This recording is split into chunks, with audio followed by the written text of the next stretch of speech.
Well, good evening, everybody. It's Sergeant Friday with Your Ass Hurts News Network. And YouTube got me again. YouTube, I forgot to turn the volume off, and YouTube got me again. Just thought I would open this up, see if anybody's around. What's going on there? I don't even know how to say your name. Carmel. I'll say Carmel Addy. Carmel, I don't know. But Carmel, hello. Hello, hello. Let's see. Get into the chat over here. We have, yeah. See what we got. So we kicked it up over onto X. We kicked it up over onto YouTube and Rumble. Idaho4. Why not? Yes, I'm going to check over here at X, see if we got any viewers over here. Let's see if it shows up. Yep, there is one in there. But it's kind of a slow night's Friday. I didn't have any plans for actually this weekend, other than just finishing up the spring cleaning, because we're at springtime over here where I am in New York, and springtime is a good time. And I've been reading through a lot of these documents and paying attention to some stuff. It's interesting to see, and I'm sure others that are in here may have watched more streams or are able to catch up to more documents. But it seems to me that there's DNA that matches other dudes, whether they match to the level of Brian or not, or above Brian or not. It's just like, really.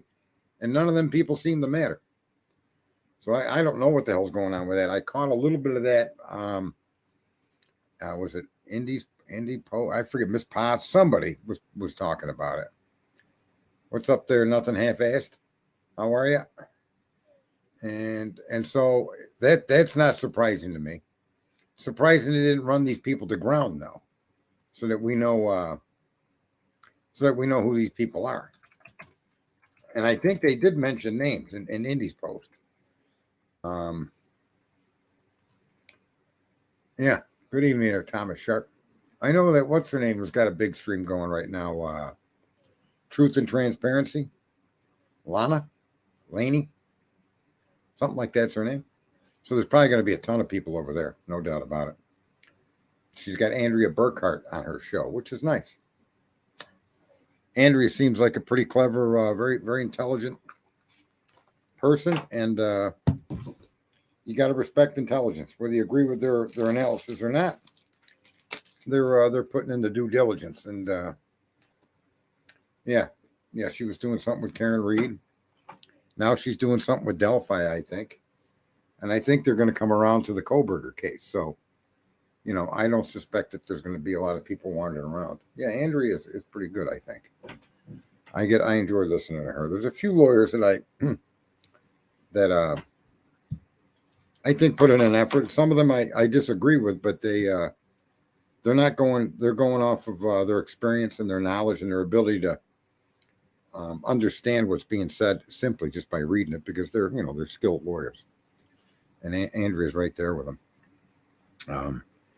I really don't like. I did download the PDF that shows that, to me, is just a very misleading document when it comes to the identification of the car. And what I mean by that is specifically the pictures of the vehicle that they show you are in my opinion, extremely misleading. And that it only can lead you to believe that the car that they're demonstrating on the right is the car in the blurry, fucked up, can't identify shit pictures. And I don't think that kind of document should be given, unless there's a plethora of them where it tells you this is why we concluded this and this is why we didn't conclude that. And it's I get the prosecution's job is to get a conviction, not get the truth, but let's be clear, it's to get a conviction. I'm waiting for the get a clue, or Murphy Knows All, to do his anal examination of the images of the vehicle, because I have a sneaky suspicion that vehicle that they show, where you could see the rear corner of the vehicle, there is no reflector, there is no marker on the white part of the bumper, and I suspect that's because they're in by the rear license plate. And I don't know, and I didn't look, but I don't know if the rear marker lights on that vehicle are just reflectors or if they're actual lit bulbs. Matter of fact, I can look at that. Rear 2015 Elantra. Rear marker. If they do have them. I don't think that they're powered. No, and this one it says that shows that they are. Let's see here. Marker lamp 13, 14, and 15. Let's see what they show. I don't think they're a lit item though. Are they? It's hard to tell. They may be lit. If they are lit, I don't think that they are. Hang on. Yeah, they are. A pair of red LED bumper brake lamp reflector for Hyundai 12, 13, and 14, which are in the different location than 15 and 16. So, preliminarily, that when you look at the, maybe I can bring it up on screen here. I got to rotate the image though. The way it's been. I printed it to try to see if I could handle it a little differently with the printing, but you can't. All right, maybe I can present this. Ooh, here we go. Share screen, window. We got, what do we got? What do we got? There it is, share. Let's see what it's showing. Stream here. You see on the very bottom photo where you do see the rear bumper, there is in the corners on the white paint area, there should be a reflector, a red reflector, if it's between 14 and 16. Now, they moved them, I believe, from the 11 to the 13. And the 11, there's a small change. They're on each side of the license plate. And then I believe on the 13, they're still down by the license plate, but spread out a little further. But it's complete. It's not on the white part of the car. So, these images I think are deceptive in that the car that you're not seeing on the screen, let me see if I can run the screen over. The car that they're not showing you, or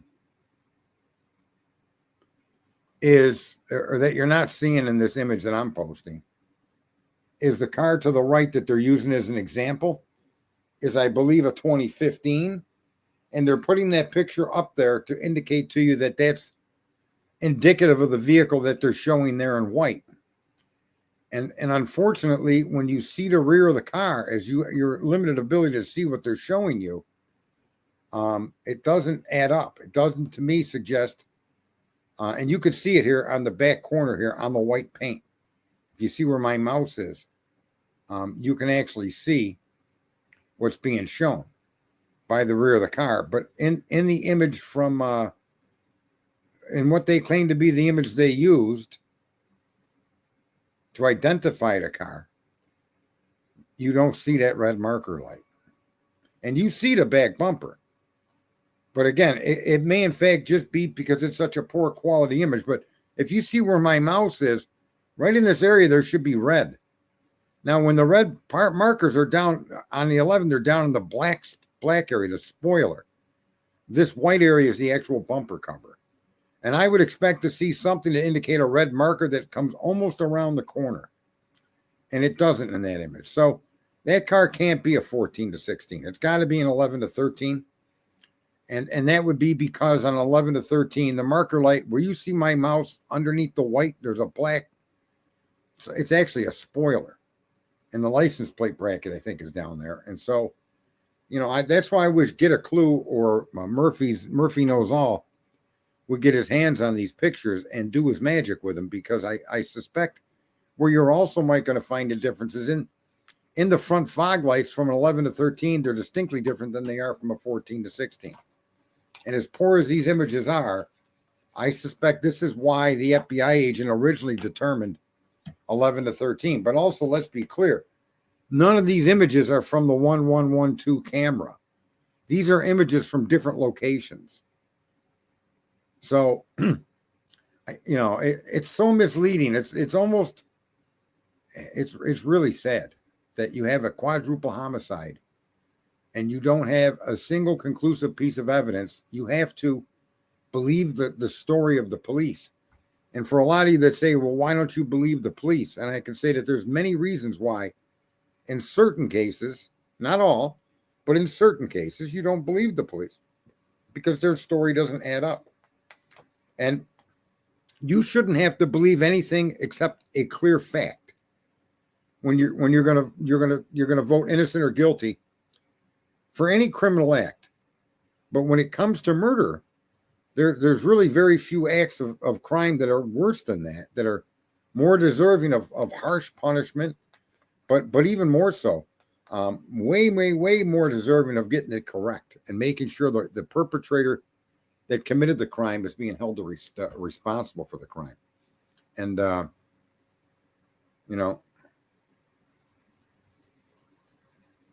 Norma, tell your boyfriend that unfortunately you'd rather hear my mouth run than spend time with him.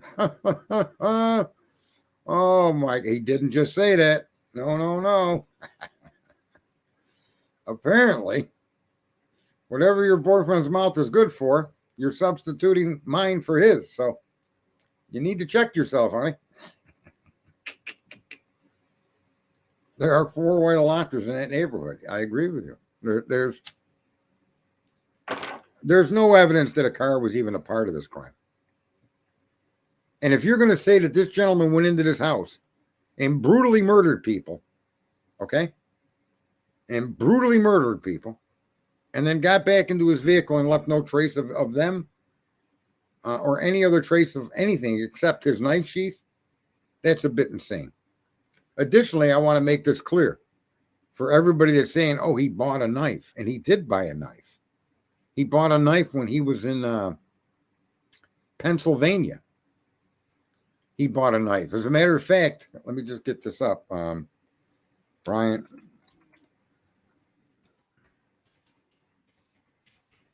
PA.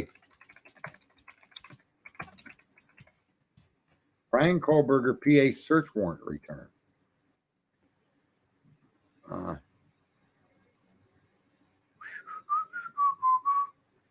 Okay. And this you could just blatantly Google, and it comes up on different places. They're going to give me the exact one. So I'm not going to be jerking around searching and coming back. But here's the thing. In Pennsylvania, the number 1 item on the list of items that have been taken from the Kohlberger family home, the first item was knife. It didn't say Perry knife, butcher knife, steak knife, K-bar knife, folding knife. It didn't describe the knife at all, which is consistent with these jerk-off cops in Idaho. However, further on down that list of what items they took from that home includes a sheathed cutlery knife. Okay? Yeah, it doesn't say butter knife, doesn't say anything. It just says knife. And based on what I've observed them doing, I kind of am going to go with the idea that the knife that they're not describing is the K-bar that Brian bought in March of 2022 before he ever went to Idaho. I suspect that in their search, they did find a K-bar knife. There are different K-bar knives. Listen, there's a K-bar with a Navy logo. There's a K-bar with the Marine logo. There's a K-bar with the Army logo. There's a K-bar with no logo. There's K-bar sheaths with plastic, K-bar sheaths that are leather, K-bar sheaths that are combination, K-bar sheaths that aren't for K-bar but for weapons that are 7 inches long, right? So when you look at the way they've done this, I'm not entirely convinced that they did not find the item ordered from January, February, March of 2022.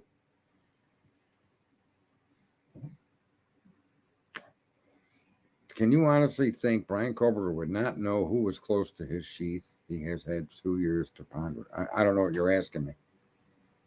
There's black synthetic finish. Yeah, there's so many combinations of knives. One has to ask why. Why isn't one K-bar good enough for all of us? But apparently there's so many different preferences and things that catch people's eyes, and that's marketing, I guess. But let's get back to the idea that the Pennsylvania search warrant, its first item that it lists is a knife.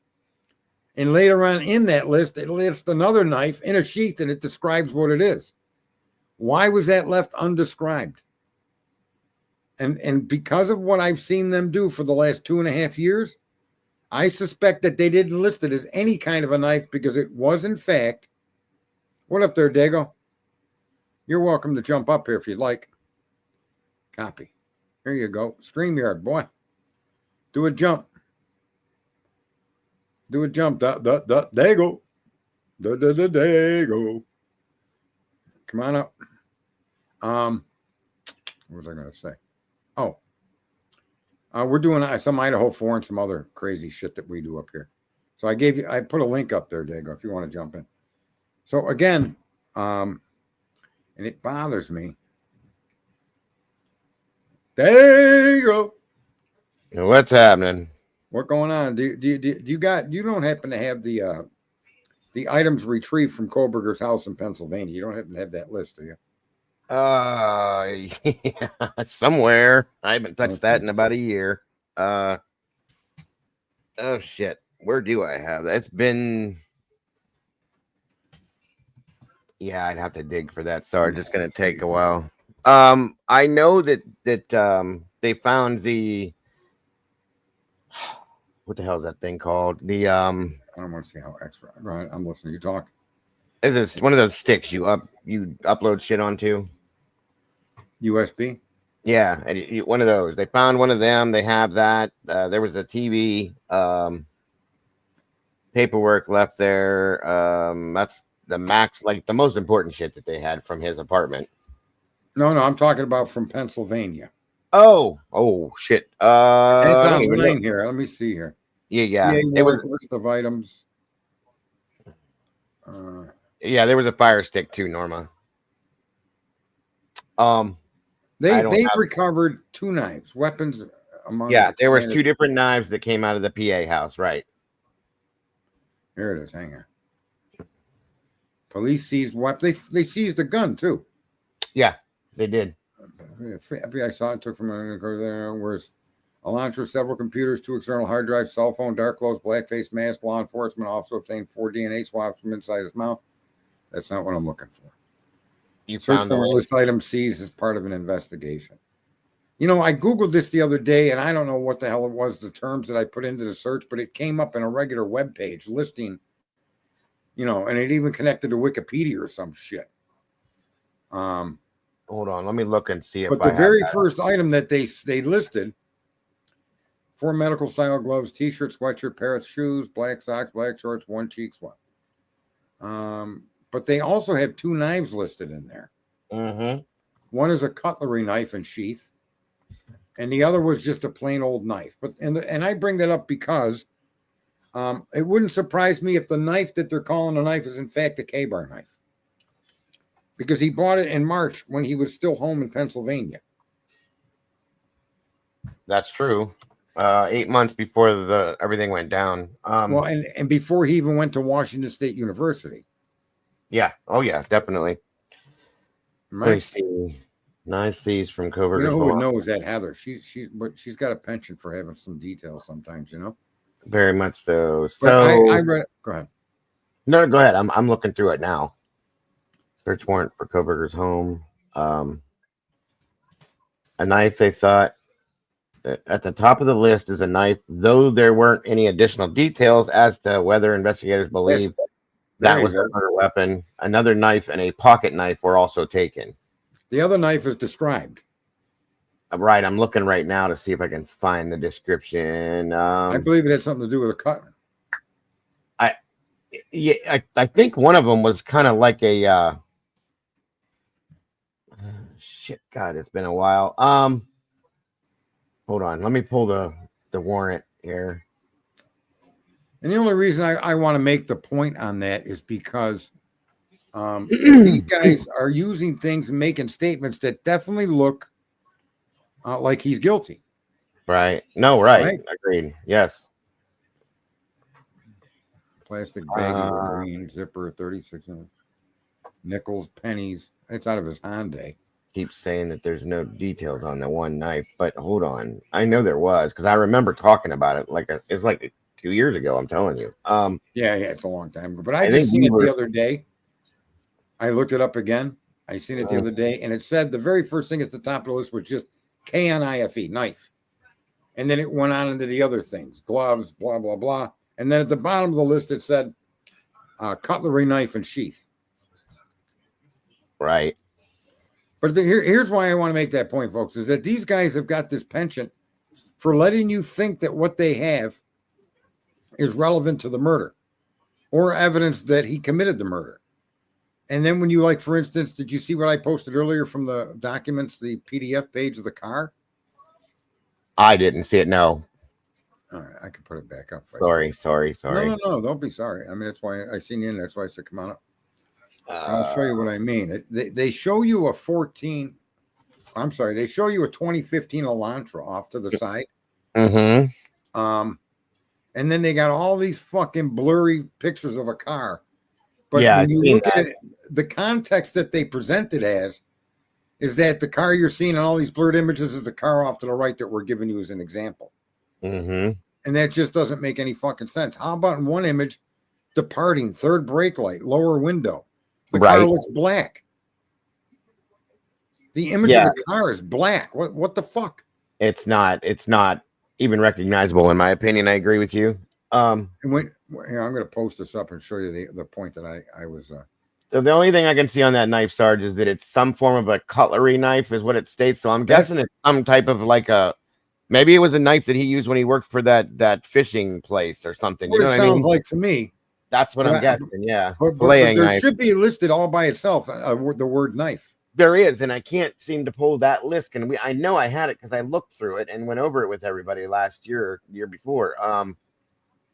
Medical gloves, white t-shirt, black Nikes, black sweatshirt, socks, shorts, boxers, blah, blah, blah. The 2 knives. And there was a description of the pocket knife that we all carry. And then there was that cutlery thing. And I swear to God, I always remember thinking it was like a filleting knife or something. But okay. Anyway, yeah, see the car, this is bullshit here. The way that they put these in, it's not recognizable to me. No, it's not recognizable. It should. So I don't know how it can be used, and I'm still on the I'm still on the path that there were 2 cars driving around that night. They were almost identical. I think there were 4 cars, or there were many cars, as far as we know how many they had in that area, but yes, Joanne, it's me. But I think there were 2 actively driving in that area that night at the same time, and they're conveniently lacking to put that out there. Okay. I think they have 2 separate cars on video, and they're trying to say that it's him. Okay. Again, this is my opinion, so you guys take it however you want. But Ryan covered a list of items seized from PA home insurance. Hold on. The hell does the home insurance got to do with it? No. I don't know why I have all of this fucking RAM in this machine, but I'm having trouble with StreamYard lately. Okay, you see the images on the screen there, right? Yeah. The blurry. You see the bottom right block looks like a black car. It does. The car above it with the tail light lit up. There should be a marker light on the rear corner of that bumper in the white, and there isn't. Yeah, agreed. Okay, agreed. On the lights above, the fog light isn't highly visible, but they severely changed from 14 to 16, from 11 to 13. You can't get a good idea of what rims are on this car. Here's what I think they did. I bet you these pictures are manipulated. I mean, I think we talked about that once before. They could have very easily cleaned these up, and you know that, Sarge, because of the stuff they use. Okay, and they didn't. They left them. Some of these pictures are motion pictures where the car's in motion, so it's blurry. Right. All you got to do is freeze that and clean that up. Okay, and they didn't do it. And I think, I'm sorry to say this, it seems almost like they did it on purpose. They've done everything they've done on purpose. Let me also say, I don't remember, but this Brian Koberger's car, not all Elantras have that antenna over the rear window. No, right, and that's if you go to the, I'll find it for you real quick. It's on the Indiana stop. I will say that much. Some Elantras got that, and I wonder if it's on there for premium sound. I think it's supposed to be like a phone thing. No, it's not. That's a radio antenna. I've looked it up. Oh, okay. But some model vehicles, depending on what model he owned, I don't think all of them came with that. No, I'm looking at Honda Elantra pictures, and some have it, some don't. So that's another distinguishing factor. Did his car, when he got pulled over in the traffic stop, is that on the roof of his car? That's what I'm pulling up right now. Okay. Let me see here. Well, it might be a video, but either way, hold on.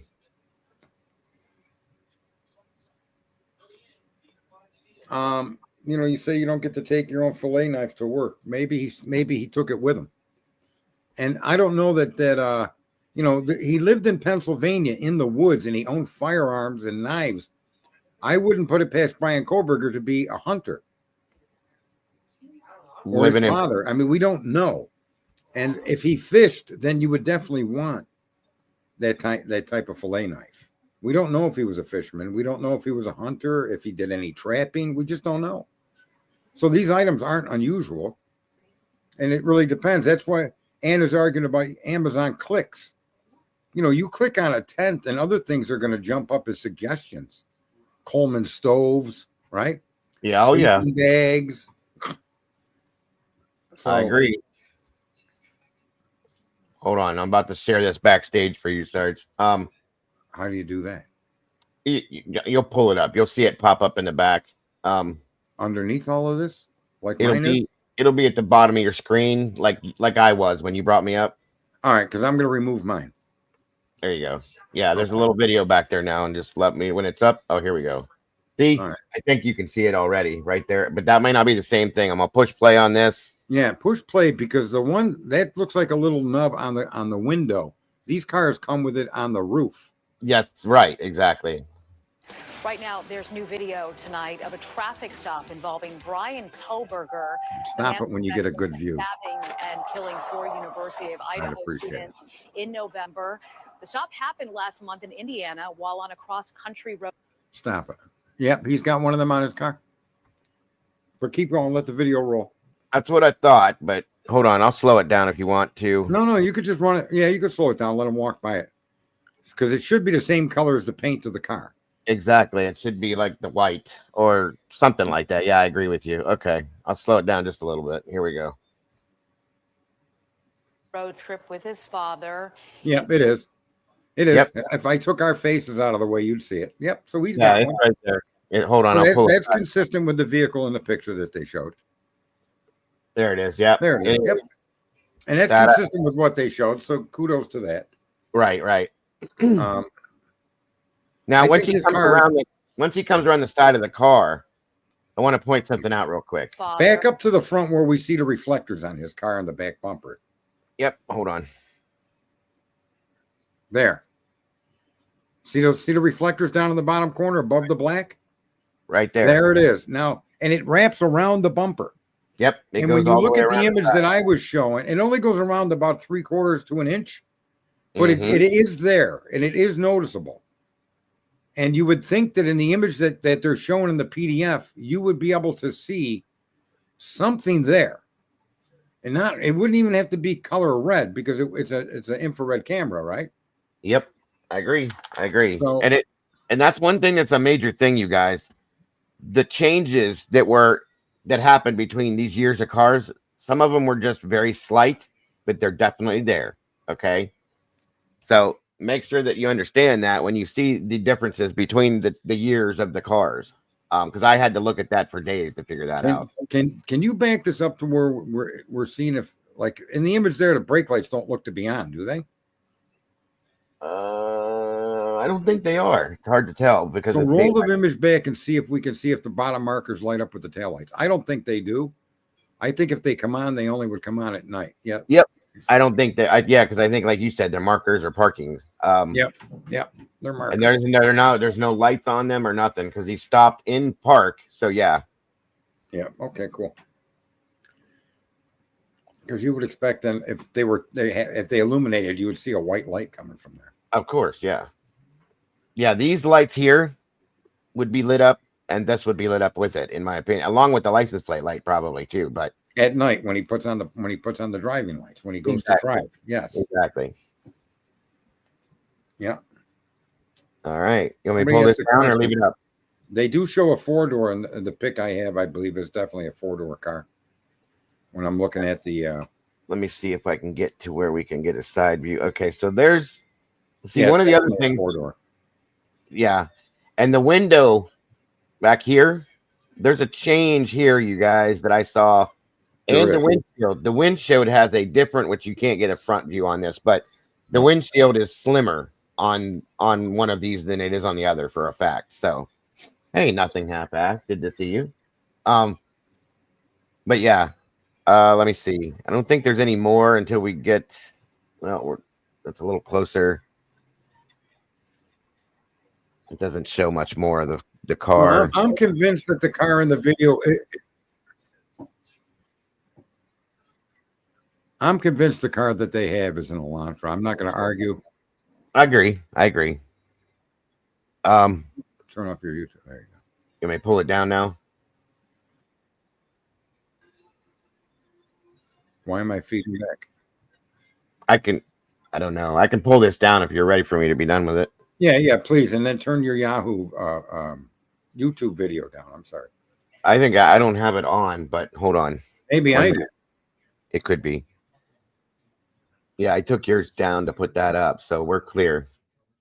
Let me turn my volume down a little bit. Hey, Charlotte. Okay. Yep, I'm not feeding back into the screen. I was feeding back into the screen. Okay. What's up, Thomas Sharp? So here's everything that I see, and I hate to do this, but everything that I hear them say. See, and now I'm feeding back again. How about now? Yeah. Hang on. It get better?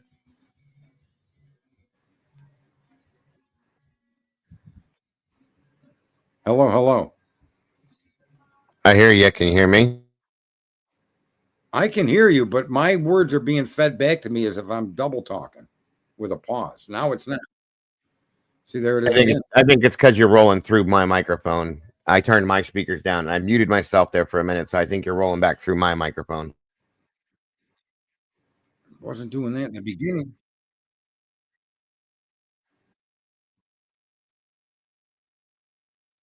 How's that?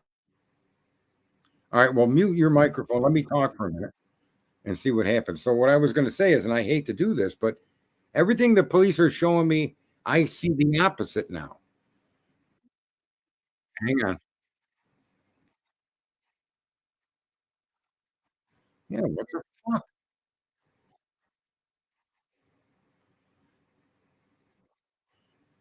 Yeah, Dago, I'm still coming back through as if I'm talking to myself, and I got my. I was muted that whole time, so I don't think it's me then. How could it be me? I don't know. You want me to drop down and see what happens, and then pull me back up? Yeah. Please. Yeah, drop off for a second, see what happens. All right.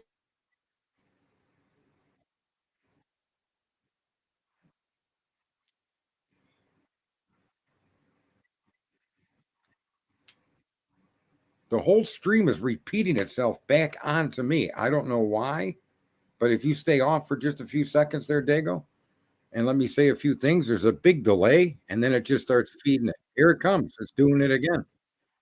What kind of fucked up game is this with StreamYard?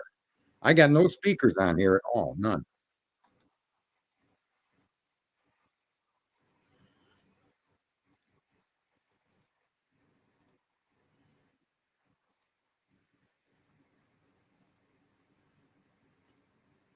All right, Sarge, I got an idea to help you out with this. Go into your settings.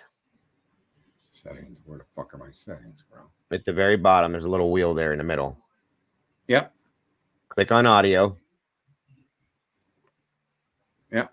All right, there's a little box that says echo cancellation. Either check it or uncheck it. It was checked. Uncheck it.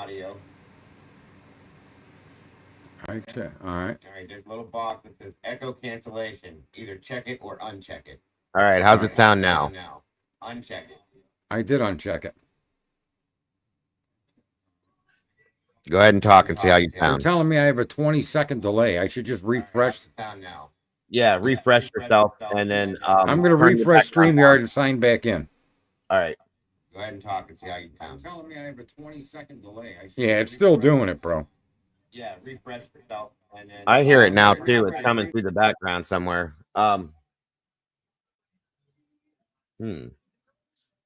That's weird. Hold on, let me check something else. Reduce mic background noise. Hold on, let me drop my microphone down. All right, let's see what that does. How do you hear it now?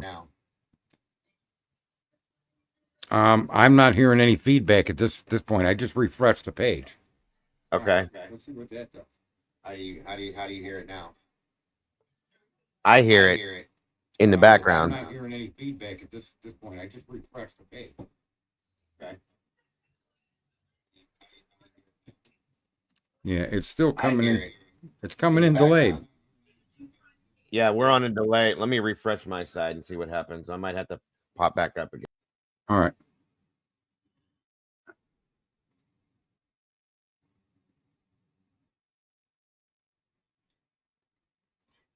I have a YouTube tab open, but everything is muted. Now, hold on. I'm going to keep you off stage and see if this starts to echo back into me. It doesn't seem to be doing it at this point. No, now it's doing it again. Unbelievable. I'll close YouTube.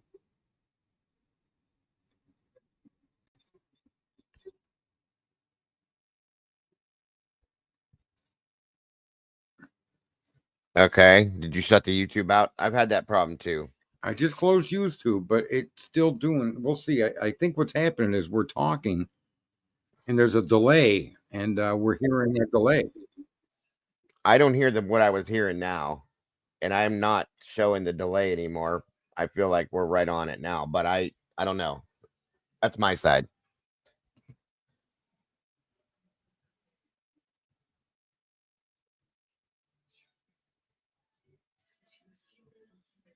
I think I fixed it.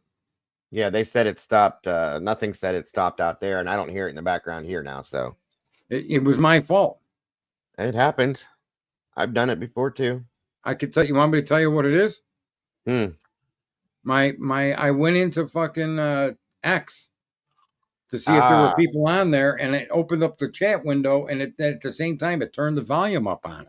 I forgot you were streaming both sites too. That's something I do three. I do Rumble, YouTube, and X. Aha. Because I want to be very popular. No. And you are. I forgot about all that. It's all good. All right. So back to what I was trying to point out is that I'm very, very suspicious of what's going on in this case. So when they list the item of knife without a description later on, give you a perfect description of a knife, I suspect that knife then is the K-bar, the one he bought in March. It could be. It could be. Well, it would be consistent with what they're doing with the car. It's consistent with what they did with the DNA. It's consistent with what they did with the phone pings. And just as much as they're trying to say that they're trying to pull his Amazon shit and say that he went to buy a secondary knife, and that's not what that says. That is not at all what that says. That's how they tried to word it, though. A bunch of word salad shit. That's what I mean. Everything they're doing is to get a group of people to believe that this is how it happened, but there isn't a single piece of evidence to corroborate it. And matter of fact, I didn't really have time to get into it, but I understand the idea of somebody underneath poor Maddie's nail. Yes. Had a higher score than Brian had on the sheath. That is very true, sir. And Brian is not. Brian is completely excluded from the fingernail. That's exactly it. Why should we trust? See, it's not even about trust for me. It's about trying to interpret their Harsh had a stream, and he was arguing about behavioral patterns of Koberger and his driving habits, right? Yep. But really, what are the behavioral habits of this prosecution team and the law enforcement agents? And it's been to put a conclusion on information that doesn't close the circle. Well, okay, let's go back to that, because this is something you and I have talked about through this whole case. We were force fed the PCA, and in turn, we all stuck to the PCA and read everything on it. The PCA has now become toilet paper, folks. It does not match up to anything we've been told as we see now. That's a problem for me.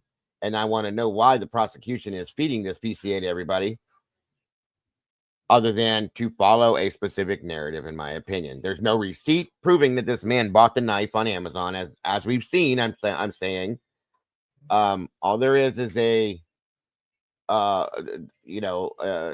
the warrant that they see that on there, on an Amazon account that the entire family was on at the same time. So, I have questions. I have lots of questions with all of this. I think so that one of his family members is going to testify to the purchase of the knife. Well, that's what Daniel said, that one of them is the informant, supposedly, and I'm guessing maybe a sister, or the father. I don't see her as an informant. That's neither do I, but that's how he put that. But I think what they're going to do is confirm that Brian bought that knife in March. And I don't think Brian's going to try to shy away from that. As a matter of fact, I want to know what that individual knife is. It has to be describable. Paring knife, butter knife. Agreed. Right. Every knife has a name. Well, I think if we can find that actual document, they have to have a description of it. They can't just They don't. Knife. No, they don't. They just listed as knife. And don't you remember all the guilters were... and there was everything that they did, everybody had to have their take on innocent or guilt, rather than sitting back and saying he's neither. He's innocent until proven guilty. And until we know the facts, that's the way you have to view it. You have to look at the facts. Agreed. And then all the facts they've been giving us have been piecemeal, hidden, and then misrepresented to give you a conclusion. And this is what I mean when I tell people nobody knows how to fucking think anymore. I know. You let somebody tell you the context, and your brain absorbs that context, and now you see everything through the eyes of that context rather than verifying the context. It's not even to discount it. You need to verify it. Like I just said, I suspect the car and those blurry images is clearly an Elantra. I don't doubt that. I don't doubt the DNA on the button snap, although I probably should. But I'll accept a few facts. Like I said, until they can be disproven, you have to accept the information as fact. And I've not seen anything that conclusively disproves that that's an Elantra, but I also, in the same hand, do not have a fact showing it to be Brian's Elantra.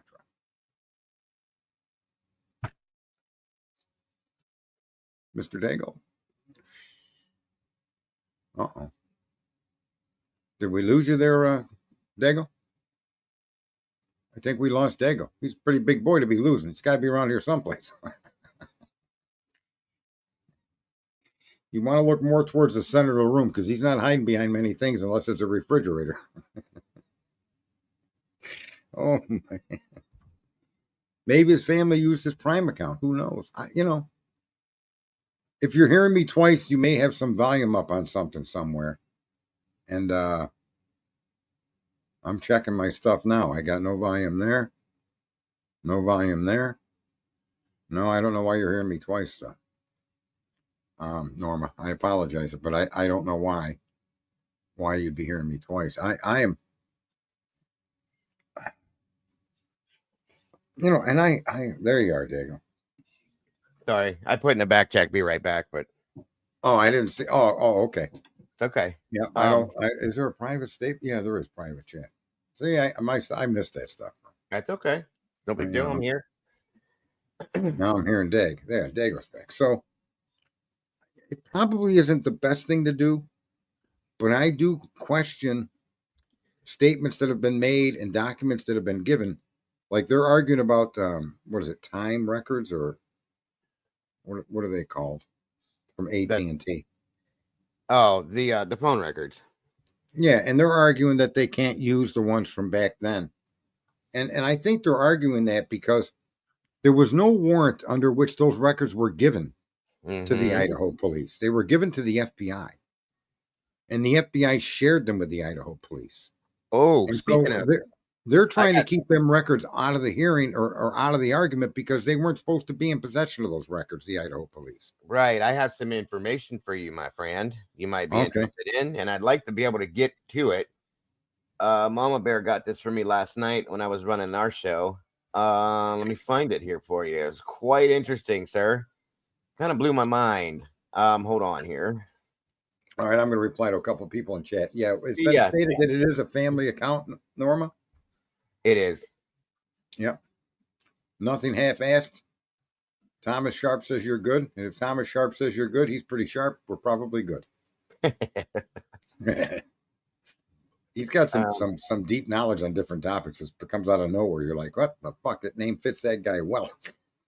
Oh, Charlotte. Yeah. That's her. You know that, by the way, Thomas Sharp is her husband's account. That's Charlotte. Well, I gotta say, I don't really question anybody owns anything. I mean, I've got 4 vacuum cleaners. And one of them's automatic robot. What the fuck's wrong with me?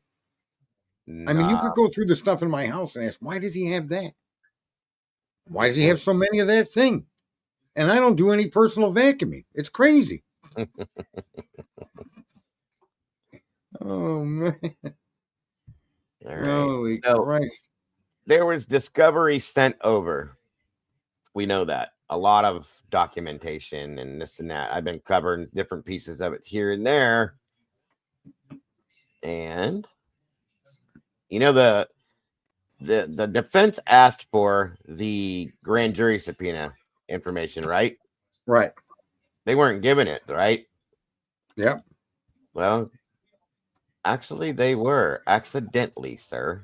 I'm gonna show you. Why am I you not saw that already? I didn't see it. No, but this is what I mean with this investigation. It's yeah. Gotta love Annie. Well, timing advance records. That's what I meant with the cell phones.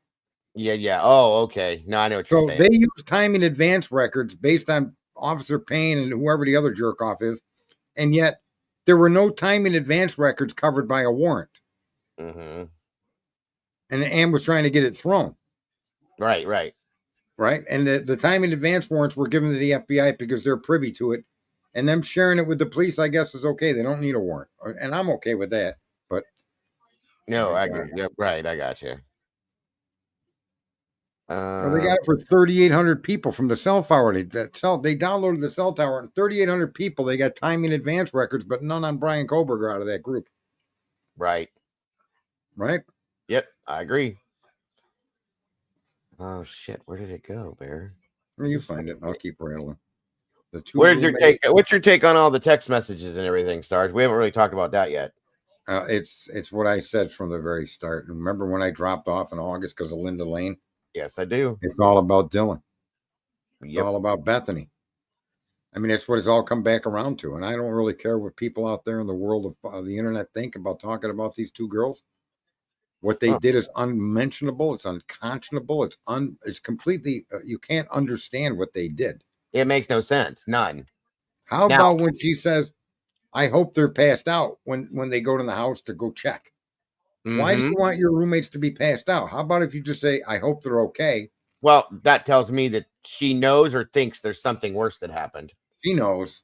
100% she knew. And then if this is what blows my ass on this, the whole thing. Sorry.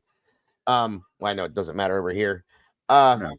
When Bethany is on the phone, the 911 call at the very beginning, she has this holy hell terrified voice tone to her voice, and I'm told by, of course, Jeff. You know how Jeff is on this whole thing. He said, "Well, wouldn't you be upset if you thought your friend was passed out?"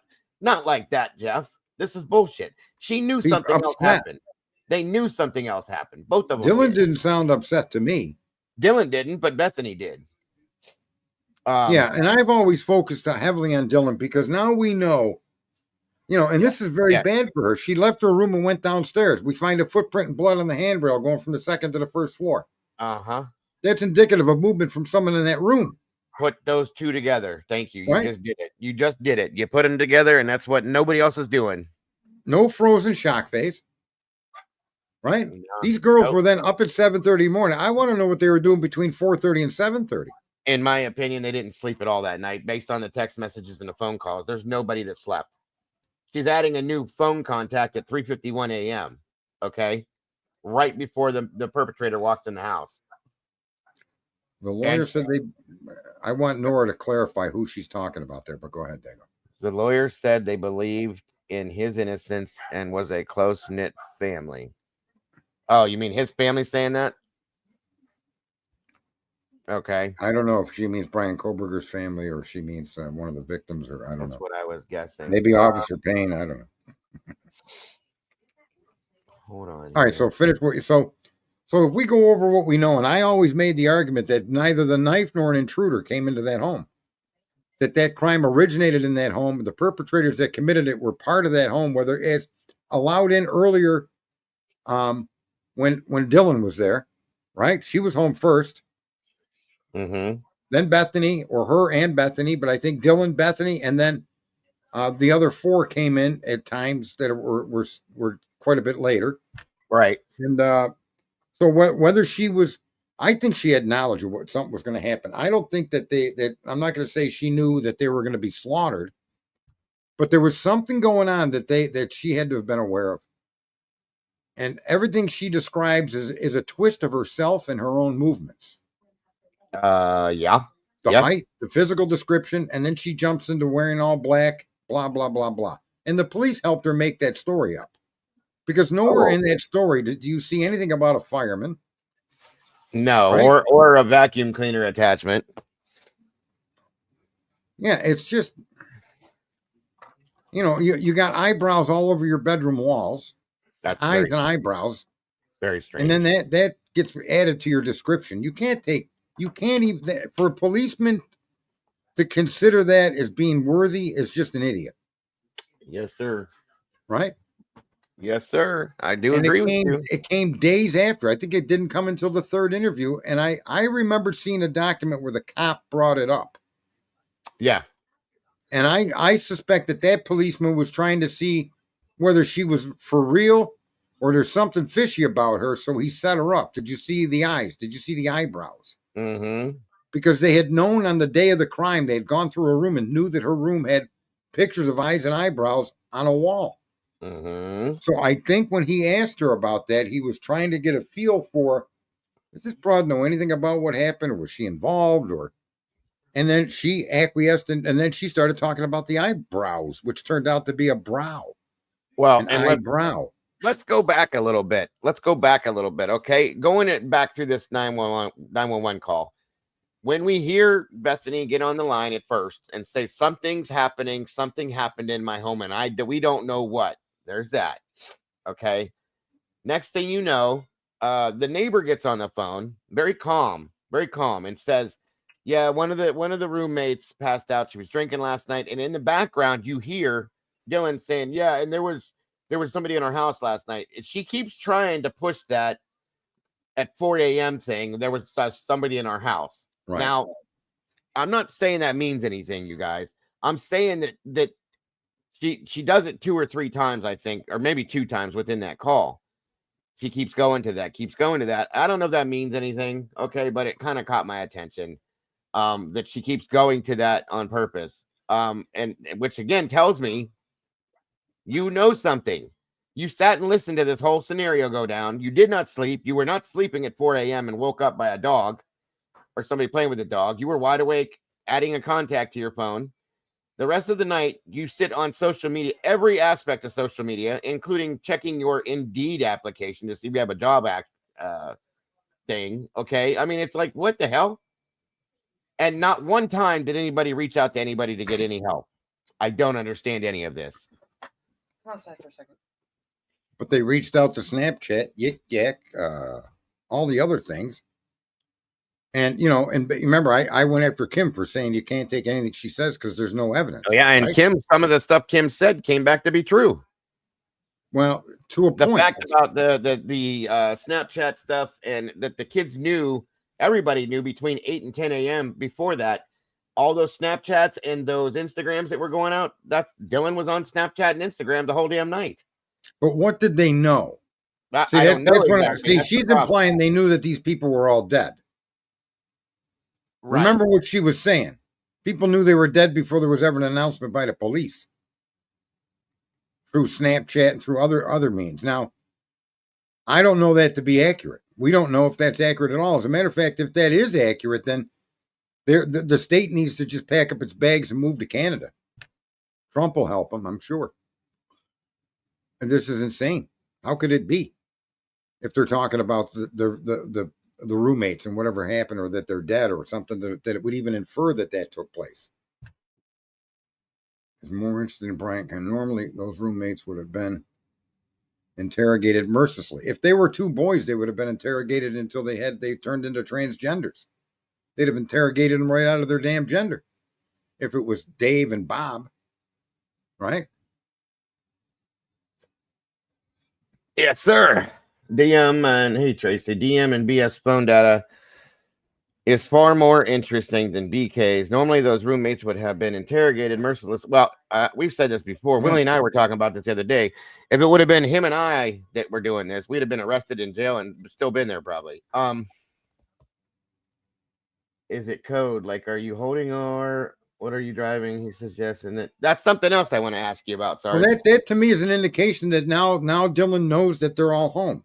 Uh-huh. With her contacting Gower and saying, "Are you still out on the road driving?" What was that about? That's what I want to know. I think that was Dylan confirming the presence of the people he dropped off. Meaning they're there. That's how she could confirm that he dropped them both off. Are you driving?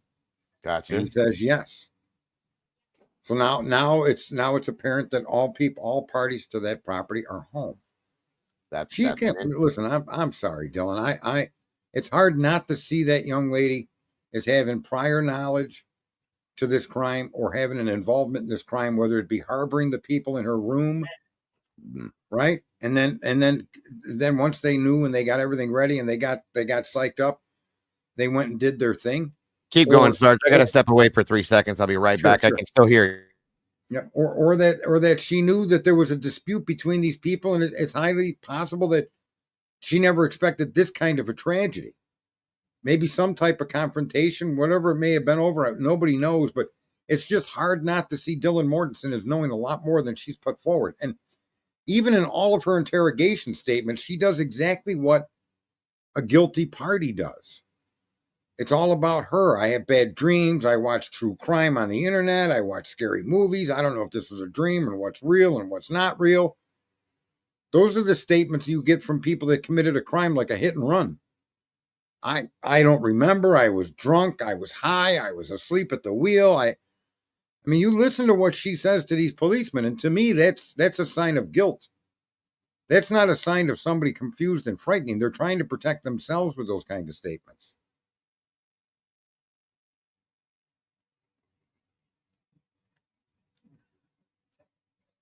You see, that's a good observation. I don't know. Quite ask one.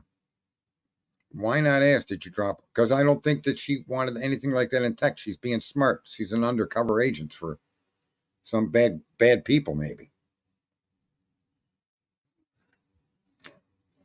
What were the conversations with the parents and the text messages at 8 a.m. from Bethany? What's the deal with all of that? See, this is what I'm saying. They had knowledge of something traumatic happening in that home. I don't know what would have kept those two girls in broad daylight from going up and knocking on the doors. You mean to tell me that their phones were off? Nobody had a ringer on? Nobody's phone was vibrating? How many young people turn their ringers off? I don't know. I don't believe that. So you mean to tell me you're calling these other people and you're texting them? Are you there? Please answer me. And you're not hearing any of the alerts from their phones? You could have stood in the hallway. You could have stood out in the kitchen and heard them alerts. You know, Well, I wanted to bring that up too. Back to this 911 call. When they called into 911, they made a statement. And we know that the door was shut. Hunter came over, went in, and looked at all this, supposedly. Said, everybody get out, get out, get out, okay? Right. How did you know when you made this call? If the door was closed, nobody's answering you, whatever. How did you know that she was passed out if you didn't see her behind this door? I don't know. To be able to make that statement, you had to have had some information of some sort to give that statement. Okay, you whether it was that or not, it was obviously misrepresented because when they came, they found out what it really was. But do you really believe that they didn't check those rooms until the cop on 911 told them to? Do you really think that that's? I think that's just so fake. That's what I struggle with, because at that one point when the 911 operator says, "Is she breathing?" and you hear, "Come on, we'll go check. We got to go check." That sounds strange to me. Okay, we got to do this. I don't know. I don't like to throw blame at people, but why not? The guilters are doing it to. You look at all these people running streams, bringing up people that have nothing to do with it, as far as we know. I know that. Opaka, Enon Harsh, the grub truck, the Banfield, the reflections off the moon on a fucking tree. I know. I'm just saying, me, and I don't like to typically do that, but at this point, what choice do we have? But here's the difference. Listen, we're not bringing in outside third-party information. We're taking the data that they've given us and trying to make sense of it. Yep, and this is all factual information. Right? It's not fake. So that's Dylan was not reported to be at the grub truck or on the Banfield or in the parking lot of Linda Lane peeing on fucking somebody. So we know that Dylan was in that home before, during, and after. We know Dylan was part of the posse that discovered the crime. Yep. Same goes for Bethany. As far as we know, before, during, and after the crime, part of the finding. So we're discussing people that are completely intertwined in the crime. Yes, I'm not talking about someone that was shot and killed later on, the Kopaka kid, or the Harsh with the thickie, or that other guy, that Saeed. I don't even want to hear these people's names. They're not in any of the legal documents. Right, and that's fact. And yes, Dylan's stepmother is a attorney. Positive vibes. All right. Here, Thomas has asked this. See, I don't. There's nothing in there that no, that's not it. Hang on. Didn't Kaylee's mom say Anise called her at 10? Yes, she did, and said that that somebody was shocked. That's what was stated at that 10 a.m. call. Yeah, we need to see that in writing, or her come out and show us. Christy said it in an interview. Who did? Christy who? Gonzalez? Christy Gonzalez said it in an interview they had with News Nation, I think. It was either News Nation or Olivia, the other Olivia. I can't think of her name right now. But yeah, that was clearly stated. I remember showing the interview to you guys. Well, you know what I mean. I'm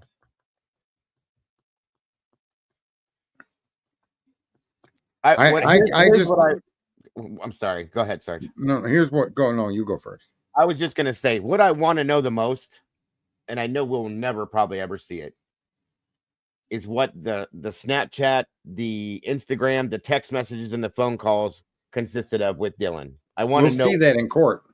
I hope. They're going to try to stop this guy from having other perpetrators may have done this, and if the judge does that, it's an instant appeal. Here's the thing that you guys all have to rest your head on, just so you know. Transfer DNA, in every single instance where it's used, other DNA in close proximity or direct contact with the crime scene will overturn your conviction. Yeah. That's what happened to that Knox girl in Italy. And that's what happened with several Black Americans here in this country and others, where transfer DNA was used as the primary source of DNA to convict. Those charges have been, people have been let out of jail. Convictions have been overturned. Now, you've got a male underneath her fingernail, correct? Yes, sir. That person, if that person hasn't been found or you haven't exhausted everything, it's hard to say Brian's the likely killer when there's another male that has a higher score than Brian underneath her fingernail. I know. And you notice that they won't go into who that is. They say they don't know who that is. I don't believe that by any means whatsoever. I'm sorry, but I don't. I know better. I know who's been working on this case, and I know they know who that is. They'll say they don't. You know, someone knows what? What's that? Say that again. You know something. I know that that other male underneath the fingernail, they know who that is. I know they know who that is. And they're saying that they don't clearly know who that is. Hey, Karen. And I believe they do. That's just my opinion. But they had a higher Center Morgan count on that than they did Kohlberger. Exactly. And so why haven't you done an IgG on that? That's my point. Thank you.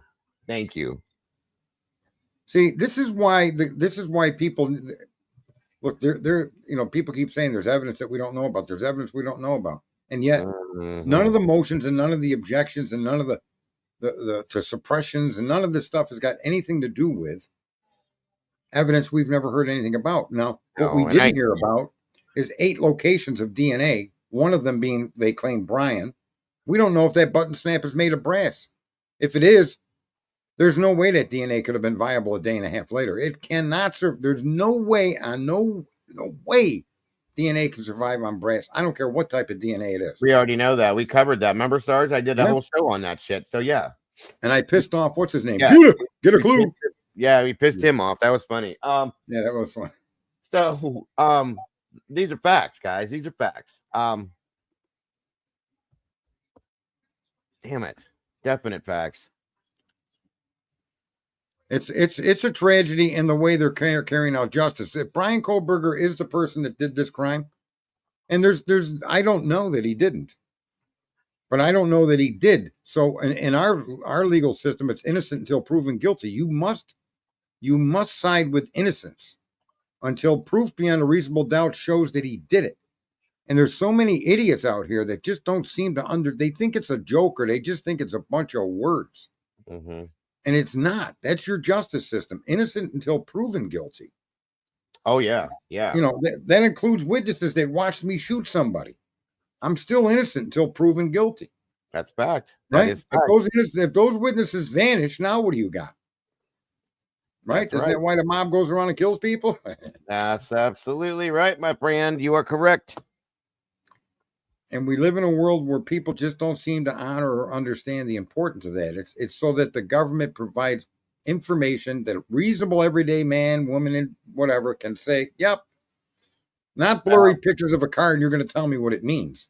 Well, yeah. And what has happened here, I think the big bomb, which I don't think it's that big, that the prosecution's been sitting on is the fact that they believe he bought this knife from Amazon. That's in my opinion, that's their big thing. Unless they show us that car and Christopher Koberger stepping out of that car and walking into that house, I don't think they have anything else, Sarge. That's my opinion. So now we need to watch, because I think she's going to come back with something on this knife thing. I really do. I really think that the knife that they're referring to is the one that they found in the possession of in his parents' home. His gun was found there too. Why weren't there weapons found in the home here? Why didn't he bring his gun to you know why? I'll tell you why. Because of carry permits. The Supreme Court just quashed that. But you can't cross state lines with a firearm. Right. Okay. And they found a pistol that belonged to him, right? Yeah, they had a Glock. It was a Glock, I believe. Yes. Okay. So he left that home, and you don't want to get caught traversing across the country with that knife either. Because in some states, like I think in New York, if the blade exceeds the width of your hand, it's illegal. Anything beyond, I think, a 4-inch blade. So what you would normally do is you would lay the blade buttstop. You'd lay the blade across the palm of your hand. If the blade isn't that wide, it's legal. That's the same thing we did here in Ohio. So I wouldn't be surprised if the knife listed in the search warrant is a K-bar style knife or directly to be a K-bar knife. It definitely could be. Definitely could be. I've still been looking around trying to find that, and I can't find that there was, I swear to God, Sarge, and I swear you were with me when we did it. We pulled up a document that had everything listed. It was handwritten. It was not typed out. Yeah, I remember that. Yeah, it was all handwritten, and it had the description. And I know I had it. I can't find it. I don't know where it went. Hey, Miss W, good to see you. I'm seeing all the awesome people over here. Where's Carl? He's probably over there trying to nurse up there on Lana.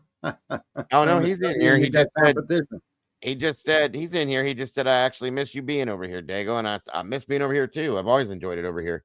I don't see where he is. He'll speak up though if he's out there. Oh, he's here. He's got a special title over here. Oh yeah. Oh yeah. Look at the screen. Carl Ferguson, Queen of the 5.6. Nothing's changed over here. I can see. I love it. I love it. We're locked and loaded over here. Oh yeah. Yeah. Well, and I'm gonna get there. He is right there. Sorry, Sam. Oh, there he is. Look at that, Carl. Yeah. Don't worry, guys. I'm gonna get Sarge. 3 times I've tried to get him over to my place to do one of our shows. Some of you guys. Well, you used to have my personal phone number. It was never programmed in my phone. I just would go back to it because we talked so often. So I'm gonna reprogram it in my phone. You hear that, audience? Dago's a half measure kind of guy. Well, when you get new phones all the time because you don't know how to take care of them, that's the problem. Oh, well, that's a problem too. Yeah. I've had the same phone I keep my phone till the battery no longer will accept the charge, and only then will I replace it. I got you. Because I don't do much with my phone anyway. Everything I do is on a computer when it comes to the internet, buying shit, searching for shit. I don't do that on a phone. I do play music. I got mixes that I saved on YouTube. Mm-hmm. I do use my phone for that in the truck, but that's it. Absolutely, I get it. And isn't it disturbing the amount of activity that took place by those 2 young women? And then it's beyond disturbing. In that period of time that everybody has questioned, the 8-hour period of time, that what did they do?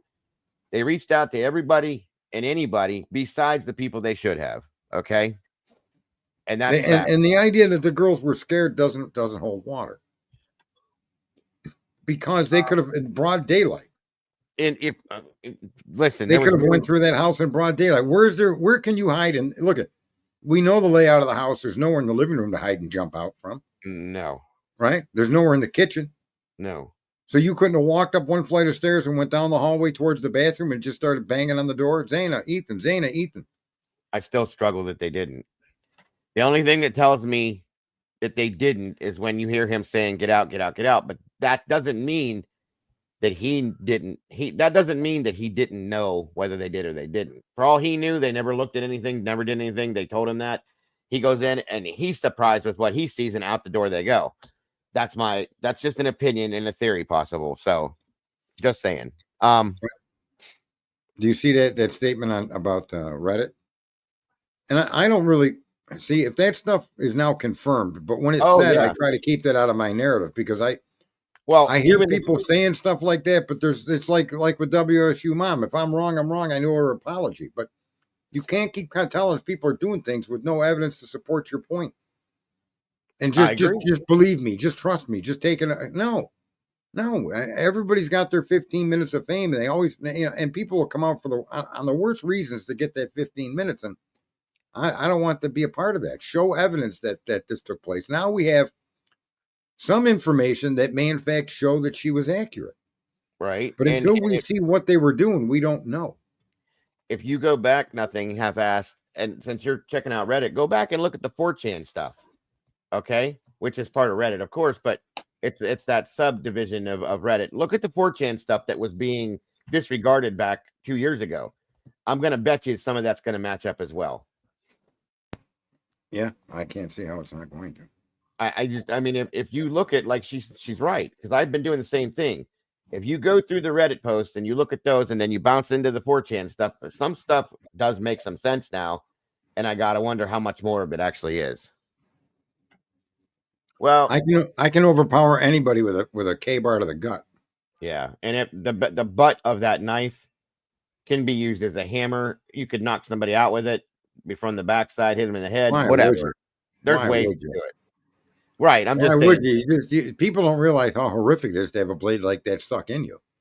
There's nowhere in the midsection that blade is going to penetrate that's not going to incapacitate and fuck you up big time. That is very true. Right? Now, if I cut your arm or something, you're going to go into a frozen shock phase. I promise you. If I lash out and stab you or slash your arm, it's going to take you a few seconds to process what the fuck's just happened to you. And in the meantime, I'm going to hit you again. I agree. Let me ask you this, since we're talking about this stuff now.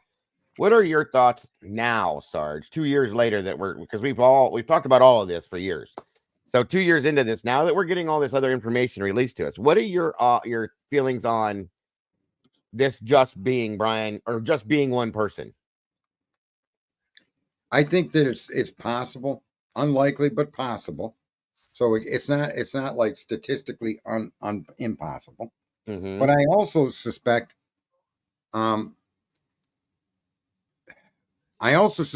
with all the different DNAs, that's highly unlikely to have been just one person, even if it was Brian Kohberger. Yep. And in that scenario, you need to actually, he could be a co-conspirator or a party too, but to say that he's the one that wielded the weapon that took the lives of these 4 doesn't make any sense. That's there you go. And I say there's 7 known pointed out places of DNA, 3 under her nail. His transfer on the sheath and blood on the sheath. That's 5. Yeah. Yep. Then you got blood on gloves outside by the sliding glass door, and you got blood on a handrail from the 2nd to 1st floor. I also say number 8, because Cletus pointed this out, is transfer DNA by the gallons inside the gloves. Nobody's even. I'm so happy Cletus pointed that out. But if transfer DNA matters, why didn't they swab inside those gloves? That's a good point. That's a huge point, actually. I mean, what are you going to find in there? It's nothing but dead skin cells from people's hands. Agreed. So there's 8 sources of DNA here, regardless of whether it can be tested or not. And they're all directly connected to the crime. Amen. So it's unlikely that Mr. Kohlberger, if she saw Kohlberger in that house with a vacuum cleaner, maybe it was cleaning up the mess everywhere. How did the dog get with no blood on it? When the cops get there, they say the doors were open. But now we're hearing Ethan, we're hearing on the phone call, not Ethan, but Hunter going up and knocking on the door. Was he knocking on Zana's door or the bathroom door? We don't know. Yeah, and I still think that I think that Hunter went all the way upstairs to the 3rd floor as well and opened the doors. That's my opinion. We didn't hear him smash a door down, right? No. You heard him yelling. How did he get into Ethan's room or Zana's room if he didn't force it? He just turned the knob and went in. That's the safe conclusion based on the audio that we heard. That's absolutely right. So that means those doors were either unlocked or opened. Agreed. I would say at the very least unlocked. The sharpest thing on Cletus is probably his fucking toenails. Cletus is smart. He thinks about things. I got to give you that for facts. He thinks about the things that a lot of us don't sometimes. Sometimes. That's why I say his toenails are the sharpest thing about him. Yeah, he'd probably agree. There's a lot to this that I be honest with you, I didn't expect this to happen this way, but hey, I did. I always said in the beginning, remember the PCA is exculpatory. Yep. Oh, I know. You said Brian's that alibi the PCA is going to be what exonerates him, is what you said, word for word. Yep. And lo and behold, that PCA and all the games they're playing with the locations of the phone and the car, they place him somewhere else. They let us believe that he was stalking them. And then you got somebody's book writers that so many of you idiots out here respect and buy their books, driving around on back roads saying, I suspect he was in this location stalking them. He had a clear view of the house. What a fucking douchebag. Remember that guy? I don't know who it was, but he writes books. Howard Bloom. How about the other guy that found a glove near a garbage can? I suspect he threw it there. Oh, Chris McDonough. Yeah, that piece of shit. Yeah. I suspect he threw that glove there for attention. I suspect that he did it to get views on his channel. That's my opinion. So yeah, for attention. Attention. Yeah, Chris McDonough is a joke. I'm sorry. No, there's no validation that door was open at 8:30, as far as we know. No. And you have to listen closely. I had to put headphones on, listening in the background on the 911 call to hear. I was trying to hear, like you said, if there was some banging, like you're kicking a door in or something. I didn't hear any of that. So to me, that's either the door was open or you turned the door handle and opened it yourself. And I'm almost going to guarantee that the kid went all the way upstairs. And they're using, I'm sorry, I don't like this, but it's been used a lot now, this whole prank thing that the girls thought they were being pranked, and everybody's using that now in the defense of them. Of course they are, because these people can't independently think. Right. And I don't think by any means that this was what it was. And I'm gonna say this too, guys, and I'm not trying to guilt anybody, and this is not victim blaming by any means, because I don't see the 2 roommates as victims. I see them as maybe victims of circumstance, not of this crime, because they weren't attacked. So my opinion is that I think that Dylan has more knowledge than Bethany does, and I think that was played out that way. In a sense, for a reason. Let me put it that way. I think that if Dylan and Bethany by 7:30 the next morning, right, Now you're awake and it's light out. If they think that what they heard last night was a prank, they would have independently verified the presence of their roommates. Yes, sir. Yes, sir. There'd have been no reason to go through that house, not go through that house. And there's no way they didn't know something. And that's based on the fact that somebody says, come down here with me and run. Why would you need to run? That there's no reason for that if there's nothing that you think is going on. Nope. So and again, there's never listen. This could never even be misconstrued as a prank. No. And for Steve to come out and say that, I say shame on the father. Okay, the screaming and yelling that had to have been heard, and the slamming and banging, prank or no prank, that no, I don't believe that. And then you're going to say something happened in my house. Something's happening in my house. I don't know what. No, you didn't think that was a prank, or you never said that. See, that disregards all that to me. So she says Kim was telling the truth. In some senses, yeah, Kim was telling the truth in some senses, like I said, because she did claim to me in the beginning that at the very least that her daughter, Peyton, was getting messages about this at 8:30, 9 o'clock in the morning. Okay. And that's got to be from somebody that Dylan was texting or Snapchatting, whether it was her directly, somebody else that they know together. If that's the case, then, and they knew of a horrific incident that took place in that house, then their actions are just, they defy any kind of understanding. That's my point. That's the whole point, Sarge. Now, what they knew exactly, I can't say that, and we don't know. We may never know, but they knew something because other people knew something bad happened. And like you said, 10 a.m., somebody, the Gonsalves gets, the other daughter gets a phone call that somebody was shot. Kaylee was, maybe was shot. Huh. We don't know about Halloween or the frat party. The Halloween would have been 2 weeks prior. And the frat party that night, I'm not so sure of. Ethan was supposed to have been involved in a the fight. Yeah, the fight, confrontation, the right? Mm-hmm. Right. So there's the Halloween thing. I know what you're talking about. I've heard that too. I don't know. Listen, there may be relevance to that because that frat was charged. They were indicted and charged and maybe even convicted in 2 different states for drug trafficking. Oh yeah, big time. So is it possible Zana or even Ethan we're going to say something or do something about that? I guess. But there's nothing to connect what happened with the frat with this night's crime because there just is nothing that's been stated in any legal document at all. Agreed. So there was an incident that took place, but that's, a lot of things happen that look coincidental after you hear of a horrific thing, right? But they're not coincidental. They're just an event that took place in the lives of people. They're not connected to anything other than the event itself. And it looks coincidental when you hold it up against the backdrop of a quadruple homicide.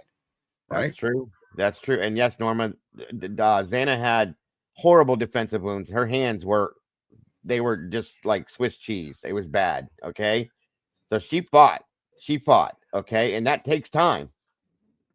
Time. So just as much as Kaylee fought, in my opinion, that takes time. That's why I never believed the timeline. I'm going to tell you something.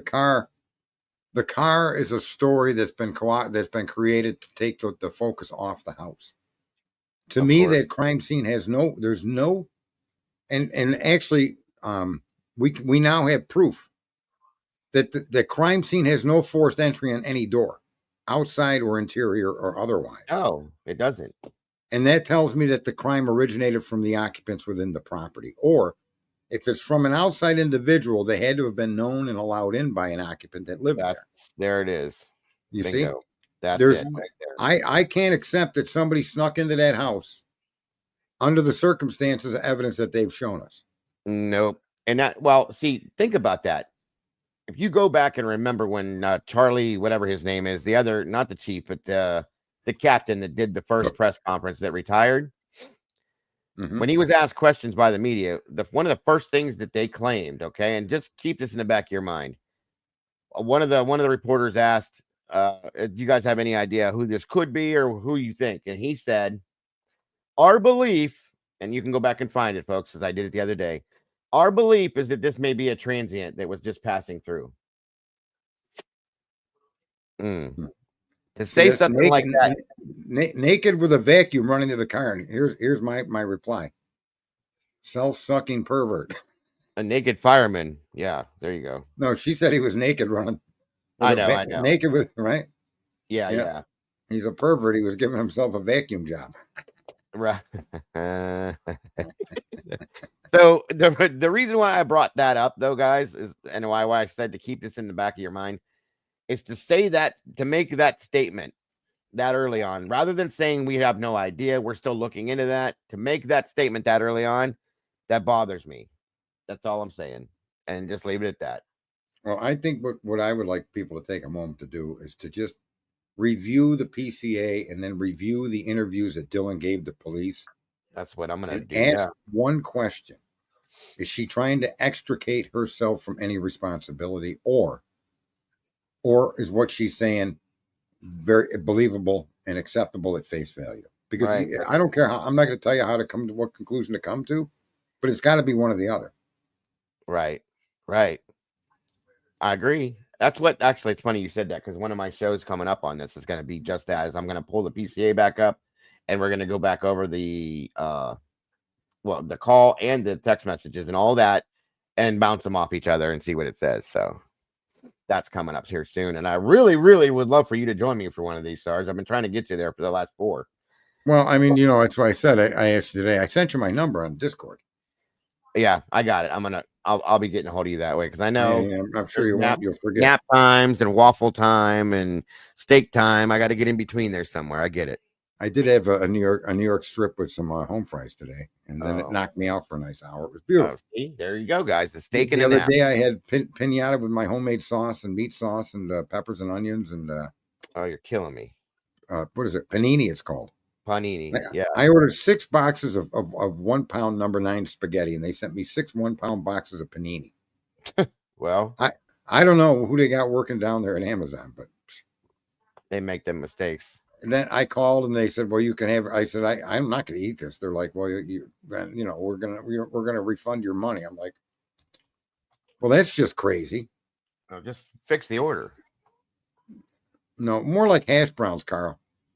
Call them hash browns and New York strip. It was lovely. It was the highlight of my day. I bet. Check your private chat real quick, Sarge, if you don't mind. Do what? Check your private chat real quick, if you don't mind. Home fries. Those are the cubed ones, Carl. No, absolutely. Right ahead. Of course. Okay. The hash browns are the shredded ones, right? Well, you can eat them for breakfast too. Yeah. That's what we do. Yeah. But I you know what it is? It's a tater tot that I chop up into hash browns and then I brown them real well. Okay. Yeah. Gotcha. I add a little salt and some onion and yeah. So don't forget to join Mr. Dago. I got ribs. I bought a new one of those countertop cookers. They're you plug them in and they got the. I was using a George Foreman grill. No, much bigger than that. Oh, okay. It's like 16 long and 13 wide. Oh, a griddle, a flat top griddle. Yeah. Mine's. I got a deep one. It's 3.5 inches deep. Nice. And you cook your eggs and your bacon and your fucking potato all in it at once. It's bad. I got one of those. Well, because I don't have that kind of money. I want to get a Blackstone. Remember, I've talked about that before. Yeah. Well, I have this because I do charcoal. I don't do gas. I like the flavor of charcoal and wood. I use wood and charcoal. Anyway, a friend of mine made me out of steel a flat top that I can sit on top of the charcoal grill and use that as like a Blackstone type griddle. And oh my God, it's nice. It's really nice. Well, this is all inside what I got. I've got a normal. I do use gas grill outside.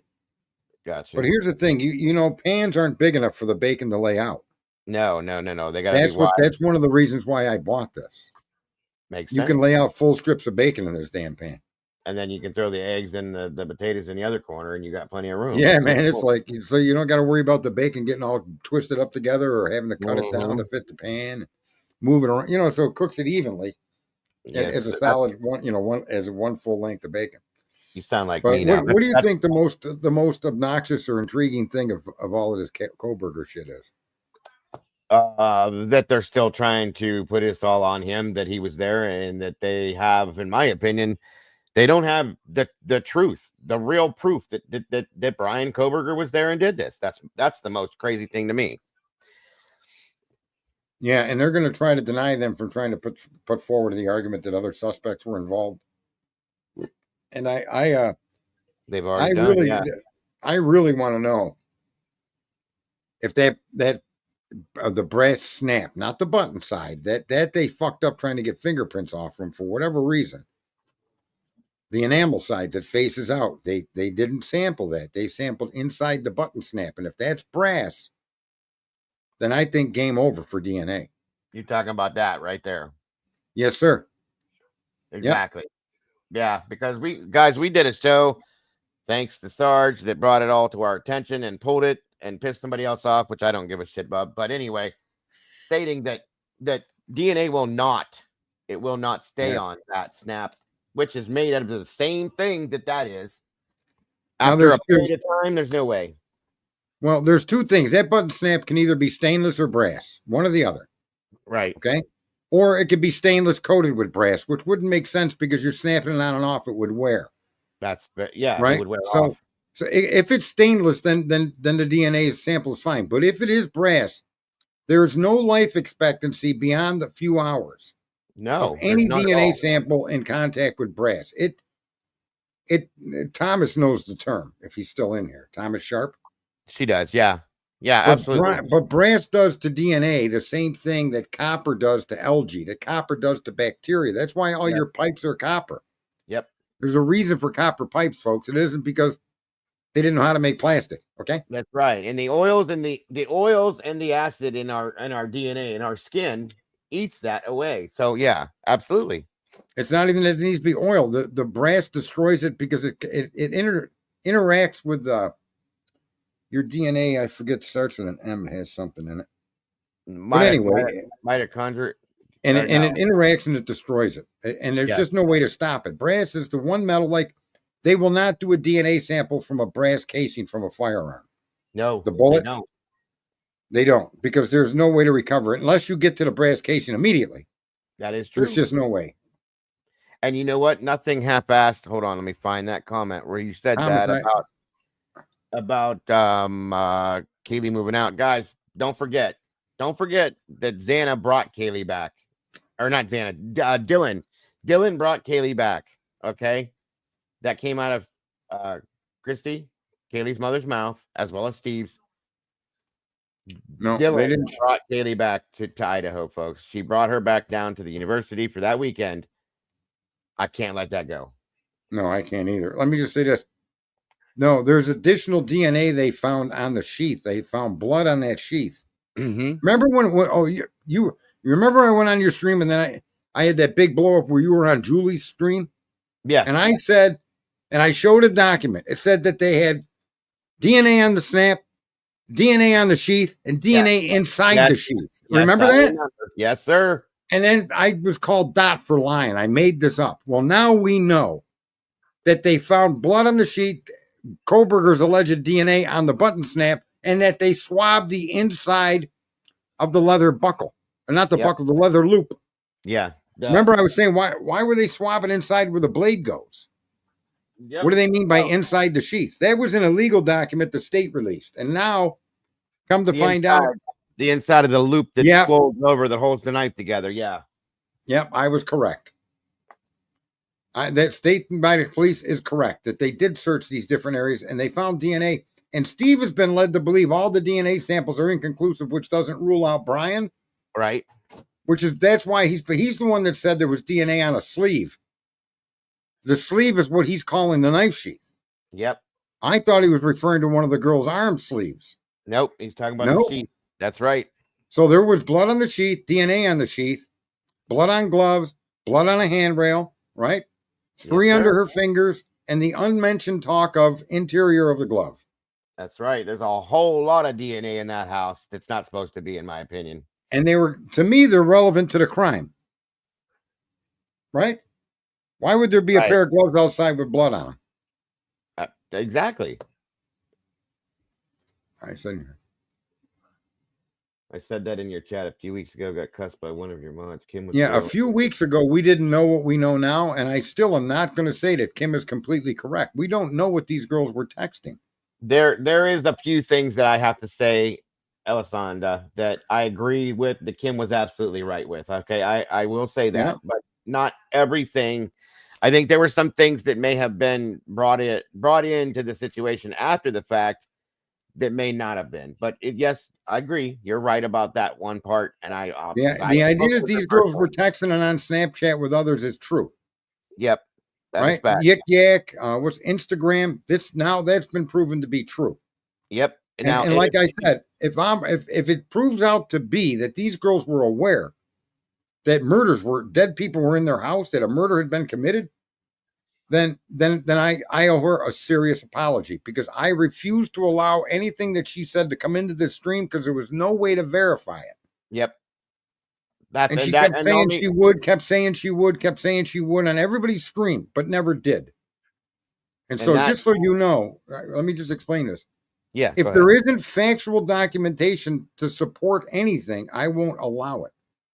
I don't want to hear about the Banfield or the Grub fucking truck. I don't want to hear about any of that, or any of the people and any of the pictures, or any of the fucking lunatic streamers that put out there, unless it comes forward as a fact attached to this case.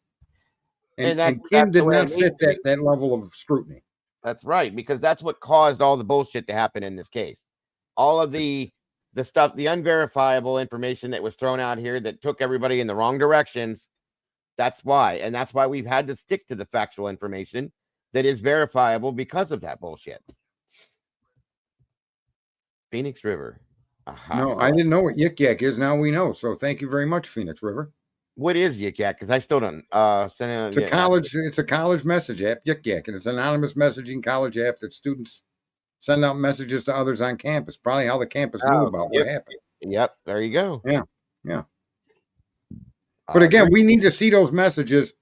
And if Kim is right, I owe her an honest apology, a very humbling apology, because I'm not going to have any of that shit come across my stream or be part of a conversation where you have no evidence. Of course. Hey, True Seeker. Of course. Remember that woman, Dot? That person we absolutely debunked. She's not real, folks. She's a real person, but she's not the person she claimed. And she told us 3 different stories in one 5-minute conversation. That's right. Me and CJ and Jules, we all completely debunked that person does not exist as Dot. Okay, that's a TikToker that wanted attention. That's all that was, and that has been proven. What up, True Seeker? I'm surprised Twizzle's not in here. I didn't know Twiz came in here. Fairness. Pardon? I didn't know Twiz came in here. There's El Barriqua. I got Twiz on Discord. I fuck with him. Twiz is awesome. I wouldn't be sitting here talking to you if it wasn't for Twiz. He only put this computer together piece by piece. Oh, did he? Oh yeah, over there. He took a whole Saturday and wasted his whole Saturday with me to help put this damn computer together.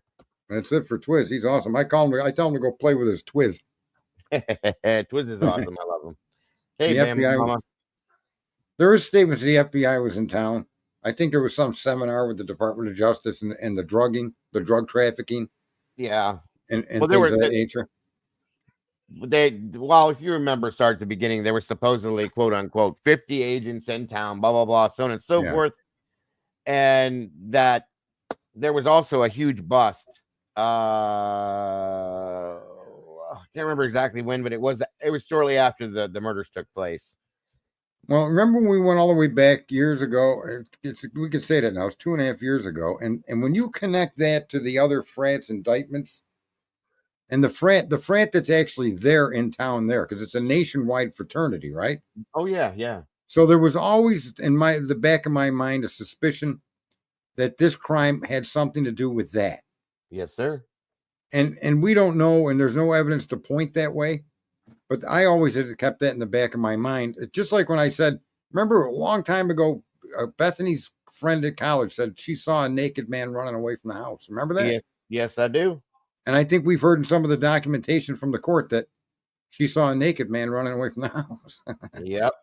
How about the DoorDasher that was said by the DoorDash employee that they called the order in and picked it up themselves? That's right.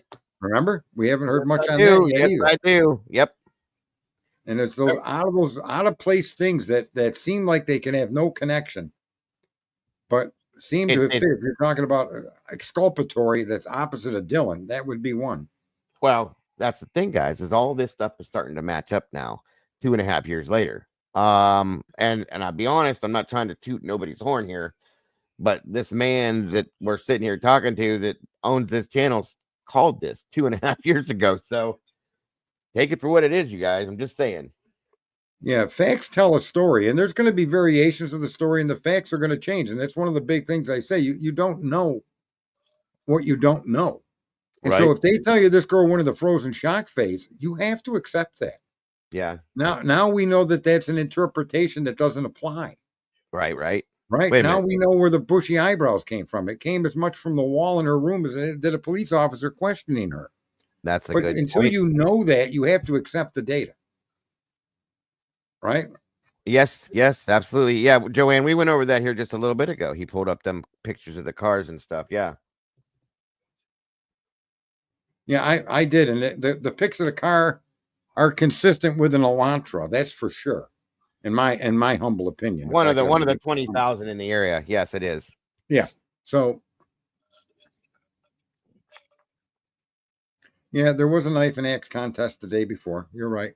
I don't know what it was about or if it's got anything to do with this particular case, but we'll know more if they ever release the autopsy. Let me bring this story up too. Somebody dropped this, hey Yvonne, in my chat 2 days ago. And I can't verify it yet. I've been digging, looking, and when I can, I promise you it's going to be plastered across my page. If it's there, that sometime in September of 22, I think it was, that there was a claim of Koberger stating that he owned a knife that he could not any longer find. Now, where's that?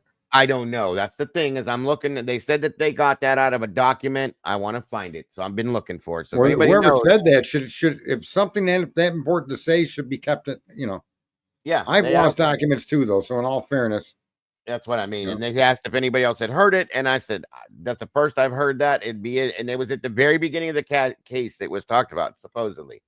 So, what about this picture that they put out of Brian in a selfie? Have you seen that picture? Yeah, and it pisses me off because all the guilters are saying there's proof, including JLR and his dumbass. There's proof that he did it. Hey, Heidi, what's the picture of? It's him standing in his bathroom, taking a selfie with his thumb up like this, and they're saying, "See, there's proof that he did it." And I said, "Why is that proof that he did it? What does that mean? That means what's nothing." The date of the picture? They said it was the next morning at 10:20 a.m. I have the picture somewhere here. Hold on. The white shirt is so scary. Yeah, I know. I mean, and I said, why couldn't that be the man's taking a selfie in the morning after showering, getting ready for his parents or his girlfriend or something? Nothing half-assed makes a great observation. Proof he has no wounds or bruises or swelling. That's what I said when I showed it on my show. I said, look at him. This man just committed a quadruple homicide 6 hours before this. There's not even a scratch on his body. Yeah. That's what I mean. You have to look at stuff, folks, from the perspective of innocence. But innocence flies, it gets trampled when, beyond a reasonable doubt, evidence shows that isn't innocent. That activity of him taking a selfie is as innocent as any picture in the world, because that's all people do nowadays. Right. The picture, don't get me wrong, the picture, it takes you back a minute because he looks like a ghost, but it is a little creepy, but he's a little You got creepy. The picture? I'm looking for it. Somebody sent it to me and I can't find the damn all right, thing. Yeah, no hurry. Dude, I have so much stuff in here, you know that. Steve said the thumbs up. Yeah, see, Steve, I'm sorry, but Steve is Stockholm syndrome. These poor fucking parents can only trust in what's being told to them. Right. Hold on. I'm here, Sarge, but I'm not gonna say anything for a few. Clue says he has a red thumb. Well, that means he's probably not good in the garden. I don't know what a red thumb, what does that mean? And then someone says he couldn't lift his arms.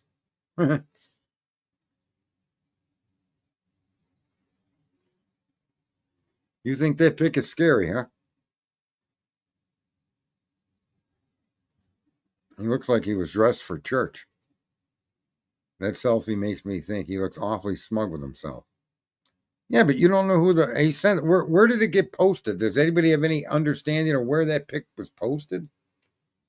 Was it a pic that he sent to some girl, or to a classmate, or to his dad or his mom? He was getting ready to go home.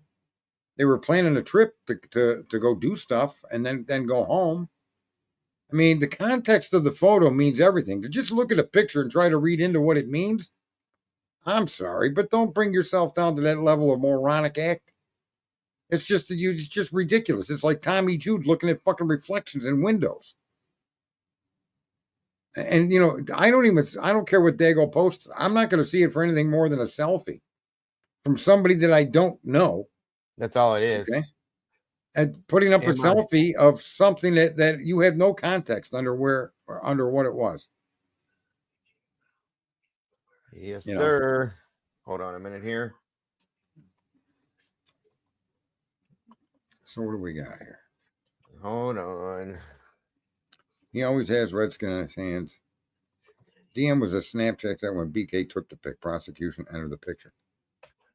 I also heard a rumor. I'm going to claim it as a rumor that he may have had psoriasis too. So there's that. But Dylan Morrison was on Snapchat when Brian Kohlberger took the pic. How do you know that to be true, Karen? I mean, that may be true. All right, Sarge. Give me a minute here. I'm going to pull it out of my... If you could post it up here, that would be awesome. Oh, yeah. Yeah, I got it here. Just let me pull it up here. Hold on. Yeah, the younger generation takes pics of themselves all the time. For everything. Everything. But there's got to be a context, and only Brian knows the context. Now, if it was on Facebook, there had to have been comments with it, right? Mm-hmm. I mean, it's... I'm going to paste a pasty white picture of myself and my thumb up and see if people think I committed a crime. Yeah, well. See, here's the other thing, too, and this is what people have a hard time doing, but I can't tell you enough that you must attempt to look at Brian Kohlberger as just another person and take the backdrop of the murders away. That's what nobody can seem to do. Now, I don't know why that looks creepy. To me, I'm sorry, he's just not an attractive dude. He's white. He's pale. He's pasty, and that's all there is to it. That's why people don't know if he's white or black. Right. Look, he's got little horns in his hair. Does that indicate he's a demon? Well, there's people that listen, Sarge. People, you know how these people are. They're like, "There's blood in his hair." Look, and I'm like, "Oh my god, guys!" He's got on headphones. Yep. Who buttons their shirt all the way to the collar?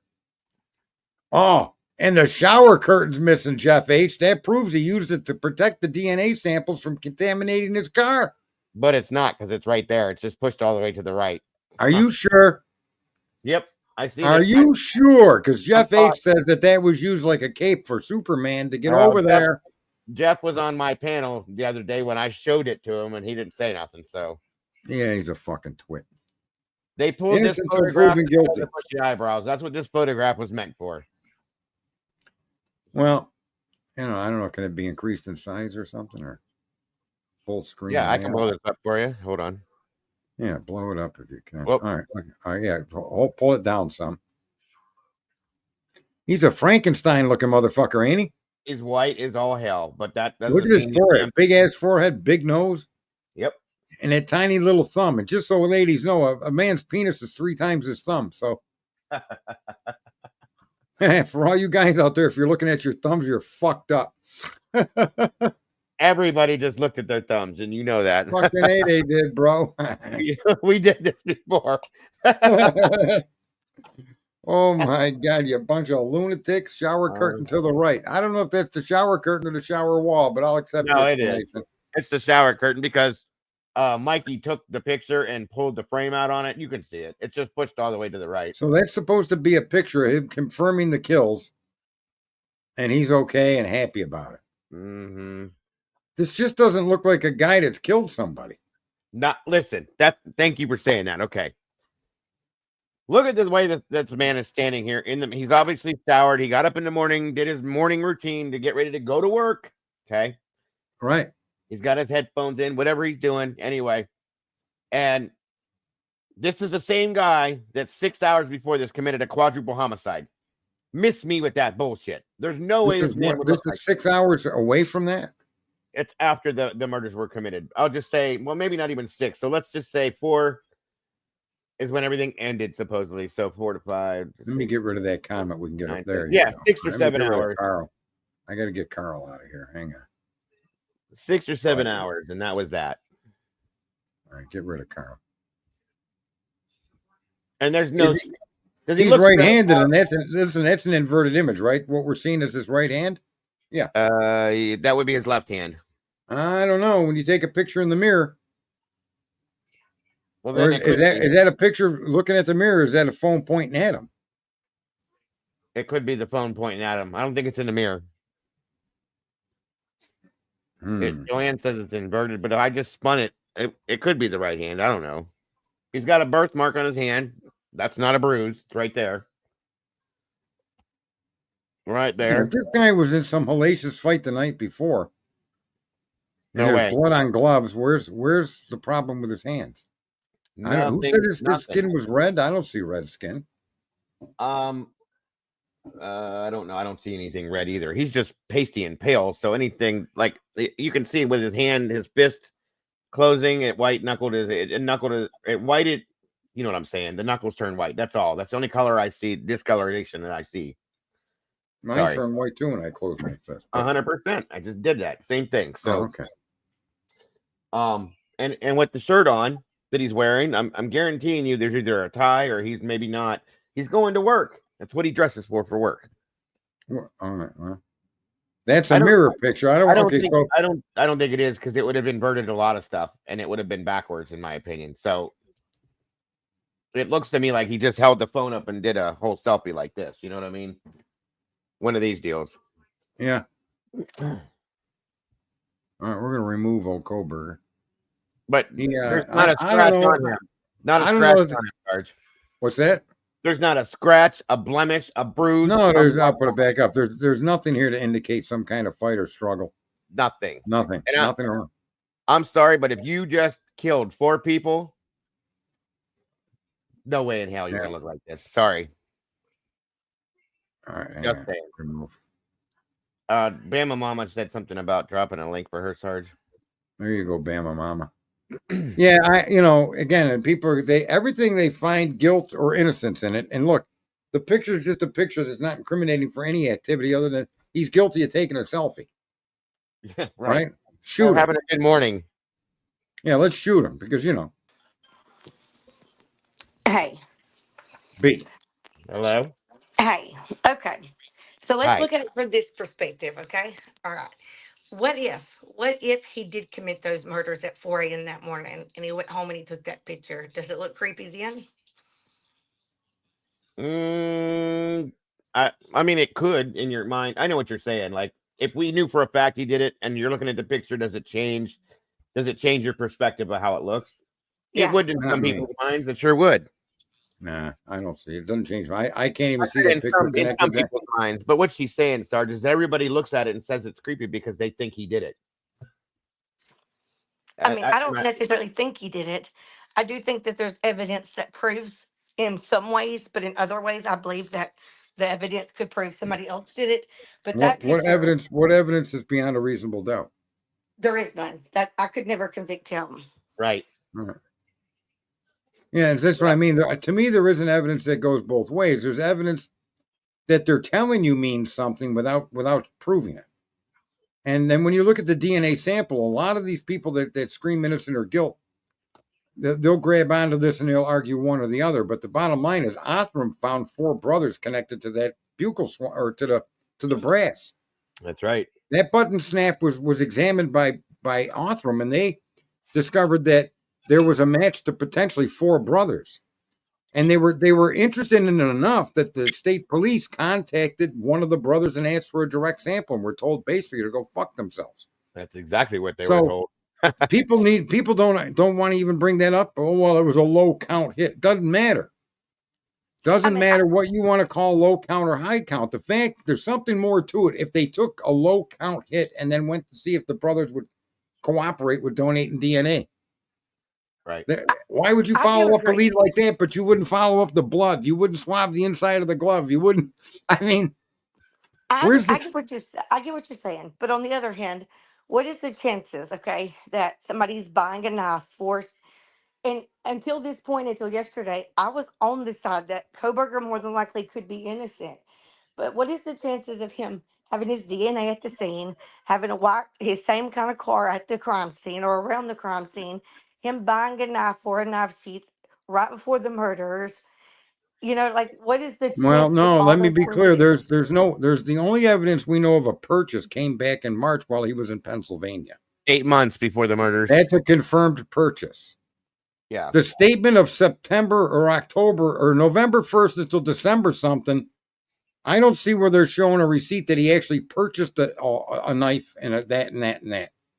And then So let me verify something for everybody else that we figured out yesterday too. After I went through all this, Mama Bear's husband works at Amazon, this, that, and everything else. So when they're trying to say that he went looking, and I hope I didn't cut you off, Alabama Mama. You didn't. Go ahead. Okay, I'm sorry, hon. That when they went in and tried to say that it looks like he went in and tried to purchase it a second time, that is not what that is. For those of you that have ever shopped on Amazon, which I've done because I'm a goofy ass toy collector and I buy toys all the time, okay?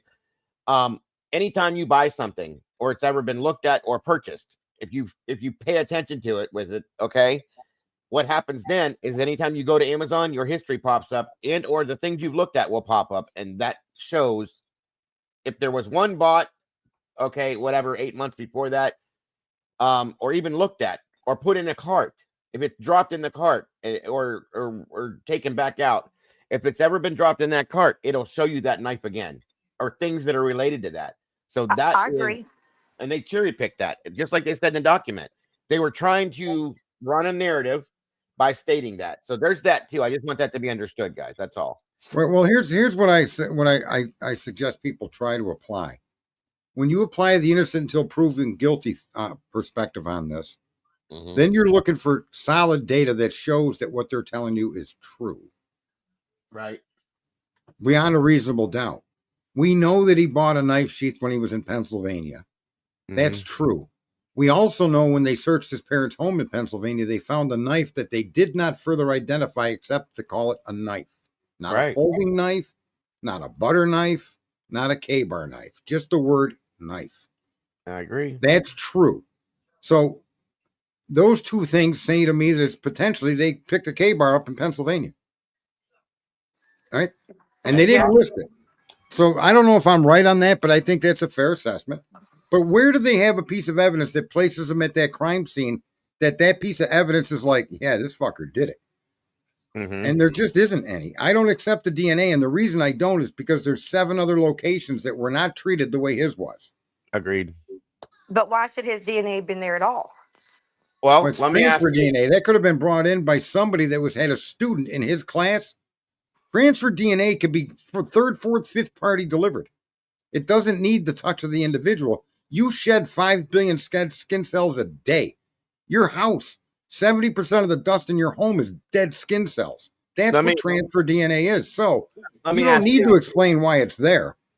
Well, let me, with that being said, though, let me ask you this, Bama Mama. I don't know if you remember, there was a case, I can't remember who brought it up. If it might have been Clue that brought that up, or Cletus, or one of them two that told that story. I can't remember where it came from, but it was back then about a paramedic that had gone and treated somebody, took a man to the hospital, so on and so forth, came back, and then that DNA showed up at a crime scene or something like that. Under someone's fingernails of the next patient that was in that ambulance. It was transferred by the cot that they put in that ambulance. And that right there tells you that it can happen that same way. Well, if you look up the science on it, Alabama, scientists universally accept that transfer DNA is basically a joke because the things that it cannot do is tell you when it got there and who put it there. That's the big part. Right. It doesn't need to be you. Your DNA, when you go to the grocery store, will end up on a beer bottle that gets taken home by somebody's wife, and then the man picks up the beer bottle and gets your DNA on him. See? Yeah. That's the problem with transfer DNA. It's transient. Yeah, and that's it. Clue just verified it in the chat. She was like, yeah, it was transferred by the EMT. And that there you go. It could be anybody. Listen, here's Okay, one now I even can worse. tell y'all. The Go real ahead. truth is, I just came up here to fuck with y'all. I don't believe Koberger did this. I'm not sure if he's really the one that done it or not. Clue knows that. Everybody else knows that too. I done been fucking harassed in all these other chats, That's all blaming the good. fucking roommates. I just figured y'all needed somebody to fuck with. I get what y'all are saying. I understand 100%. There's a chance he did it. There's a chance he didn't. Could I Right. convict him? Fuck no. Because Well, I don't have all the evidence. Some of the evidence makes me feel like, that's kind of weird. But the roommates' actions make me feel like, that's kind of weird too. So I just wanted y'all to know. Y'all were up here explaining. I was just fucking with y'all. Like, really, I was. It's all good. It's all good. But yeah, that case though, I can't remember how it was transferred. It was either the cot or the somebody said the heartbeat monitor or the pulse oximeter or whatever it was. Either way, it happened, and that's how simple and easy it can be. So, you know can what I I mean? ask you a question though? Yeah, Are you from down south? I Oh am. yeah, I'm Alabama. All right, so let me ask you a question. Are you married? I am. Okay, so in this hypothetical situation, God forbid you never have to face this. Let's say you and your husband get divorced, right? Uh huh. Will you still be brother and sister? But I still, yeah, by God, but not by. We're all brother and sister in the Lord's eyes. there you go. There you go. Just fucking with you back. You know what I'm saying? It's Yeah. mutual. It's not a problem. Roll Tide. Roll I Tide. understand what. See, I have had to go. I got Queen's pitchy out her chat the other day mad at me because I was questioning the roommates' actions because they are questionable. Like, I feel like that's weird. I was 21. I'm 32 today, but at one time I was 20. I was 19, and I would have still called the police. Like, Mm. I wouldn't have got up and got on Snapchat, started calling my family. If I heard or I seen somebody in my home, I would have called the cops. Listen, Everybody would have. they may have been on Instagram showing their boobies, their butt, or their feet, or something. Anybody You get would have. paid to be on there, right? You Women definitely make would. money going up on there, and there's records of them going up on Instagram. I mean, how Right. serious could they have thought the night before? How they're acting like you can't even explain what these young women did. It's beyond explanation. Well, I guarantee you one thing. By the way, first off, happy birthday. And you'd have never went checking your job applications on Indeed, knowing that something horrible like that just happened in the house that you're standing in. Tell you that much. She I did an agree. application. She Yeah. went on Indeed, Sarge. She was checking her Indeed stuff, and it's like, wait a minute. Who? Dylan was. Indeed.com is where you put applications in for jobs, okay? Mm-hmm. One of the things she was doing on there was she went on Instagram. She was on every social media platform you could be on, and then jumps in and checks her job application status or for whatever she was doing in there, but still. And meanwhile, this is all going on in the background. I miss me with that bullshit. I'm sorry. I agree. That's weird. She seemed rather comfortable with everything and her interaction on the phone and her wanting to tell a story. And I got the sense that she felt that there was no focus on her. And once she recognized, it just seems to me that she just felt that way. I don't see any sense of urgency. And then the fact that she says, I hope they're passed out. I think she said that before Hunter went and opened up the door, went upstairs. So why would she hope her roommate is only passed out? I don't That's know, a but I fucked do up know thing to this. say.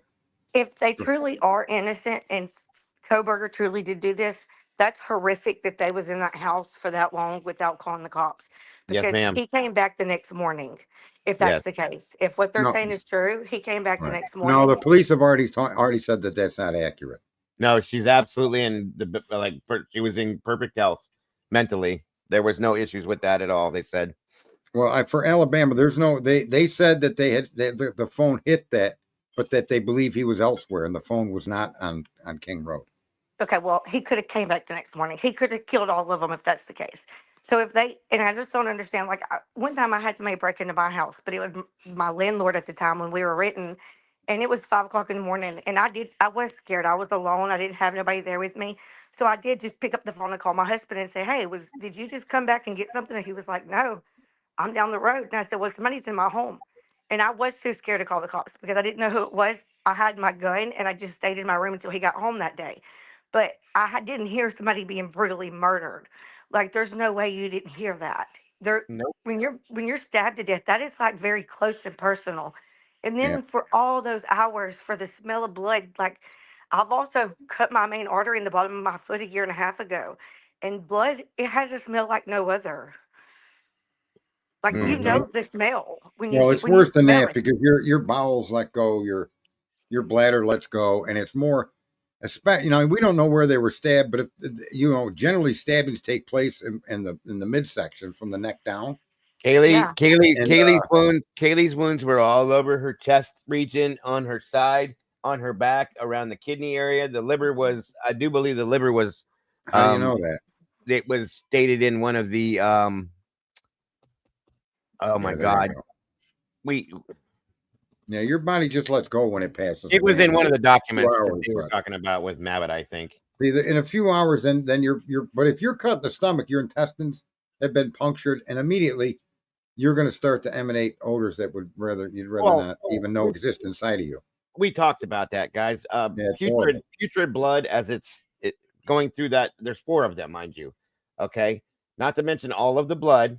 Look at that. People when they pass on, they evacuate. Wait, how about Dylan being on Yik Yak and Idaho pulling a warrant for VKit? There you go. Well, there was a warrant, and who keeps saying this? Was it Miss Potts or Indy? Somebody there said was. They did pull that. I remember seeing the document before. Well, no, they pulled warrants. That one cop went back and pulled warrants for Bethany and Zane, or for Dylan and Bethany, all the way back to August of 2022, prior to the crime, because there was something in those warrants that they felt that them warrants would provide them information connected to this crime. And that's weird. I've never seen that warrant. I know you're telling me they pulled Yik Yak for Brian. Maybe was that picture for Dylan? Is that what you're suggesting there, Clue? I see what she's saying 100% because she was on Yik Yak. At what time? Yik Yak is a college, like Snapchat kind of sort of thing. Yeah. It's where people like meet what up. What time was the picture and what time was the Yik Yak? That would be relevant. The picture was 10:20, I think, but that's a big point right there that she's putting up there. If they're pulling Brian's Yik Yak, and that's a big deal, folks. What time was Dylan on the Yik Yak? 10 that morning, I think. I'm gonna pull it right now and look. Pull up that list. It should show. There's a timeline for it. And, yep, I got it right. That would be a bit too coincidental for them both. Let me see something here. That would be crazy. She was on that app that night, and I believe the early morning. Right. We know she was on there in the early morning. And then the 911 call. Like, okay, that's another thing. Okay. Why would you say that on the 911 call that your roommate was drunk and she thinks she might have passed out, when we have heard from Zena's own father that her fingers were almost severed off? Yes, ma'am. She fought back so bad that her fingers were almost severed. You would know that when you walked into that room and 2 people have been brutally stabbed to death. Not just one, but 2 people. There would be blood everywhere. With what you did, 11:35:36 is when Dylan was on Yik Yak. All right. I can show it to you. You want to pull it up? Well, we know from the defense that there was no connection between any of the victims and any electronic or otherwise. Right. Right. But they did not list what they considered victims because there's no statement about Dylan and Bethany, which you may not consider a murder victim. Right. Their position of victim is significantly different than the victims, right? Exactly. Okay. So when they say that there was no connection between Brian Kohlberger and the victims, that does not include Bethany Dylan or Bethany. Amen. Thank you. And she added somebody on her phone that night. Who did she add? There you go. Thank you. A new contact. It was at 3:50. Oh, by the way, she was supposed to be sleeping at this time and wasn't woken up until sometime around 4 by what she thought was a dog, somebody playing with the dog. Bullshit, because you were adding a new contact to your phone at 3:51:03 in the morning. Well, the other thing too is she peeked out her bedroom door, and the newly released documents are what the police have stated. So why are you peeking out of a door to the house that you live in? Right. You knew something was going down. Wait, y'all remember? We've also heard from people that she screamed up there and told them to shut up. Right. There's no statement that she did that. That's not true as far as we can see now. Well, and let's go with what's on the screen. Oh, I'm sorry. Go ahead. How about the dog? Kaylee's dog. It says in some of the documents that's been released that the dog was outside at one point in the early mornings. How did it get back into the bedroom? That's a good point. That's a good Or point. how the front door was left open at 9 a.m. and somebody saw it. You're telling me that she walked down there at 4 a.m. that morning and she didn't close the door on the way to go to, to Right. what's her Right. name's room? That's Right. wild. Like, none Well, of that shit makes sense. no, it don't. And Sarge, pull that the last comment that Clue threw up there, the first one about the parents with the red flag. Okay, where does it says that she, there it is. Yeah. That she contacted her dad, Bethany did, at 7:30, 8 o'clock, and then at 8 o'clock she dialed another number. Then at 8:01 she called home. Then at 8:02 she calls her mom. She's absolutely right. A college kid is not going to call their parents at 7:30 in the morning on a Sunday. For what reason? Thank you. I Because agree. you did not know what the fuck to do. Excuse my language. And you were panicking because something bad happened. So don't say you didn't know shit, because I'm telling you, you're full of it. Bingo. Hey, Clue, there's a link there, and it's not the Slim Fast. It's to the stream. Yeah, Clue, get your ass up here. Yeah, that other number could have been an attorney's number. That's a good point. Yeah, and here's the other thing too, is like I know it's hard for a jury sometimes to understand that you don't have to explain circumstances the police are accusing you of. They have to show that those circumstances are undeniable. Right? I agree. Agreed. I'm always getting Clue in trouble. I always make her have to come up on panel. Like the other day at Queens, when Sarge was in the back chat and I saw him and I was saying, "Come up here, Sarge. Y'all get in trouble with me. I done made all these folks mad at me. It's your turn." Yeah. I mean, there's no other way to look at these things, you guys. None of this 8 hours. You're on social media and taking pictures. What the fuck are you taking pictures of? Okay, that's another thing I have a problem with. Bethany's taking photographs, texting her mom. Her mom's texting her back. This and that, everything. This does not make sense. Well, her getting Bethany to come there on a weekend where Bethany had already decided she was out of there. You mean And Kaylee? then you got the or Kaylee. I'm sorry. Yeah, my bad. You're I right. get the names. You're right. That's why I don't call women by their names. I get them wrong all the time. Do better with So that. I use nicknames. Yeah. And look, if you look, yeah, and that's another thing. That's that since she brought that up too. They called their parents. If you would have told your parents what you think is going on, your parents, I would have as a parent, and I know you would have, Sarge, and anybody else would have that has children, would have said to call the police right now. They still didn't do it at 8 o'clock in the morning. Yeah. Or go look. What do you mean you can't go look? Take you and Bethany, go upstairs and knock on the door. Yes, thank you. Well, we see. Here's the thing: we're guessing at what these conversations were about, and we're using the backdrop of the murders as the motivation for all this communication, and then those two may not be connected. Well, and that's true. That is true. But come on now, though. I mean, well, I've again, always it's not. wondered. Go ahead. No, go ahead. I've always wondered if maybe what happened was that Dylan saw, when she saw somebody, she thought, maybe I'm just a little high, or I'm a little too drunk. And so she called everybody, and Bethany was the only one that answered. And when Bethany was like, "I don't know, I heard something," they got down there in the room together, and then they calmed themselves down and passed out for a few hours. Like maybe they talked themselves out of what they actually had saw. Because I've done that before with my friends, when I thought I saw somebody outside. It was nobody. We had just scared ourselves. Maybe that's what they did. I don't think they slept at all that night, Bama. I just don't. I can't with all of the, if you go down through the timeline with all these text messages and stuff, I can't find a spot in there where I would imagine they would be able to sleep. And if they did sleep, something ain't right with you to be able to sleep through all that. Sorry. Tomboy is telling you accurate when he says that they're not supposed to. I've been told that too by several people. And here's another thing too. I'd like to know, out of all of these, as we get closer to the time where they called 911, there's multiple texts and I believe a phone call maybe between Bethany and Jenna McClure. I want to know why at that point she was brought into that. That's another reason. Another thing I have. I think my problem with them going to sleep is I mean, I've been really drunk before, like blackout drunk.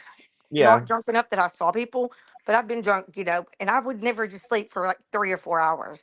Like whenever I pass out for like hours upon And hours. You wouldn't that's have been what waking me tells up at that. 7. Yeah, thank you. And that's what tells me they didn't sleep. And I almost don't think they were drunk either, because you're right with what you just said. I was the same way. If I were to close my eyes after drinking like that, I wouldn't have woke back up. Sorry.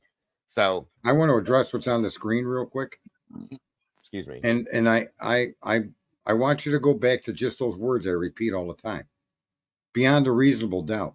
And therefore, there's no requirement for a professional juror. As a matter of fact, professional jurors are more likely to become corrupt than people that are just pulled in off the street at random and interviewed. I think the system is exactly fine. I think, however, as a general rule of thumb, the 5.63 billion morons on social media have all been taught to believe in information, and they've forfeited their ability to think. So when some jerk off like the drunk turkey tells you what you're looking at and surrounds it with a context, you run with that. When someone tells you that picture proves Brian Kohlberger is celebrating the murders, you run with that. You don't objectively look at the picture and put it in the context of a picture that you yourself have probably taken of your fucking self. Because you don't have the capacity to understand innocent until proven guilty means beyond a reasonable doubt. So I understand why people think maybe there should be professional jurors, but I think what really needs to be done is our schools need to get back into the business of teaching people how to think. World War II did not start because Hitler killed Jews, okay? And if that's all you know about World War II, you're ill-informed, and you should just never fucking bring up the name Hitler. Even if you're going to use it in a slur against somebody, because you're an ignorant motherfucker that doesn't know what they're talking about. And that's what needs to be fixed. We need to help each other learn to think again, and not take things and let someone surround it with a context and you act like, because it makes sense, that's what it must mean. That isn't thinking, okay? Bah, that's sheeping, right? What's a professional juror?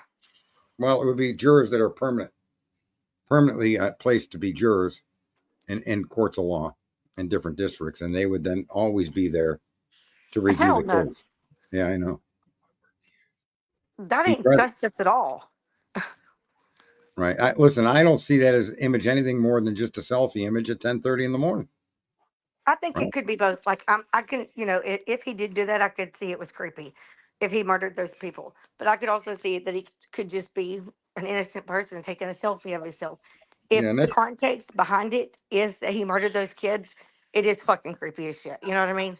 But if it isn't, then I can, I can feel both ways about it. yeah. See, I can't. I take it for what it shows. It shows me of a man that's been accused of a crime that took a selfie on the morning after, the 10:30 in the morning of that crime. That to connect the two or see both of them together in a single context doesn't really fit. I don't care if the cops are accusing him of. That has no idea. Right. I don't know. It has no idea what people are going to look at that picture and think 2 years later. Right, like when they made everybody think he was stalking them because they placed it in a probable cause affidavit that was everything in it was a lie, but everybody believed he was a stalker. Yep, I agree. And then prosecutors came out and said it was a lie. Santa Claus himself said that never happened. So there's there. Right, and I tore that apart instantly with no effort at all by pointing out that the cops' assumption that criminals turn their phone off before they commit a crime to hide their location. Yeah, well, this guy's an upstanding fucking citizen, you jerk off. This kid's never committed a heinous crime. He's got no felony convictions, right? He's a PhD at a college. He's a student. He's an assistant teacher. He's all of these things that are American. He's an American citizen. So don't level at this kid. Don't put at his feet that he turned his phone off to commit a crime, because that's what criminals do. Because at that point, Brian Kohlberger was not a criminal. And he's carrying, or I'm sorry, you already said he's got the PhD, but he's studying computer criminal forensics. And these people know that you don't take a phone to a crime scene. And that's the main thing. He took a phone, his own car. There's too many mistakes that were made for the knowledge that this guy had. Okay. I'm sorry. It just doesn't fit to me. Listen, I got to say that I suspect Jody would be too shy to come up on the stream, but I will send personal plane to pick you up. Oh my God. Nothing changes. Nothing changes. Damn. Look at you. Lord. It's on the way, honey. He's trying to pick you up, Jody. What's that? I said, he's trying to pick you up, Jody. He Yeah, said, if you want call me baby. she's laughing. Plane is on the way. That's a good point. It'll orbit the continental United States until you give us a location. So don't worry to pilot out, okay? Right. Oh, God. Jesus Christ, right? It's like Air Force One, just circling. I'll be honest with you guys. When I've been in the middle on this for forever, okay? And I was leaning. I actually at some point started leaning towards the guilt side of this for a little while with certain things until this text message shit came out and everything else. Nope, I can't. I don't care if he bought a knife or he didn't buy a knife, guys. Who's to say that he didn't buy that for a gift if he actually did buy it? Okay, still haven't seen a receipt on that, by the way. It could have been a gift for somebody. He could have bought it because he was going across the country and for protection, and he gave somebody a ride. They stole it out of his car. Whatever it is, if that's what they're going to say, I don't care. I don't believe he did it. Look at that. Clue taking shot below the waist, trying to kick me in my nads. Again? Yeah, she always takes shots. Hurry up and eat your food, somebody's saying.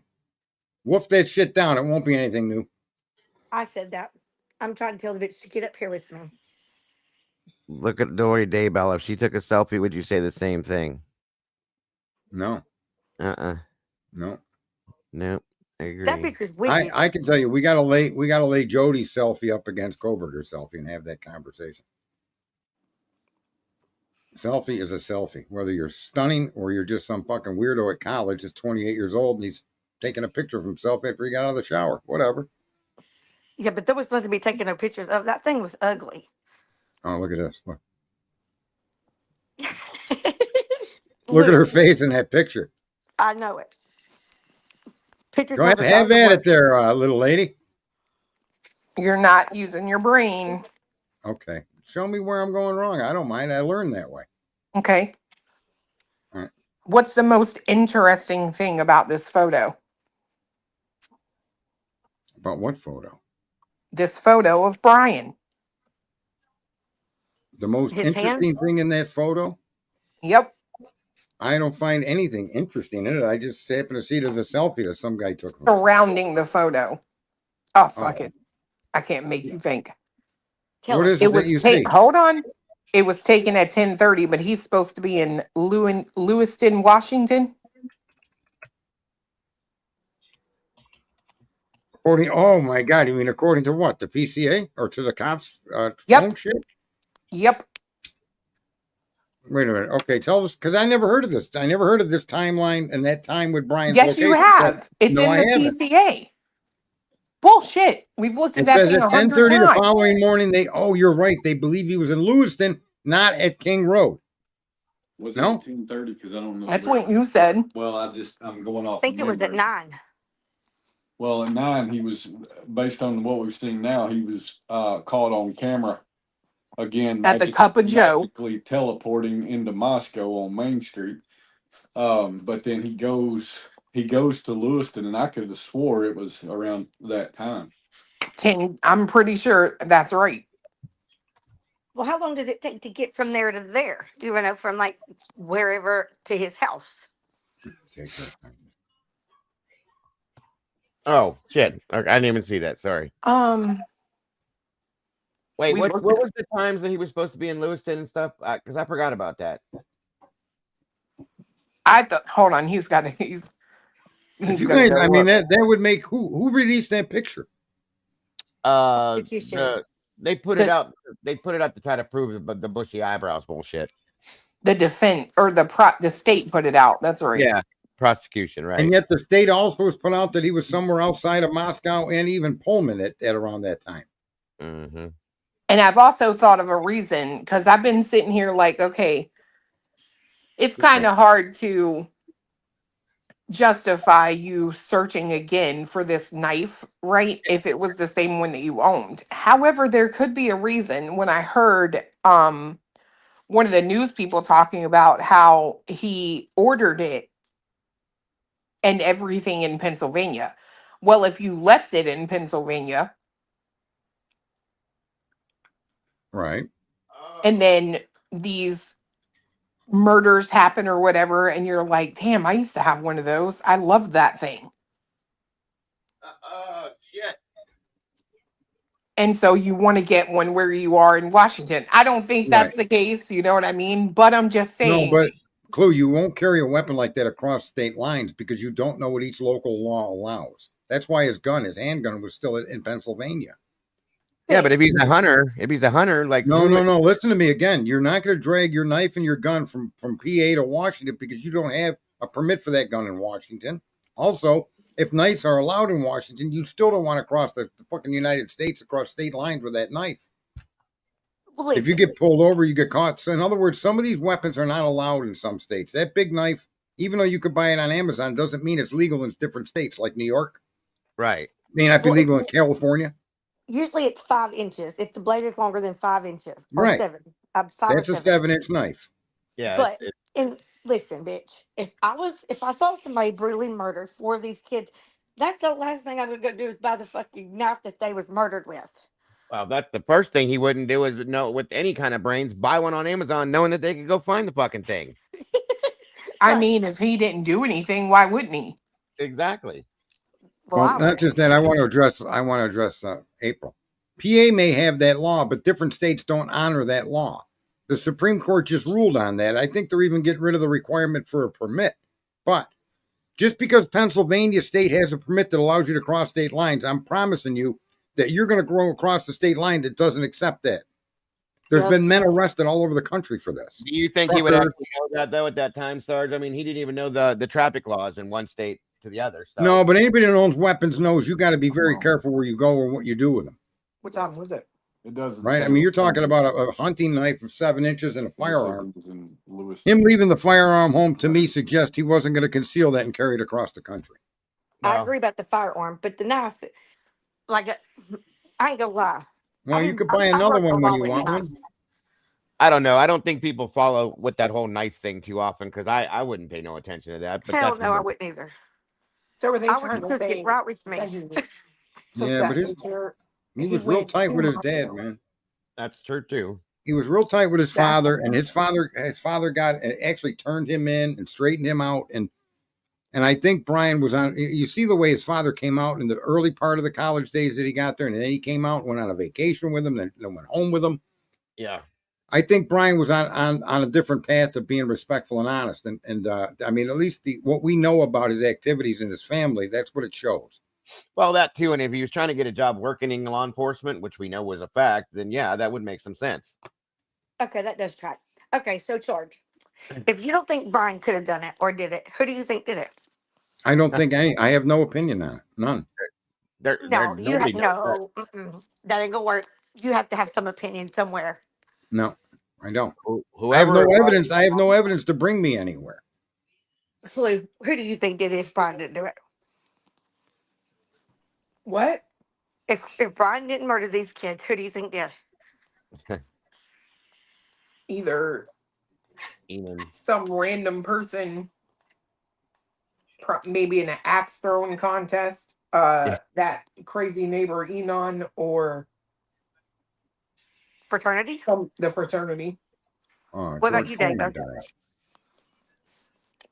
I'd probably lean towards the fraternity myself more than anything, or like she said, somebody that was just coming through town for that axe thing. Listen, the terrorist that Trump just named, the Aguaga, whatever the fuck that gang is from El Salvador. Okay, yeah. They chop people up. They kill with knives. That. They don't shoot you. No. Somebody was going to call the police. They cut his fingers off. So if I was going to say that if this has anything, let's say Brian is not the guy, I would then start looking into drugs and the trafficking, and they're on a major thoroughfare for not just drug but human trafficking. What about the cartel? Yeah, and so I would say that those connections would more likely be the ones that commit this kind of a crime as a message.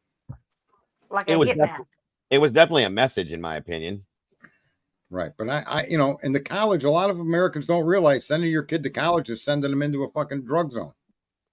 Crime zone. A lot of people don't realize. They don't even think second. They're going to Harvard. Well, Harvard isn't surrounded by drug cartels and drug dealers and sex traffickers. And, it's dangerous where your kids are going to school now. And most of the crimes that happen there aren't front page news. They get reported, but not nationally.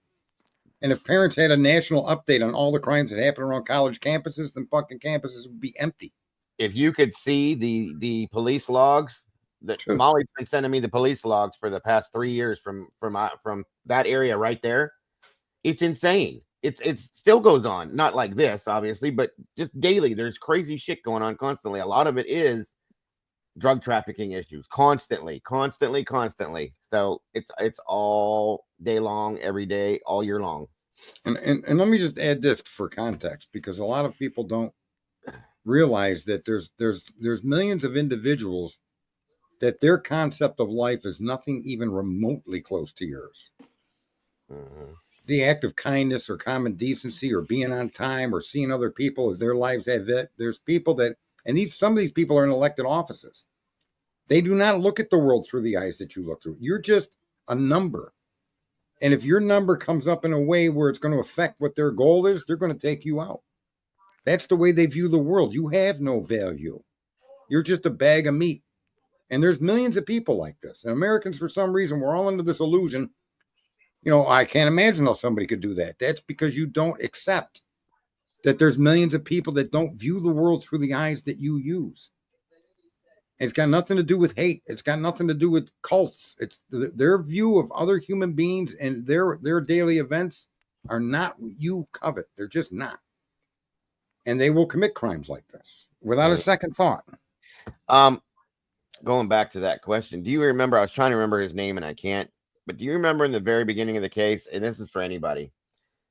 But there was a guy that was brought up in the very, very, very beginning that worked for a bakery or something, I believe. I can't think of his name, but he was the very first week of this, I think, that he was brought up and then just disappeared off the radar completely.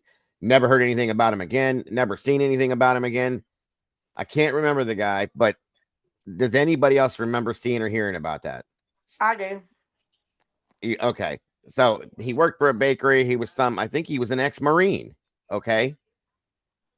And what that's what I'm asking. Like, what happened to this guy? Why did he get taken out of the picture? You know what I mean?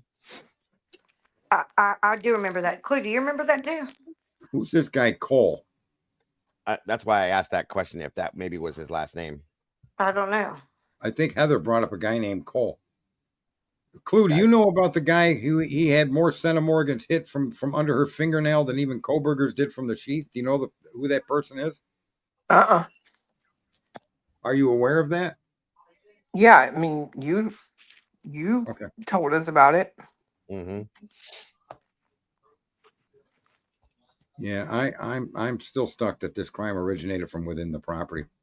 There's no sign of forced entry. There's nothing to indicate somebody came inside it. And for you to leave a sheath, it's a weapon of somebody that was known to that house is what. Well, not even that. There's no way that sheath came in from the outside, as far as I can tell. I just can't accept that. No matter what anybody in any of these stories or any of the things you read, I can't accept the car.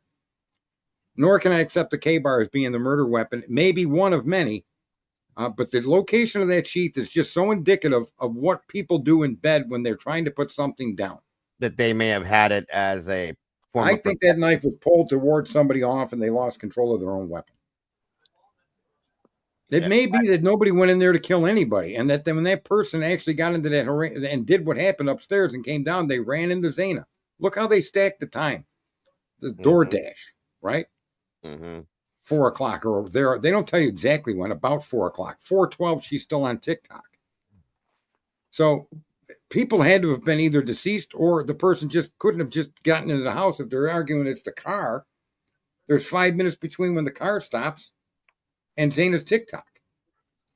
It's so convoluted that it doesn't, there's just, to me, there's no way you can look at this as an outsider. For me, anybody else can look at it their own way, and I'm an ex-criminal that broke into places. And it's just, you're not going to go into a home with the intent to do harm and keep your knife in a sheath.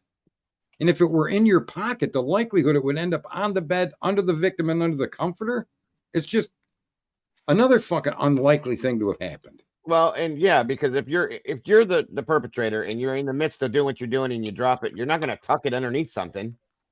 It would just be laying there. It'd have been laying right there. So yeah, that makes perfect sense. What are the odds it would go underneath her basically her hip and her thigh and the comforter? There's That's none. like tucked in. That's why Ann keeps saying they placed it. It was placed. Or why wouldn't their blood be all over it? Correct.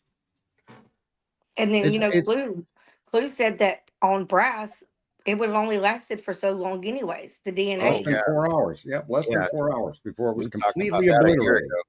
Yeah. Absolutely. So there's, and then everything the police look at, I can accept all of their story if they had images of a car that you could say for sure was a 15, and they could show a path the car took, and not I gotta believe it because you're saying it bullshit. I don't even think a car was involved here, in all fairness. I mean, you'd got to be stupid to go to a house isolated like that with woods behind it and around it and apartments next to it. Why would you bring a car into that neighborhood? Why would you park down the street? There's a college parking lot 850 feet away. All you have to do is walk out of the sliding door and go up the back hill and walk 800 feet. You're at the car. Why would you park it in a complex next door? Just doesn't make sense, man. Especially somebody that went to school for criminal justice. Like, you'd think that if it was him, he'd be smart enough to know better. Say this again, Heather. The sheet does not have the sheet does have red DNA on it, male. It does. I know the sheet has blood. And Cletus, I keep bringing up Cletus. I don't know if you've listened to any of the streams tonight, but I've been patting him on the back and about the glove and how they didn't swab the insides of the glove for transfer DNA. And a lot of people agreed that was real clever. Someone called him sharp, and I said the sharpest thing on Cletus is probably his fucking toenails. True. There he is too. I knew he'd be back there. Yeah. So what else did I hear? We've got all this DNA, all this unidentified male DNA. Something about the car was being touted today about how you can't. The times don't work on how they say this vehicle moved. Hey, I agree with that. 1 minute, like literally within 1 minute, he's way across where he should be. Like, I don't know how the fuck he could have got from one place to the next within 1 minute. Well, and the fact that they downloaded 3,800 people from that cell tower, so obviously 3,800 people were active with their phones at 4 a.m, right? That's almost 10% of the community. It's a 55,000 person community once the college is in session. So you got what, 7% of the community still waking on their phone, and you got no Brian Koberger and any of that off of those towers. I think Twiz and Cy Ray are going to show. Or not. I think Twiz has already discussed or pointed out. He has that the cell phone can be shown to be somewhere completely different than that home. And Twiz did show that. I just pulled it up. Okay, it says that 3:30 a.m. Okay, no, it says at 3:29 a.m. that he's over there off of 1125 Ridge Road, and then 1 minute later at 3:30 he's over there on Linda Lane. How could he be there within 1 minute? I didn't see that. That's why I believe there was another car driving around in the same area that's almost identical. Well, those cars remain identical until you get to the year 2020. I think from 19 to 11, the fenders, the doors, the roof line, the windshield, the back glass are all the same. The differences are going to be in the front fascia, the front bumper, the headlights, the kind of fog lights, the kind of grill. That changes. But the structure of the vehicle does not. So that car, you could look at that side of the car and not really be able to identify what year it is for many, many years, at least to 17 for sure. But I think it goes all the way to 19. You have to have a front shot, a clear front shot or a clear rear bumper shot to know what year you're looking at. And if you don't have them, then you can't honestly identify that vehicle with any kind of certainty. Right. One of those damn docs talks about the Nissan. I looked at a Nissan Sentra today there, Heather, and a Nissan Sentra I don't think has any chance of being the vehicle in the pictures they showed us. I just don't see it. And I looked because I remember you pointing that out in different streams. All right, Clue, what else you got to teach me how to think?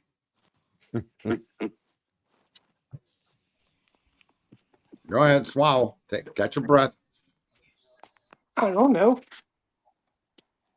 We don't know for sure about the 10:30 time being in two places No, at he once. said he was wrong. It was 1 o'clock that he said. They said he was whatever. Okay, so that 10:30 picture could have came from his apartment in Pullman. What I was remembering was the time of the traffic stop on August 21st. How can I send you this picture of this map so you can see all these times where it doesn't make sense? Where are you here? Okay, since you're in here, you can go. Well, I'll just put an email down here in the chat, right? Well, you don't even have to. All she's got to do is pull the picture up on her screen and present it. Hit the present button. She's probably on her phone. Yeah, I'm on my cell phone. Oh, I'm sorry. Yeah, okay. Then you probably have to do the email thing, like you said. I didn't even think of that. My fault. All right. Clue, are you on your phone? Yep. You guys do all of this off a phone, Clue? Yeah. No computer? Panels. No. You're gonna go fucking blind. Why? I'm looking at it on the TV. Oh, okay. That's even better. All right. Does anyone remember the case? Security turned out to be a killer. He followed his victim. His girlfriend made the connection. Could it even be remotely? It could be anything, Onyx. I remember that. I can't remember when, but I remember hearing about it. I have read all 43 and 36 hours. Damn. I'm not surprised, Heather. I'm not surprised either. Well, what information can you add to this that would she's got that fucked up eye for an avatar. And what information can you add there, Heather, to move the conversation forward or backwards? What did Tomboy say? That's what I'm trying to make sure of. Tomboy said that Cole guy. I want to clarify that's what she meant, but that the other DNA under the fingernail. Yeah. She put a name with it, and if that's the name, I swear that was that dude's name. His LR DNA came up under Maddie's fingernails. Is that what you're saying, Tomboy, for sure, or are you guessing at that? Let me go up here and see. Oh, that was the other thing. Enon Harsh.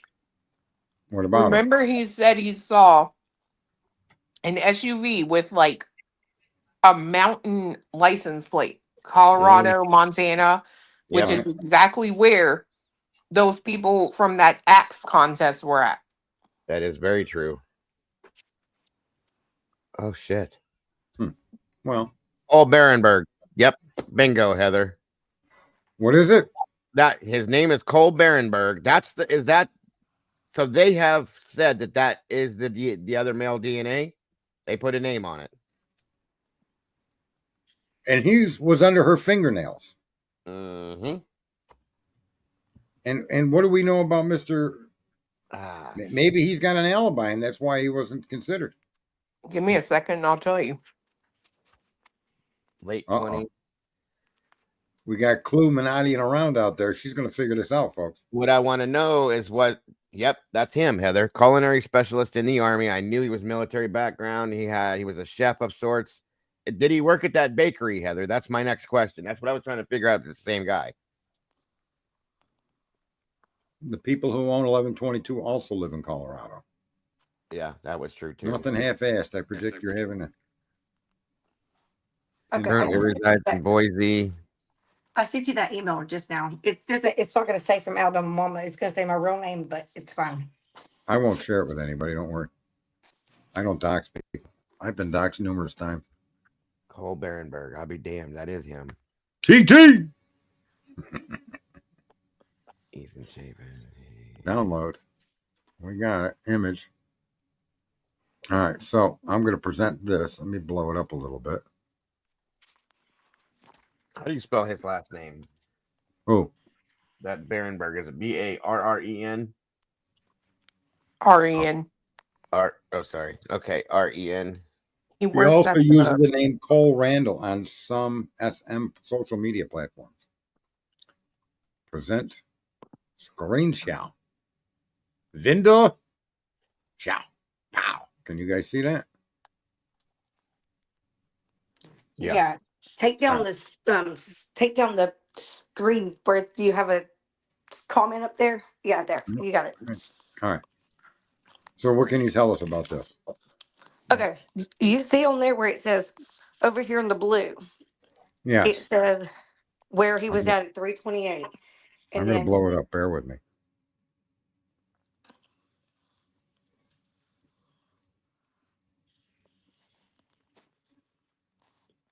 All right, go ahead.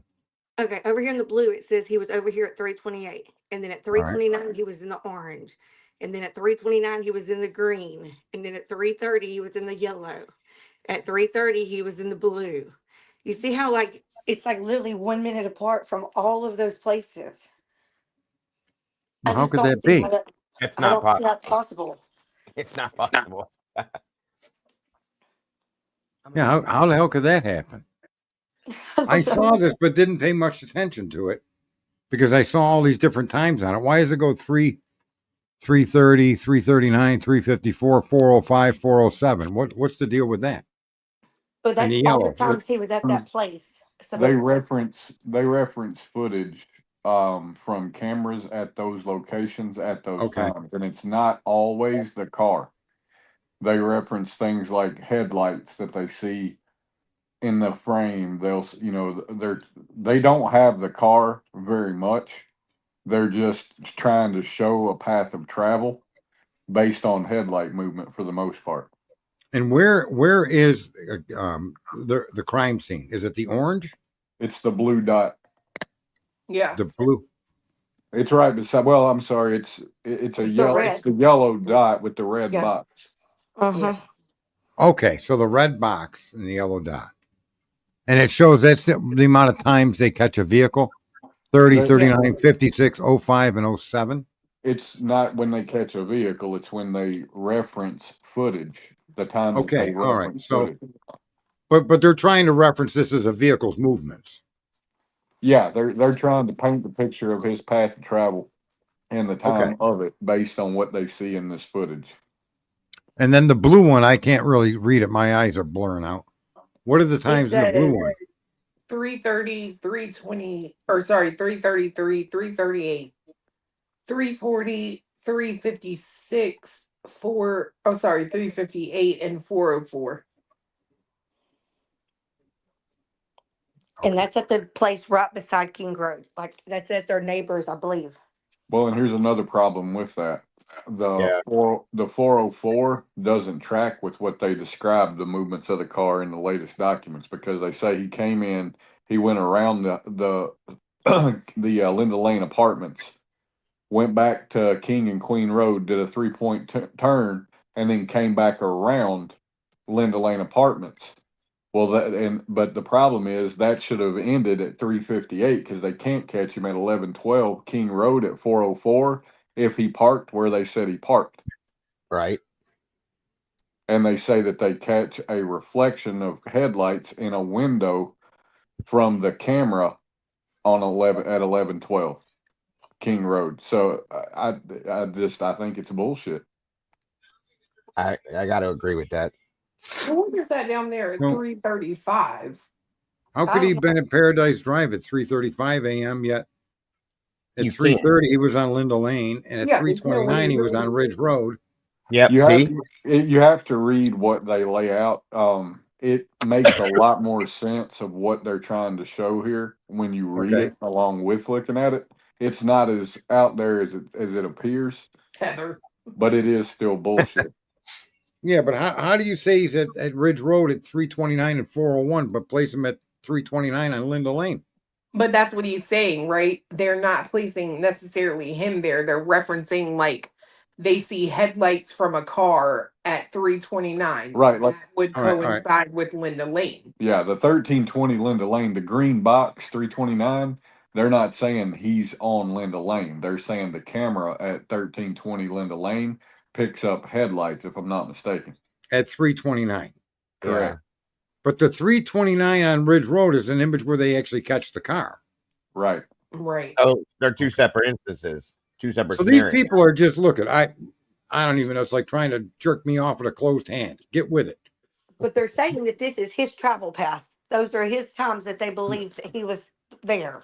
Well, it's times that they reference that they can see him in cameras at those locations. It's not necessarily exactly where he was at, but it's how they tracked him. Or is it that they can see that vehicle? Like the car. Yeah. Or headlight. Well, the first fucking problem they've got answering is, okay, how did you distinguish between his car and the fucking DoorDash driver? Well, we don't even know what that guy drives. It doesn't matter. The way that if you're talking about referencing headlights, what they describe in the movement, they reference headlights and shit like that. There's no fucking way you can sit there and honestly say you can distinguish between his headlights and that of a DoorDash driver. I definitely agree with that, and I'm sorry, but at 3:35, I don't know how in the fuck you could see anything from all the way over there. Like, I just don't. And he's supposed to be over here at 3:33. Like, that's what I'm saying. Y'all see how weird that is? Like, I was looking at that and I was like, what the hell? Like, my husband will get down with the gas, but I ain't never fucking been able to get down that fast. There's no way you're going to go in 2 minutes from that part of town to that side. No, it's just no. There's only 1 minute over here on the blue one. I mean, there's not going to be much traffic. Well, no, but there's 3,800 cell phone downloads during that time. So there is going to be traffic that if you had the time and the money, you could pull out the locations of 3,800 phones because they have the time thing with it. I forget the TA. So no, you could paint the picture of other vehicles in that location without even naming names or phones that are in that location. So, all right, let me ask this real quick, not to interrupt, but this blue box that has all these times in it over here, where exactly is that blue box at again? That's the house. That's it's the house next door, the one with the Yeah, that's like the blue house. Yeah, the light bulb camera place. Okay, so let's go from there to that Paradise. How far apart are those two? Just out of curiosity, does it give a distance by any means? Well, I don't know. Maybe a quarter mile. Okay, maybe. so it's a little further than that. I can't fucking remember. I know. I'll figure it out. Let me look up the addresses.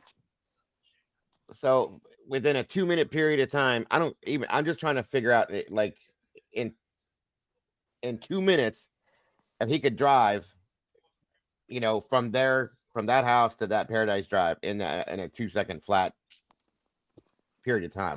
That's the one thing I'm trying to, whether it was him or not, you know what I'm saying? Because I still think that there was another car out driving around that looked like his. Well, apparently there were a lot of cars out driving. Looked like his. What do you mean? I meant like almost identical to his in that area that night. I think there was another car that was driving around. The difference between the cop car and the Elantra, though, is when you look at the car and you see the headlight shining down the fender. The cop car, the Focus doesn't do that. The Focus's headlight is facing forward, and there's no encroachment on the front fender going back to the wheel. You talking about the Banfield car that they had out there? And that's the other problem with a Sentra. Is the headlights just don't do quite what an Elantra headlight does. The Elantra, the headlight housing extends back over the wheel well. Right. It's quite a headlight. So I don't discount that the car they're picking up is an Elantra, but again, there was at least one, and somebody had mentioned 3 Elantras in that area that they were residents there or frequent in there. There was a girl that they were close to that drove one that was white. I don't know if it was a 2 or a 4-door. But I know that I can't remember any of their names, but there was a girl that they knew, dark-haired girl, and she had one too. So yeah, I don't know if this doesn't just add more confusion or it's just more suspicious. Why?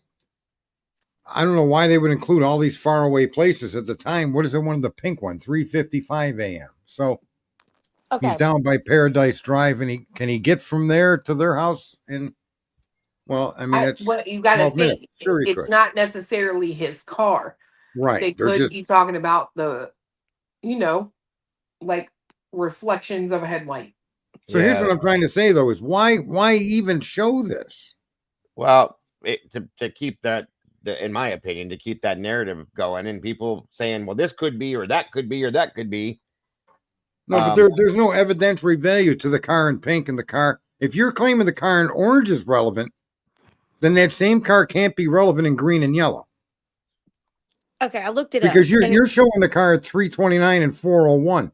It can't be at the crime scene if it's over here at 4:01, nor could it have ever gotten from where it is to the crime scene in under a minute.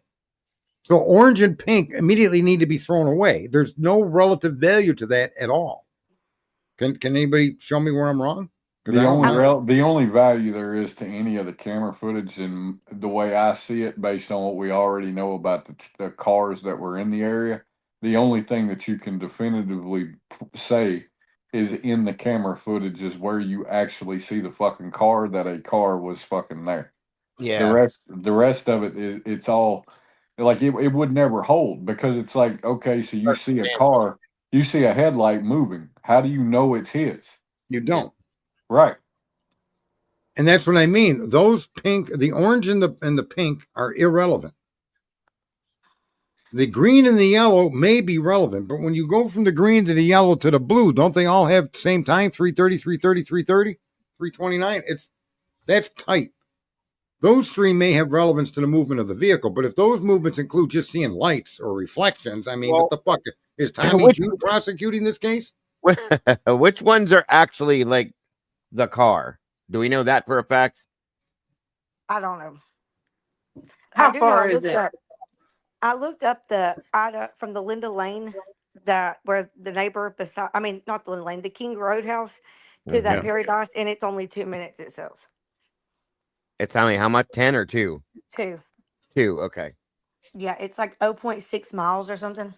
Well, then that could be possible, I guess, but like he said, though, those are headlights. You don't know that that's that car. That could be anybody's car. So that's just ridiculous. And what they're trying to do is they're trying to say, because they got an image of what appears to be an Elantra, that this is all connected, and that would be estimated movements of the car.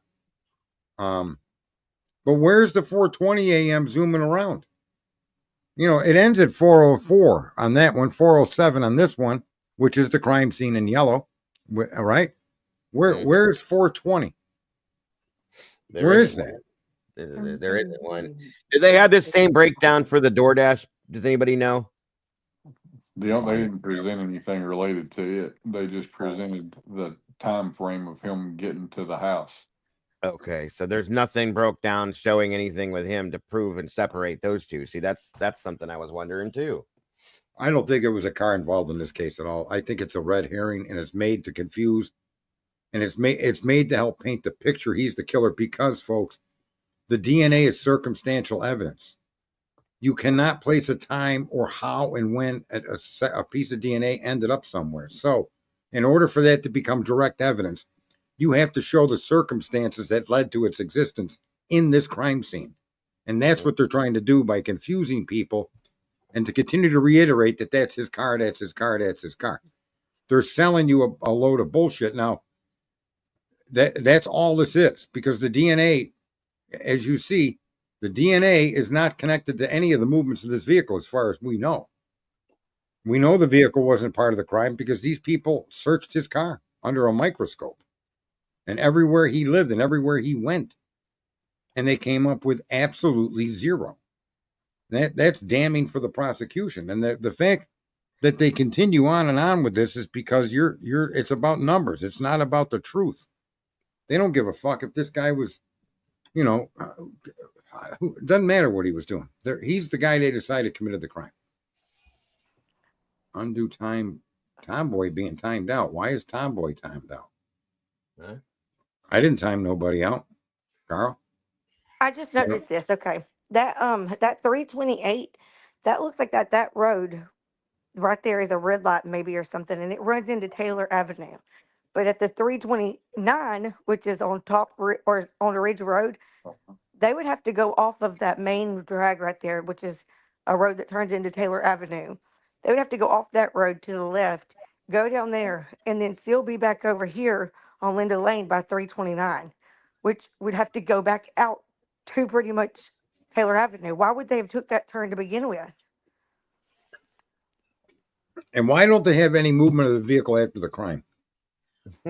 Yeah, thank you. That's what I was going to ask. That's what I'm saying. I don't think that this vehicle that they're pointing to, if it left at 320 at 420 as they suggest, it might not have went far, went by anything that contained a camera. and they went home, whoever it may have been. That may have been a DoorDash delivery. The guy in the parking lot, we don't see it. Is there any discussion about the parking lot vehicle making the 3-point turn? And anything the prosecution has released? Not that I've seen. So remember what I said about Linda Lane in the beginning? It was a distraction. Mm-hmm. It has no evidentiary value to the crime. And in this case, I would say for sure that there is no car related to this crime unless the car is connected to not even Taylor Road, but the main, let me think here, north, southeast. The road behind, where the house, there's a college and there's a field up behind that house, right? If you're looking out the back, you can't see it, but there's another road up there where there's a parking lot for the college. That's a parking lot that's 850 feet away. If a car was used, I can't imagine the things that they're saying that this kid did. Drove around in front of all of these cameras, parked, went into a house with a knife in a sheath, and then went upstairs and went around the house and killed all these people and left his knife sheath behind. I just can't buy that. Here's another question. She was just sitting here looking at something and makes a really good point.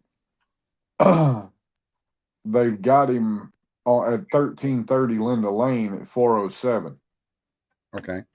How do they have him on 1330 Linda Lane at 407 when he was committing the crime in the house? He was already in the house at that point. No, he wasn't. No, they said he what did they say, between 4 and 420, right? Yeah, but this document that this is in gives a really detailed timeline. Yeah. Of what they're saying happened. And I could swear the 4:04 a.m. was the reflection they have of his headlights that you can see at 1112 King Road, but I may have it wrong. The 404 and the 407 or whatever, he's on the Linda Lane, he's doing that turnaround. At 404 he does the backup, the 3-point turn right there on video, or that launcher does, and then it turns around and goes back and then does another 3-point turn and comes back and takes its last loop, and it don't never come back through there. Remember? Okay, yeah, but they narrow it down to 12 minutes to commit the crimes, I'm assuming. And does acknowledge the 407 and saying that he had whoever did this had under 13 minutes to commit the crime.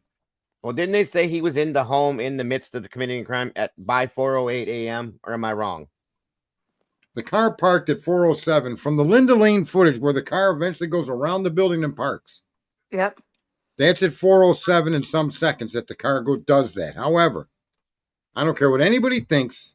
That car is a Chrysler 300 because I have complete faith in Clue and his analysis of that vehicle. So that's where I'm at with mine. You know what I'm saying? That car can't have anything to do with the crime scene.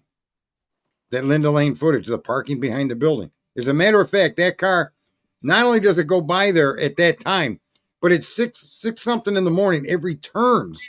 It must have left. It returns and parks in the back lot, and other streamers have wandered through and picked this Chrysler 300 up on their images. So the car is directly associated with a resident of those apartments. The Chrysler 300, that guy get a Clue identified. And I'm sorry, there's too many compelling reasons to say that it isn't a Chrysler 300 that went and parked that night at 4:07 a.m. Because at that exact time is when he's able to stop the frame of the video and show you that it's impossible to be a modern mid-size automobile. It's just impossible. The windows are square, the sail panel's huge, the time is correct with this PCA bullshit, and that Gray Hughes and other idiots that drove around that area. That car is picked up on their video, parked there as a resident on different days at different times, days and weeks after the crime. So there is a Chrysler 300 directly associated to Linda Lane Apartments. And I'm telling you, that car is what he said drove around there. And I just can't disagree with the guy. He's looked at it from too many different ways and too many different angles for it to be that big of the difference in cars is so dramatic. It's like literally like looking at a black guy and a white guy and not being able to identify who's who. It's that ridiculous. So I don't think any car was used to get to this crime scene. I just can't see it. And this should help people see that. The 329 he's here, 329 he's there, 330 he's there too. What the fuck? I know, and it don't make any sense. Like I could understand if maybe he got off that Taylor Avenue or the road that runs into Taylor Avenue and went down that ridge road. But I wouldn't understand why he would be over there at Linda Lane a minute later, but not past the first Linda Lane road if he was coming in the back way. I think that this is a red herring, just like that Linda Lane video. It didn't have any real value to this. You got people looking at dumpsters. You got some fucking woman telling you that she's hearing a manhole cover move. And you got Tommy with all these reflections and all these other lunatics out there. Not Butthole Betty. Who's that? That bubbly Waters, because she farts while she's taking a bath.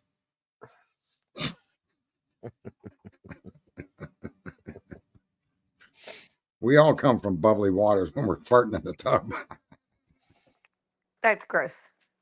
Well, it's part of how the world rolls. Two vehicles going two different directions. You got a car going the wrong way in the wrong street at the wrong time. And now we're seeing how anybody could come to that conclusion with a reasonable mind, and Ann Taylor did. Yeah, if you're going to pass gas in the tub, you better bring some incense there with you. You know what I've never done, and now I think I'm going to... Cletus. Clue. Sergeant. We have a mission if you choose to accept it. What's No, that? don't. I'm not shitting in a bathtub. No. I want you to fart in the tub and see if you can ignite the bubbles. No. Yeah. I'll do it in my swimming pool when I replace it here shortly. Oh my God. Are the bubbles flammable? That's all we want to know. Clue can be the experimenter. She'll just let us know. Yeah. They are. I saw it on Jackass one time. They do ignite? Yep. Are you That's serious? Yep. How do you set water on fire? Well, you fart and set it on fire that way. They fucking What did the that fuck on were they Jackass? eating? I think it was Jackass. Yeah. Yeah, What the they fuck did. were It they was. eating? They did it on Jackass. That's fucking awesome. Ugh. More than once. Yeah, that's that Butthole Betty or Bubbly fucking Waters, that little lunatic there with her fucking. Do you hear that sound? And then she shows you. It'd be like turning Clue's picture completely black and then blowing it up for pixels and telling you what you're seeing. It's like, are you people serious? They are fucking stupid. Did Tomboy come back, Sarge? I don't know what happened to Tomboy. Someone's saying unblock him, but I didn't block the guy. Clay, did you block Tomboy? No, she's not. She said she got timed out. I don't know how she could have got timed out. How? Somebody you got to do that to somebody. Well, like I said, Carl. Watch, I could time out Carl Ferguson. Hang on. It could have been an accident. Oh. Carl? Not really. You got to physically go and do it. You got to click. No, I mean like a button. Somebody could have had to hit a button on accident if they were doing something. It's happened with me before, but we have a new crime to solve. There's Tandy. What does that mean? Timed out? I don't even know what that means. It means they trouble. can't chat for like however long the person did it. Well, who timed him out? It's a her. It's a her. Dumbass. Well, listen, I got to see pictures. Where'd Jody go? Jody, save me. Oh, here we go. Get your daddy Clue. Oh my God. That's not my dad. That's his dad. I'm Cletus's dad. Okay, get your daddies. Cletus! His name isn't even Cletus, but the world renowned knows him as Cletus. It is too. It is too. I've even got a middle initial and a last name now. What's the middle initial? D. Cletus D. Yeah, man with two N's. Cletus D man. There you go. Thanks. There you go. Look, I'm not in that fucking filing, am I? What the hell?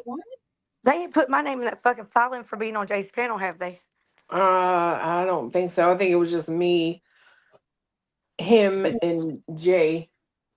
How do I untime somebody? I see you, Tandy. How do I untime somebody? I don't even know what. Listen, I can't fix what I don't know is broke. I don't know how to untime somebody I didn't time out. I mean, if a mod timed out Tomboy, you got to undo what you did. It's a long process, but I want to go back to that comment that Phoenix made. I agree with the whole actions of the roommates. Like, these, I mean, I don't know. But again, like I said, these are the kind of girls that literally grow up to like raise babies. You know what I mean? They're not gonna solve any massive world problems or anything. Like, I just don't understand how you are so scared that you literally are calling your parents the next morning frantically, mind you, but you didn't call the cops that night. That shit don't make no sense to me. Not even a little bit. Well, the fact that you say run down here is that makes no sense to me either. Right.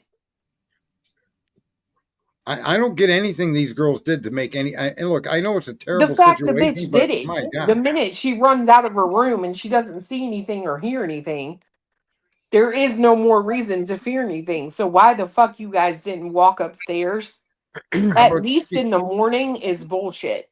how about everybody running around with that fucking vine light? What did it say on there? Good times or something? Yeah, good vibes. The good Good vibes. and Dylan couldn't even tell the cops if the lights were on in the kitchen or not. The Right. How only could you not know that? I think 12 Gauge said that the only lights that were on for sure that he believes was the good vibes sign and some kind of I think the white lights that they had around the balcony or whatever the hell it was. They were shining. But he doesn't know that. I mean, she was asked directly. She can't even answer it, and she was the one that looked out her door. Well, we She's kind the of one that do left. know that. Hold on. I Yeah. think Right. that's actually not true. I think we do kind of know that because when you see that officer, remember that footage where that guy's standing outside of the door and it's like open? Yeah. At that point, they wouldn't have touched jack shit. And the Yep. kitchen light was off. They're not going to go in and turn off a light because there could be evidence on the light switch. Yeah. Fingerprints and whatnot. Yeah, but remember, Clue, the kitchen was also like disrupted, where there was a plant knocked over at the sink. Like it looked like something had happened in that kitchen too. Well, Yeah, I I don't agree. know. I have always thought that too, right? Because it's like, but I've also seen photos of that house where, and like videos where the damn, that ledge going, it was a mess. yeah, from like the top, the second floor down to the first floor, there's drinks all on it, like after a party or something. So, Yeah. I mean, could they have partied there and somebody knocked the fucking plant over? How Well, long would you leave it though? You know what I mean? Like I would pick that up the next morning. you would have, but these are, you know what I mean? Like I probably would have too, but not everybody. Well, I mean, for they're instance, fucking 20. right? Those kids, I they thought that coffee cup that was on the sink for the longest time was the DoorDash, and that was dated from like I guess from way before. So how long had that been sitting there? You know what I'm saying? So they were probably messy. how is it that listen? I'm not a female, but why wouldn't you be prodding or holding on to each other and then walking upstairs and looking down the hallway into Zana's room and yelling? I could see them not going out that night because I wouldn't. The But next if I had morning, been in that fucking room and I hadn't heard a damn thing, another noise that made me go, "What the fuck?" I would have walked the fuck upstairs. that's what I mean. I don't understand how anybody could not, especially once daylight approached at 7:30, 8 a.m. Before you're bringing people. As far as we know, nobody else is at the house at that time. Right? Right. We don't know. And the Right? only thing that you've done to verify that the roommate won't wake up is fucking call a telephone. Now, if there was an alarm clock going off or something, that I can understand, right? But I just think it's weird. I think it just lacks all rationale to me. Unless you're told not to go out of your room. Well, what is the deal with this? The 300 people at that house? I never heard that before. I have. Heard Fuck, what? I've seen it. Not the At night before. that night before, that Saturday. Oh, or no. There was 100 people in that house the night before. They had a huge party. Remember? I heard that too. That's what I thought. That's what All we right, were but all told. not the night before, but not where it went into the following morning and the murders were committed. No, it would have No. been Friday night. Yep. Okay. All right. Yeah, but it was stated that there were other people. Fry said it himself. There were other people at that house that night. I don't know when, but sometime that night. It could have been earlier, but there were still other people at that house that night. And Yeah, because I think the girls that couldn't go out to the bar probably partied at the house. That's what they always did. That was the fact. I always say this too. I'm gonna point this out that it's not been said yet, but we're still not getting 4:30 to 7:30 a.m. information. There's something there. Those girls didn't just start wandering around and texting at 7:30 in the morning. Right. 3 hours. There's 3 hours of missing information. What the hell is it? There's 2.5 hours. Yeah, Well, roughly. before I even 4:30 to get to that 7:30 point, before I even get to that point, there's two questions I want to understand. Whose contact did Dylan save in her phone at 3:51 in the morning, and why? And the second question I've got is why if Dylan was the one that witnessed all this, why is Bethany calling her? Backwood beats. The first thing that's said on that call is sketch to me. The first something happened in our house. That doesn't track with you calling for a drunk roommate. Bingo. And the tone of her voice when she says it, she's absolutely fucking frantic. Okay, you can hear it. She's shaking. She's crying, and she says something happened or is happening in our house, and we don't know what. Right. And then Dylan is calm as shit. Yep. Can I just tell you what happened pretty much? Like, that's so wild to me that you're so worried Didn't she about also this roommate, but you want to talk about 4 a.m. She keeps referring to 4 a.m. Yes. Dylan was but the didn't one she also say that? Hold on. Let me explain this. At first, Bethany called. Mm-hmm. She says something happened in our house, or something is. She said both ways. Something happened, and something is happening.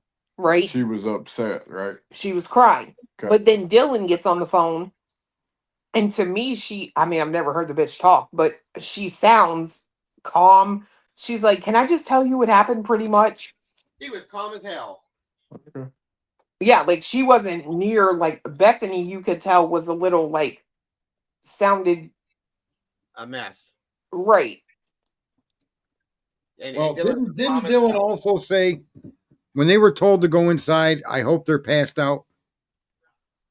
Who said that you could hear somebody saying that? I think she said, I hope Kaylee's okay. I don't think that's what she said. I heard her say, come on, I'll go with you. And then she was telling, I think, Bethany, we have to go, but we have to, come on. Like basically saying we have to go inside and see if she's actually passed out. They asked the 911 operator asked if she was breathing, and she said, I'll go check. Well, come on, we gotta go, Dylan. We gotta go. No, she said it to Bethany. That was Dylan on the phone. Sorry, I meant the other way around. Yeah. But you do hear, and it's the one thing that kind of made me back off of having like a lot of suspicion with the roommates, because I will say you can hear either Dylan or Bethany one saying, should we warn Kaylee, or we should warn Kaylee? I thought they said, I thought one of them said poor Kaylee. Well, that's what I thought too. But then when I listened to it again, it's more like, should we, or we should warn Kaylee? How does that match up with that, though? Is what I guess, yeah, that would make sense. But how did it match up with the situation? Well, I mean, if you think the cops are coming, this one's not waking up. And here's also what I think happened on that call. What I think is, at some point, Hunter went upstairs to the 3rd floor, because then you hear what sounds like a guy running down a set of stairs. That would, in my opinion, be the set of stairs between the 2nd and the 3rd floor. And that's when he's like, get out, get out. So my assumption is he could either open their door, or their door was open and he saw what he saw and he's like, just get the fuck out. You're not thinking. Like they may not have even gotten through. But you're not thinking, Clue. About when you hear him running down a set of stairs, you must then hear him run down a second set of stairs to get out of the house, and you don't. Well, and that could be the case too, right? The girls. Well, that would mean he ran down the 2nd to the 1st floor staircase, is what you're hearing. Right. Unless they're on the other option. Level. The other option is they stayed downstairs, and when you hear him run down the stairs, he's running towards them and they're right inside of the door, right? Yeah, Clue, but he Mhm. says Xana. He's talking to Xana and Ethan right before that. Well, you can And hear him banging on banging their on the door. door. Like he's saying Xana and them, but he's also banging on the door, right? April, you are mistaken. Go ahead, guys. I'm wondering if he even seen anybody or if maybe he just I I don't think he know. got their door open because he does say it's Xana, right? Or that's what the Yeah. transcript says. It's Xana. That's Yeah, what and so I heard somewhere. Where did I come up with this? This that I heard her say. I hope they're passed out. it was. I think it was in a text or one of the texts that might have been in there, which I have in here. Please I thought it be. happened during the Please, phone call, it said. I think you were saying, "Please be passed out," is what she said. and I think that was said during the phone call, and it was heard through the phone, not in Yeah, a text message. I don't remember reading I don't either. anything Uh-uh. about that in a text message. There was She's- something. Please be passed out somewhere. I remember hearing that somewhere. I can't remember what it was. I have the call backstage if you want to use it and listen to it, Sarge, if you want it. Yeah, why don't you put that through? What do we got here? It says add the stage. That's the 911 call. Yeah. All right. So folks, we'll have complete silence here and let this play through. I'm going to mute myself. If everybody else can, that'd be awesome. Yep. Slow it down to 80. You want me to slow it down that slow? That's what that Thomas said. Slow it down to 80 and you can hear it clear. I don't even know if you could do that on YouTube. 0.75 or 0.05, 0.25 is all I have in here to slow it down to. So Go 7.5. That's 3/4 speed. 80 is just a tad above that. Well, Yeah, wait until they're getting in the house though. All right. Yeah, that's a good point. Hold on. All right, here we go. 10:55 a.m. 42 seconds, November 13, 2022. 911 location of your emergency. Hi, something is happening. Something happened in our house. We don't know what.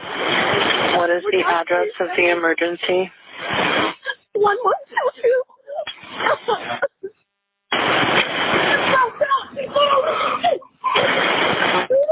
What is the rest of the address? Oh, Kings Road. Okay. And is that a house or an apartment? It's a house. Can you repeat the address to make sure that I have it right? I'll talk to you guys. We live at the light, so we're next to them. I need someone to repeat the address for verification. The address, 1122 King Road. And what's the phone number that you're calling from? What's your phone number?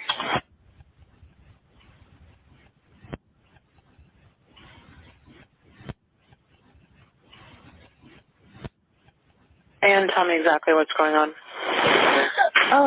One of the roommates has passed out, and she was drunk last night, and she's not waking up. Okay. Oh, and they saw some man in their house last night. Yeah. Hi, And are you with the patient? Okay, I need someone to keep the phone, stop passing it around. Can I just tell you what happened pretty much? What is going on currently? Is someone passed out right now? I don't really know, but pretty much at 4 a.m. Okay, I need to know what's going on right now if someone is passed out. Can you find that out? Yeah, I'll come. Come on, but we gotta go check. But we have to.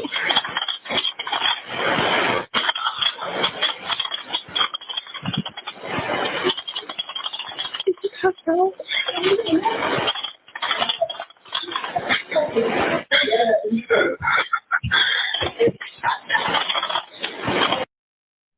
It was right there. Is she passed out? I'm Is gonna she back up. passed out? Yeah. I'll slow it down and back it up a little bit to hear it again. Sorry about that. I was trying to catch it, but all right. Let's see, about right there. Okay.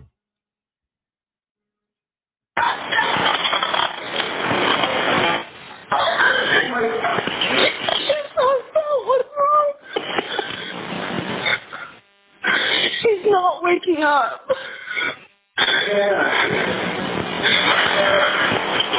Okay, one moment. I'm getting help started that way. Okay, thank you.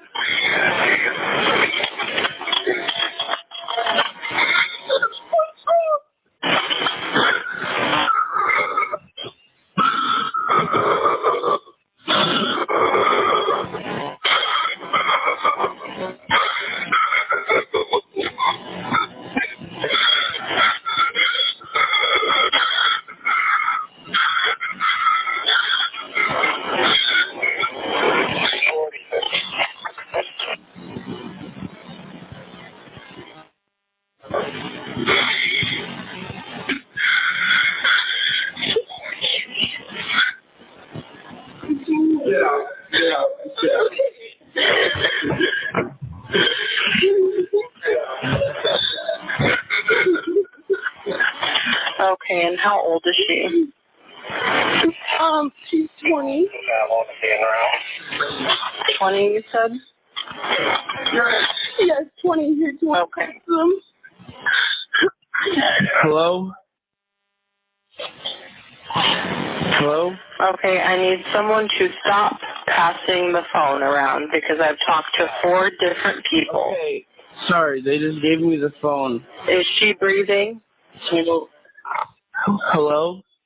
Is she breathing? No. Okay.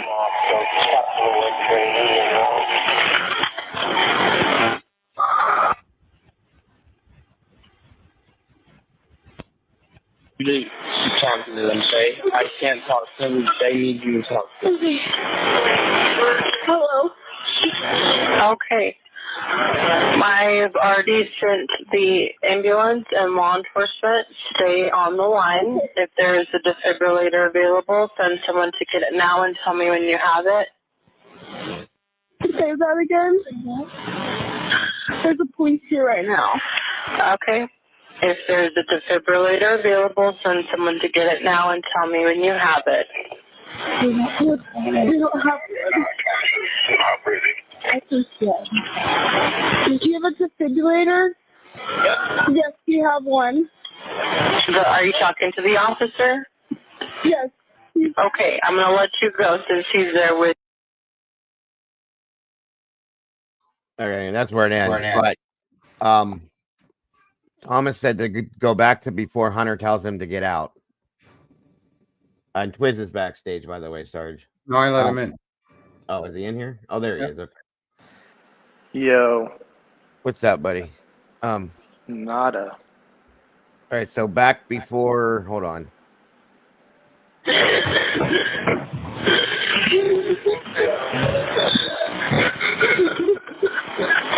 Okay, and how old is she? She's 20. 20. You got to go back more. Yes, 20. You're 20. Okay. Who's on the phone saying she's 20? Dylan. I thought it was Bethany, but it's yeah. Okay, hold on. How far back am I? Hold on. Sorry.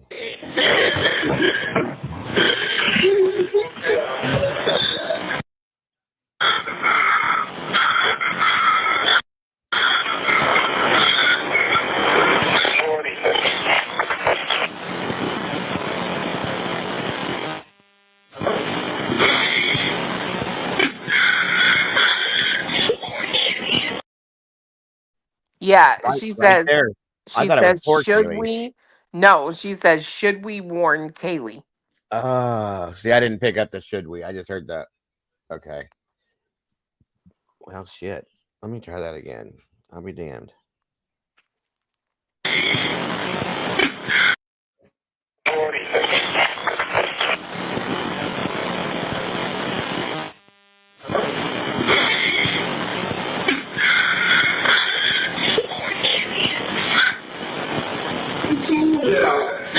Okay, I did hear that. Yeah, I think it. Yep. I didn't hear her make that statement. I heard her start to something like should, and then it started to cut out.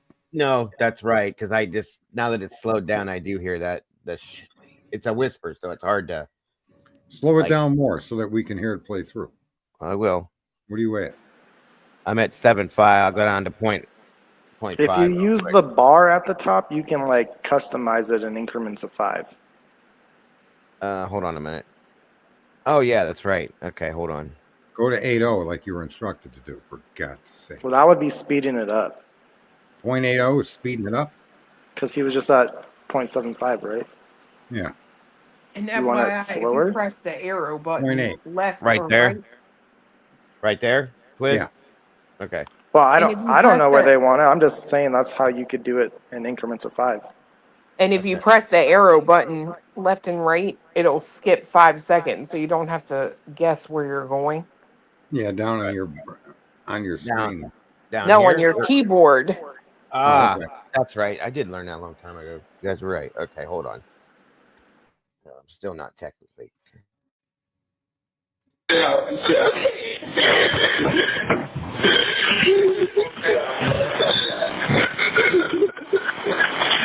Okay, and how old is she?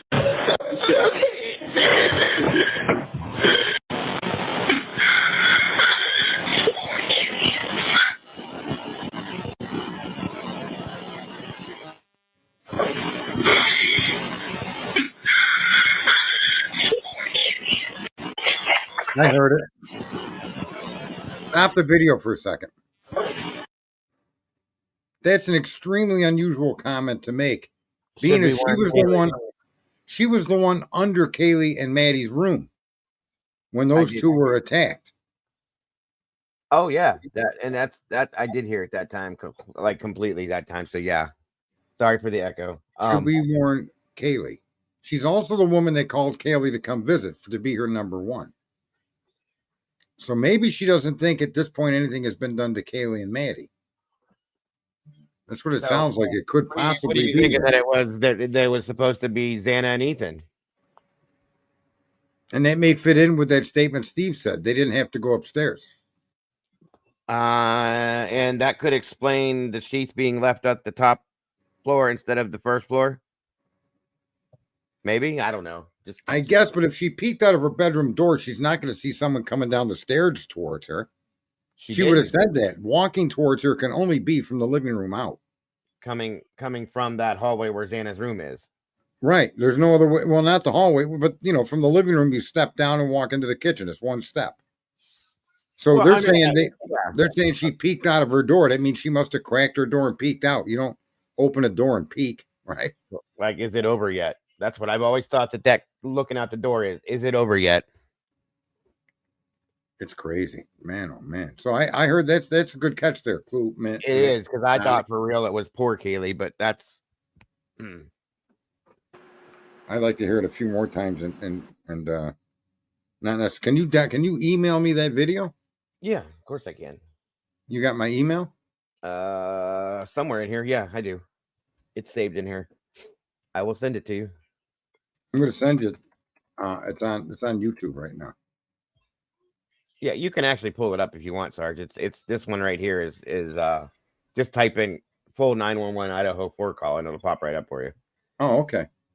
Oh, that makes life easier. See, we got Twiz in here. We got to acknowledge Twizzle. So what do you think, Twiz? About what? All of this. Well, Brian was not in Moscow that night. He was, in fact, in Lewiston. Right. So he's innocent. 911 call. Seems like they were faking it. I don't know. What were they doing all morning in between 4:30 and noon? Texting, Snapchatting, Instagramming. Doesn't make sense. None of it makes sense. I don't know. None of their data makes sense. Well, let me ask you this. If you mix a polar bear and a seal, what do you get? A polar seal? No, you get a polar bear, Dago.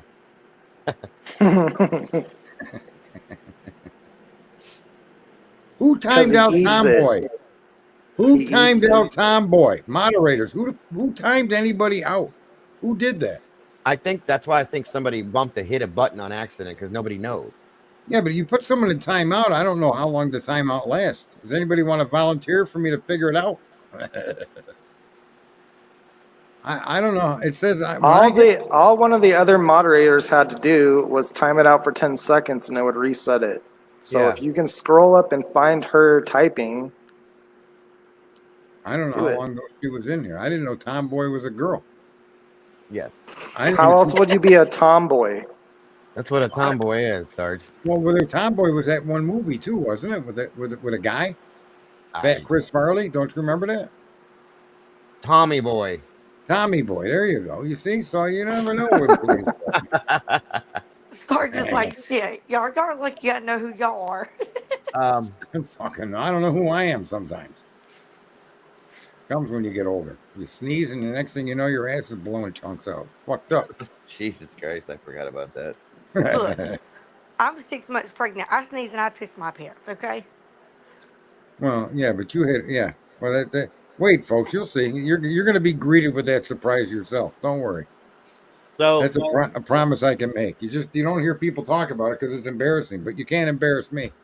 the I'm rest an of it, embarrassment. Right.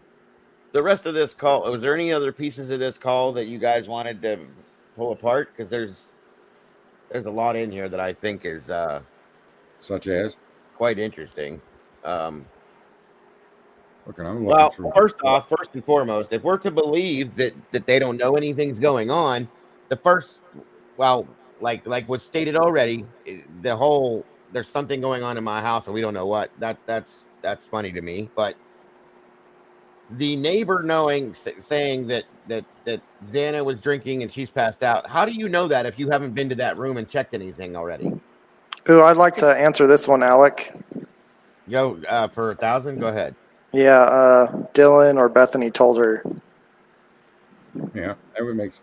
But these And then girls you can know that. you can hear them whispering, "Oh, the guy in the house." So she says, Yeah. "Oh, and there was a guy in the house."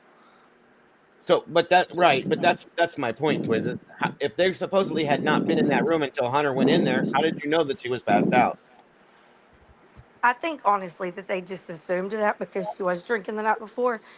When you hear that, like I feel like that is real hysteria. Like they're No, really that doesn't make scared. any sense. Look, if you know that your friends are passed out the night before, you go bang on their door and fuck with them, right?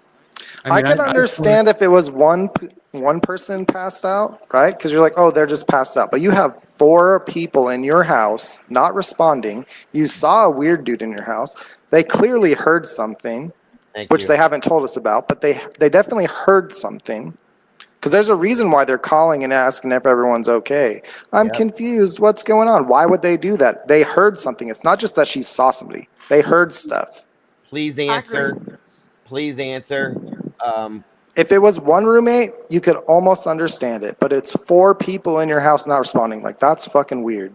And I know people think it's fake, but I'm just going to say, like, with Bethany's on the phone at first, to be as frantic as she sounds because somebody's passed out, I don't understand that. Okay, that's not life or death, in my opinion.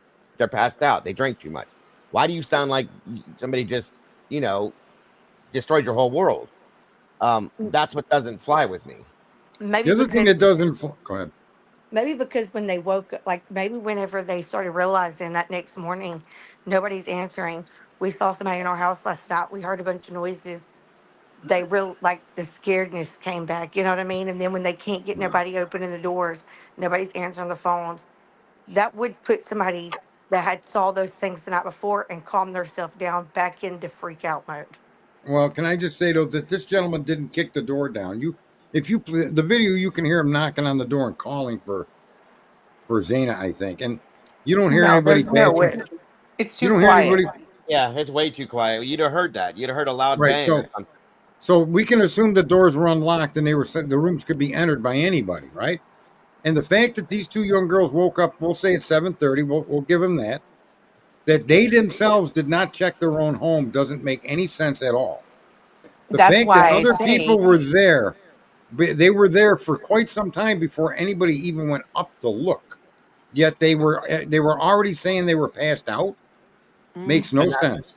That's why, No. and I feel that the reason why they didn't check the house, quote unquote, is because they already knew that there was no reason to go check the house. They knew. Okay, Yeah, they were knew hiding whatever something. happened. That's the behavior of people that don't want to face something. Mm-hmm. And what is it that they knew? If yeah, it's tragic, and maybe not. It's nothing like we're perceiving it all because we weren't there. But man, from 7:30 to 10:30 is a long time to go, and there's other people there. Neighbors are there. Nobody went and looked. And I'm sorry, but I'm with Norma. If that's true, what Xana's dad is saying, what did Norma say? That like her fingers were almost severed, almost gone. Yes, you don't have the ability to fight without having the ability to scream. I agree with that too. That's what I've always wondered. Like they had to have heard something. We've said that for 2 years that there's no way you were down there underneath. But here's the problem. They prove in this last document that they put out concerning all the girls' behaviors or whatever that night, they prove Bethany heard something. She called Dylan Dylan didn't make the first phone call. Bethany did. That's true. And Bethany's in the furthest part of the home from any of these activities. No, She's in the basement. she is to an extent, Downstairs. right? Yeah. She could absolutely hear, in my opinion, if something was going on in Ethan and Xana's room. Yeah, because she was right below their room and Dylan was across No, the she hallway. wasn't below their room. No. She was below She Dylan's was- room. Essentially below the living room. No, Her room was below the living room. No. Yeah, she's below the living room. Yes. But it doesn't matter, right?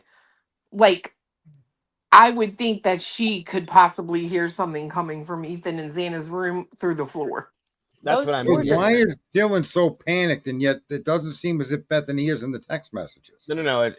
Well, because there you go. No, we're going back to that. Bethany heard something, so I want to. How do you square that? Or saw something. Now, if he came out of the house and he went in front of the house, right?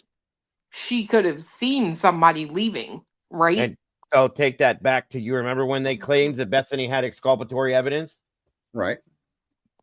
Where'd that go? That hasn't been talked about now. So that tracks. With No, what you because they said. stopped it. The minute Right. the minute Bethany agreed to be interviewed in Nevada, they went to a grand jury. Right. And the two girls' reactions, that's why when people said, when the text corrected her said she's screwed, they meant scared. I'm not so sure that means scared. The R was capital. It looked like a short for the word screwed completely. And the only one that was in pure panic and disarray was Bethany. Yeah, but except the Dylan was message after lets you know that she was trying to say scared, because she says, Bethany says back to her, I know, but it's better than being by yourself. Mm-hmm. Which would mean she's scared, Yeah, right? you could And say that. Olivia Gonsalves had But a couldn't it- conversation with Dylan and posted that that's what she said. Can I just say, though, you often tell the truth before you cover it up with a lie. That's true. So, in other words, that word may in fact be scared or screwed, but even Bethany interpreted it as scared. I mean, that's true too, right? It's Go all up back to to the whole the beginning of this story starts with Kaylee coming on back to that home because she didn't live in that home anymore, and she was invited by Dylan. And everything from that night forward is all on Dylan. I heard this, I heard that, I looked at this, I did. So I don't give up on the fact that word says screwed, not scared. I don't take Bethany's response to it as interpreted. Maybe she, like you guys are saying, she interpreted it as scared because Bethany was fucking scared. You follow me? We know, because you're saying Bethany made the call. Now, Bethany that next morning is like gone, crying. She's a mess. Or maybe they sent the messages while they were sitting right side by side like they did that morning. That's true too. Yeah, and remember, yeah, according to Ann, they absolutely did. She Oh, said that's they right. texted each other while in the same room. That's right. That's true. And of course, remember with you talking about how scared Bethany was, she's the one that absolutely positively refused to come back to Idaho. Yeah. So why? We always Weren't question those why. two girls though? Didn't they go get tattoos and hang out together? Hey, but they also promised to not arrest her if she came back to Idaho too. But that's standard language in a warrant of that type. Maybe. It really is. Again, that's a standard offer to anybody that you're trying to extradite back to your state.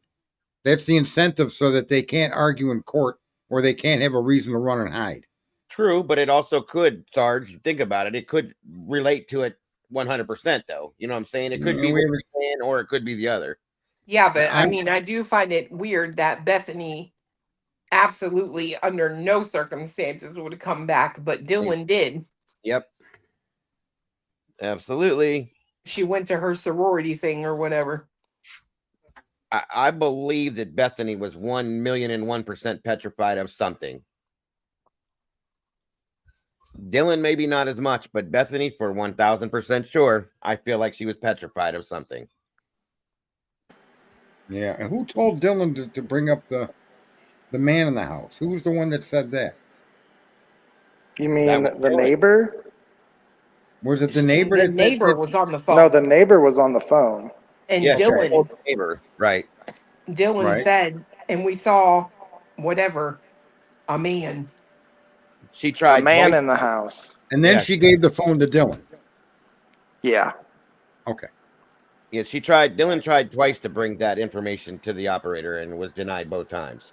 Yeah, that's so weird to me too. Like I agree. I'm sorry, but you're so worried about your friend, but you want to talk about, which I guess, I mean, I'm trying to think. As a kid, would I think that that's gonna help? But if you think she's drunk, then what the fuck does that man have to do with anything? Yeah, none of this makes any sense. None of the argument of his presence of Koberger at the crime scene makes any sense. Well, None I of mean, the actions of these young girls make any sense. The 8-hour period of time between this, the text messages, Bethany's taking photographs of what?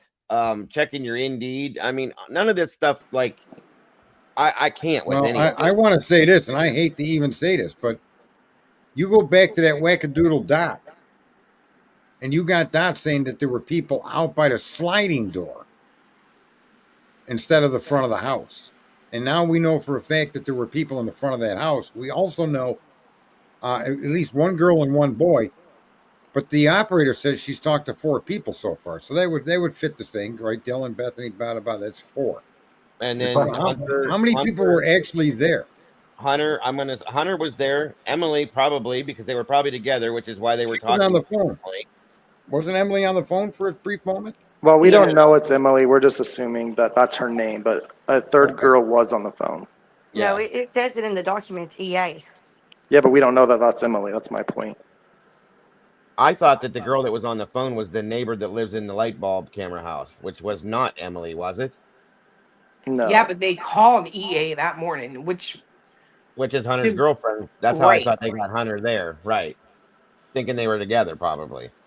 And here's the thing: everybody thinks that's Hunter Johnson on that phone. Wait, I'm not. She says I live next door. Yeah, the other girl. She identifies herself. Yeah, and that's what I'm saying is I don't think that's Emily. They lived around the corner, if I'm right, didn't they? Twin? No, they live in those apartments. So, like, if I'm standing in the front of the house, the left, those apartments that the cops stopped them kids walking across the Banfield, they live in those apartments right there. Oh, okay, got you. She said that she lives to the right. It sounds like. In a white but house. is that Right. walking out of the house or facing the house? So you But don't that's what really I'm know. saying. If she's standing there in the front yard, right, and let's say she's facing Queen, her house would be to the right. So Yeah, But she says it's a house. She said I live in the White House next door. that's the light bulb camera house, right? no, I don't really think it's white. I think it's blue. I thought it was blue. Yeah. I don't know. She says I didn't never hear mind. White House. I She heard says I think she I said I live can't- in the house next door. Yeah, I didn't can't hear color. what she says exactly, but she says right and then something. The right next Or maybe door. it's white. I don't know. No, it's blue. It is No, I'm blue. saying maybe she said white instead of right. That could be She might have possible. did. I mean, Well, it could be either one, I guess. It's I the think she house said that had the little pumpkins on the porch, on the front porch. That I think she said I live in the house right next door. That's what I thought too. Well, then Could if be. that's the case, then I don't think it's Emily. No, it's what I was saying. I can't remember what you just claimed where Emily lives. So no, that wouldn't be her. That would be that neighbor that well, the one where they show the girls with the machete cutting through the watermelon. That house right there. I thought her name was Emily also. Maybe They that could is just where have she the lives. same initials. Yeah, that's true too. It's not that hard to do. I think her name is also Emily that lives next door. But the EA is Emily Alant is what they were claiming. I thought Somebody said the apartment is called White. white Oh. apartment. Oh, okay. Okay. There is white apartments, but it's kind of far away. Not like far in like the traditional sense, but like Not you couldn't that just close. walk Said the across the white- street. White's apartments. Do you want me to play it back to see what she says for sure? Yeah. That might be a good idea. We're debating something we have the answer for right at our fingertips. Yeah, Right. but don't slow it down. Play it regular. It's got captions. It's hard to hear. But, yeah, a lot of background noise. At the stage. All right, hang on. Let me kill out that. All right, there, maestro.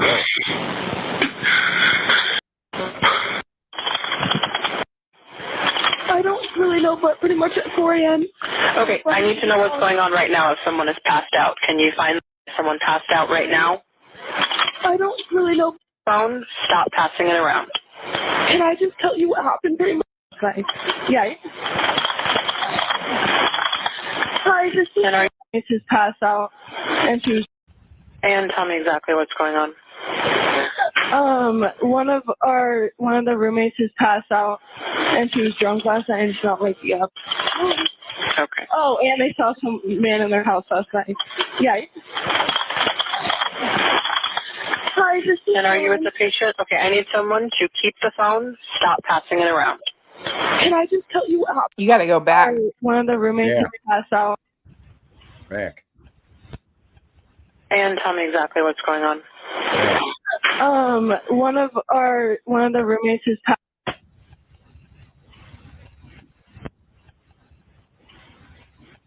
It's before that. 1122 King Road. I'll talk to you guys. Can you repeat the address to make sure that I have it right? I'll talk to you guys. We live at the White, so we're next to them. The Whites. I need someone That's to what she repeat the address. says. The Whites. The white. Yeah, okay. There it is. It says That's it the in- apartments. That's the name of the apartment building next to them. Mhm. Not So it's 1112. It's not the light bulb camera house then. Okay. No. Who said it was a light bulb? Twiz, for God's sakes. No, that's what we That was thought. not me. That was me. I thought that was the little blue Oh. house. Because I thought she said- said right next door. I said threw she you a said rope. something white. I just You're heard right. white. Have Who is you that? guys Alabama? Who is that? Yeah. It was me. They got good ears down south. read the response to the eyebrow No. Phil document? said. So like Dylan tells the cops that she fell asleep around 3:20 and then was suddenly awoken like after 4 before 4:19 or whatever from like hearing the attack or whatever. Mm-hmm. But she added a contact to her phone at 3:51. 3:51. So how do you do that? You don't. That's the problem right there. Texting in your sleep. She was fucking lying. So when did the lies stop? They never did. There Everything you go. she does is to try to point the finger away from her. And you hear her, and she wants to tell a story about someone in their house last night. Why is that Did story Bethany- necessary right now? Did Bethany see the man clad in black? We don't know. But Dylan I think did. so. I think that's why she called Dylan. Mm-hmm. Yeah, and here, let me hold on. I'm gonna pull this down for a minute, Sarge, and pull those text messages back up real quick. 1 second here. Remember? Say that again, Twiz. Say that again, Twiz. Someone's asking you out in the audience there. What's Candy that? Girl.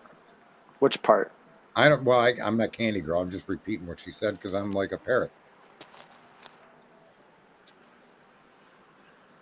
Where is it at? Damn it. Here we go. But which part? I don't know how far you want me to go back. Dylan told the cops she was asleep at around 3:20. She woke up suddenly after 4 before 4:19 and saw a man in the house that was all clad in black. But she added a contact on her phone at 3:51. Right. Yeah, she claimed she was awoken around 4 a.m. thinking that Kaylee was playing with the dog, which is, again, more bullshit. All right, go ahead and pull that up, Sarge. It looks okay. I was gonna say it looks blank, but it's not. Beautiful. That's one of the first things that's in there. One of the first things. Shit. Wait a minute. I'm at the bottom of it. Sorry, you guys. You're asked out there. 35103. DM creates a new contact in her phone, and then right after that, at 4:19, Bethany calls Dylan first. So I'm wondering if the killer rizzed her up walking by, you know? The fuck does that mean? Rizzed? Rizzed her up? What? Yeah. Say that again. I'm just wondering if the killer rizzed her up as he walked by. What does that mean? What does that mean? That's short for charisma, but that's what everyone says when they're like flirting, you know? How old are you? You young people are on something Young. we don't even want to know. Hey, it's not my generation that says it. How How old old are is you, your Chris? daughter? Go ask your daughter what it means. How old are you though? If she knows, I'm going to give her a good smack in the head. So You're talking about my spare her. daughter? Yeah. All right. You write that. All right, so while she's doing that, then look, I still have questions about this. Twiz, I want to know what you think about this too. At 2:10, Dylan texts Eric Gower and asks if he's still driving. Why? What possible reason? Why?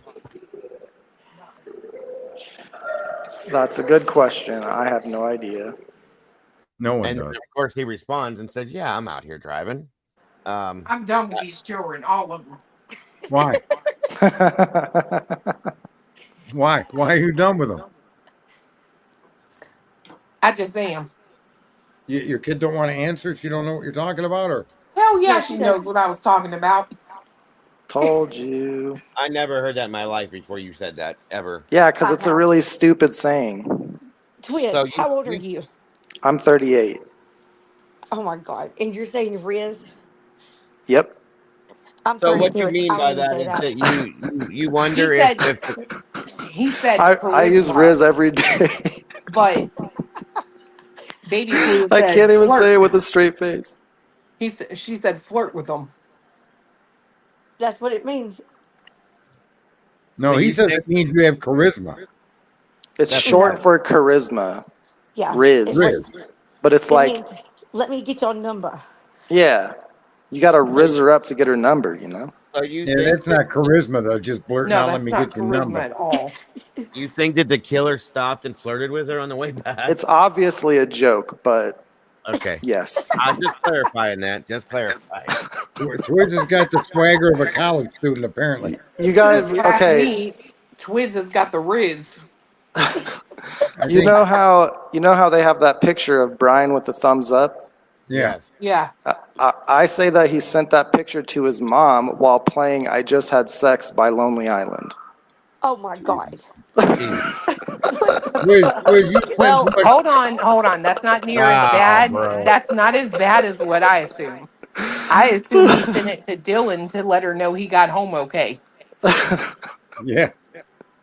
I mean, that could be. It's just, Brian wasn't in Moscow that night. Who the hell do you add to your phone at 3:51 a.m. and claim that you were asleep until you got woke up? I mean, you couldn't fall Why? asleep for 9 minutes. Well, Why? maybe she had another hit job that she was playing and needed his number. I don't know. Why would you add somebody at 4 in the morning? I mean, these fucking. Why wouldn't you call 911? Yep. Maybe that was These somebody kids are Because stupid. you didn't want your friends to get in trouble, is why. No, these fucking kids are idiots. You know what's going to man. be very interesting is when we find out what Dylan and Bethany talked about down in Bethany's room. Because how do we know today that Bethany wasn't talked out of calling 911? We don't. Oh, shit. Anybody consider that one? Dude. It almost seems. I don't know. It almost seems like. Looking at these. Yeah, text maybe. Yeah, and looking at these text messages, it's like they were killing time. Well, Sitting in the room. who says I'm freaked out right now? Bethany? Bethany. Pardon me for a minute. Excuse me. The host would like to make a statement. Nope. Sit in your Listen, chair. you lazy ass 170 people out there gave me 89 likes. I will hunt you down if you don't hit that like button. I'll continue. Dylan We says will to spray Bethany, jalapeno juice in your eye if you don't hit that like right now. Depends on what you look like. You might get something else in your eye. Sarge. Yeah, That was bad. I think it's 4:23, which is supposedly after this all took place. I'm freaking out right now, Dylan says to Bethany. There's something missing in there too, you guys. There's text. There's got to be a phone call or something, or a that's text or missing. something. Right, they took those out, redacted them because I thought they talked for 41 seconds. on the call they did. Yo, no. 423 BF outgoing Snapchat. What if she Snapchatted Dylan? Oh, like a picture of something she saw? Not necessarily a picture, because you can snap anybody anything, but what if she said, I don't know. Actually, that doesn't make any sense either. Well, I don't fucking know. Yeah, but look, Twiz, if you 423 flat, Bethany gets outgoing message, or wait, I don't know how to read that shit, but Snapchat. At The 4:23, Bethany sent a Snapchat. And then Okay. says, yeah, dude, what the fuck? Yeah, right there. The 15 No. seconds later. Yeah, dude. What What the does fuck? it say before that? Where What's the does it say very where the phone calls are?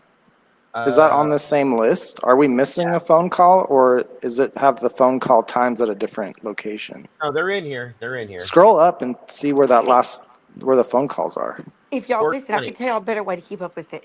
Oh yeah, that's so weird. Exactly at 4:20. That phone call for 41 seconds. Actually, do. Benfield put all these together in order with the first set of documents and the second, and she went through them on her YouTube channel.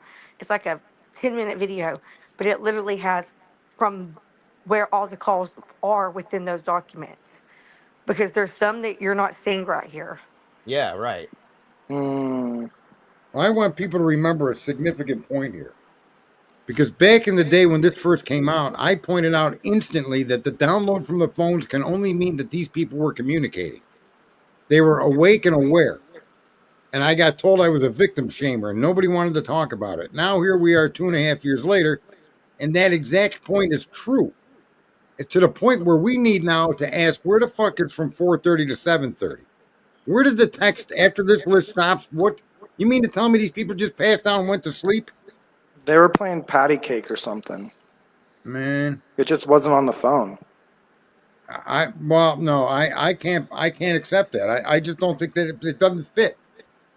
So when's the last text or phone call between these two? Or one of their phones last recorded as being used? At 11. No, stop. Go Go back. He's talking about at like 4. Where does it stop? In between the pages. Go down a little bit. Between 4:37 a.m. it stops. She accesses Instagram at 4:37 a.m. And then you don't see anything until 7:30. Where is that 3 hours? What's DM doing on her phone the entire time? She's on Instagram, Snapchat, Indeed, That's Bethany everything else. What's Dylan doing? Yeah, what's Dylan doing? Yeah. Probably sleeping like a baby. She did say her phone was going to die, but I think she uses it in the morning. So, wait, what time did Koberger's phone reconnect to the network? 4:48. 4:47. 4:47. So 10 minutes after that, Bethany accessed Instagram.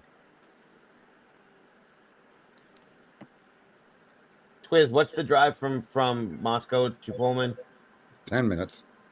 Where he connected to the network. Listen, guys, this is what happened. 4:48. He's in Clarkston, Lewiston area. He drives back to Pullman. He was never in Moscow that night. wait, he was in Clarkston at 4:48 in the morning? Yes. Well, I'm just driving back home from the park. I'm not really, when I say him, I'm more referring to what they laid out in the PCA, right? Right. And because they say They don't say where he is. They just say he's on that map somewhere. Well, they say he's heading south on 95. Right. And that's at 4:48. And no, they don't say where he is. They just say his phone reconnects at 4:48. But this is a possible route he could have taken. Okay.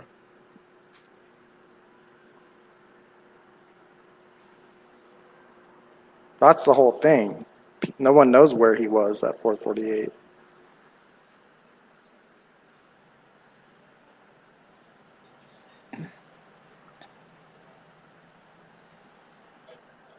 What does that mean? BF access. They just got on it, didn't do anything. They just. It might not log. It might not log every time you do anything on there. But she also could have been sitting on there for 3 hours until she called her dad.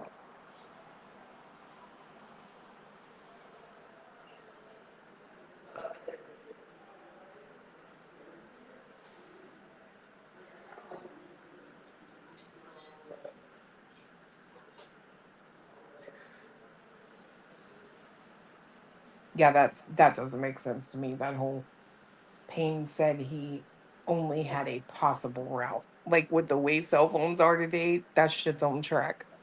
Well, there's something that we can all probably come to a simple agreement on, and that is that every empty void of time isn't empty. Everything that these people have told us happened has changed in ways that nobody could predict. And so now you have a full chain of or at least as full as they're going to share with us, text messages and phone calls with a 3-hour gap. There's no way that's an empty gap. I can't accept that. Nothing these people do is ever right, never fair, never honest. And these Hell two no, young because girls, you at 4:37, they laid me down to sleep. I for prayed two to the hours. Lord my soul to keep. Yeah, and then 3 hours later, I'm up jumping around on Instagram. Yeah, you wouldn't do that. I'm Come on. sorry.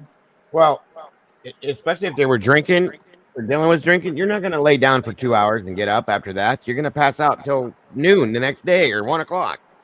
I'm gonna tell you something else that's funny to me. How come your grammar and spelling correct immediately at like 4 o'clock? Mm. Like all the text messages that were sent was "I'm screwed" or "scared" right now, but then You're right. they kind of get better. Mm-hmm.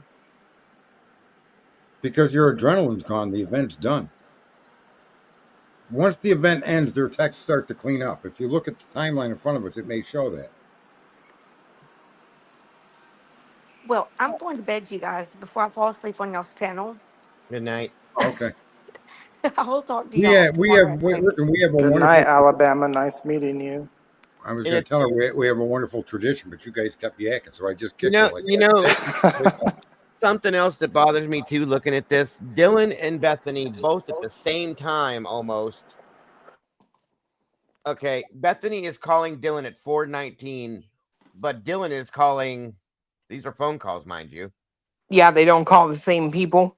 Right. Almost like they're sitting beside of each other, saying you call Maddie.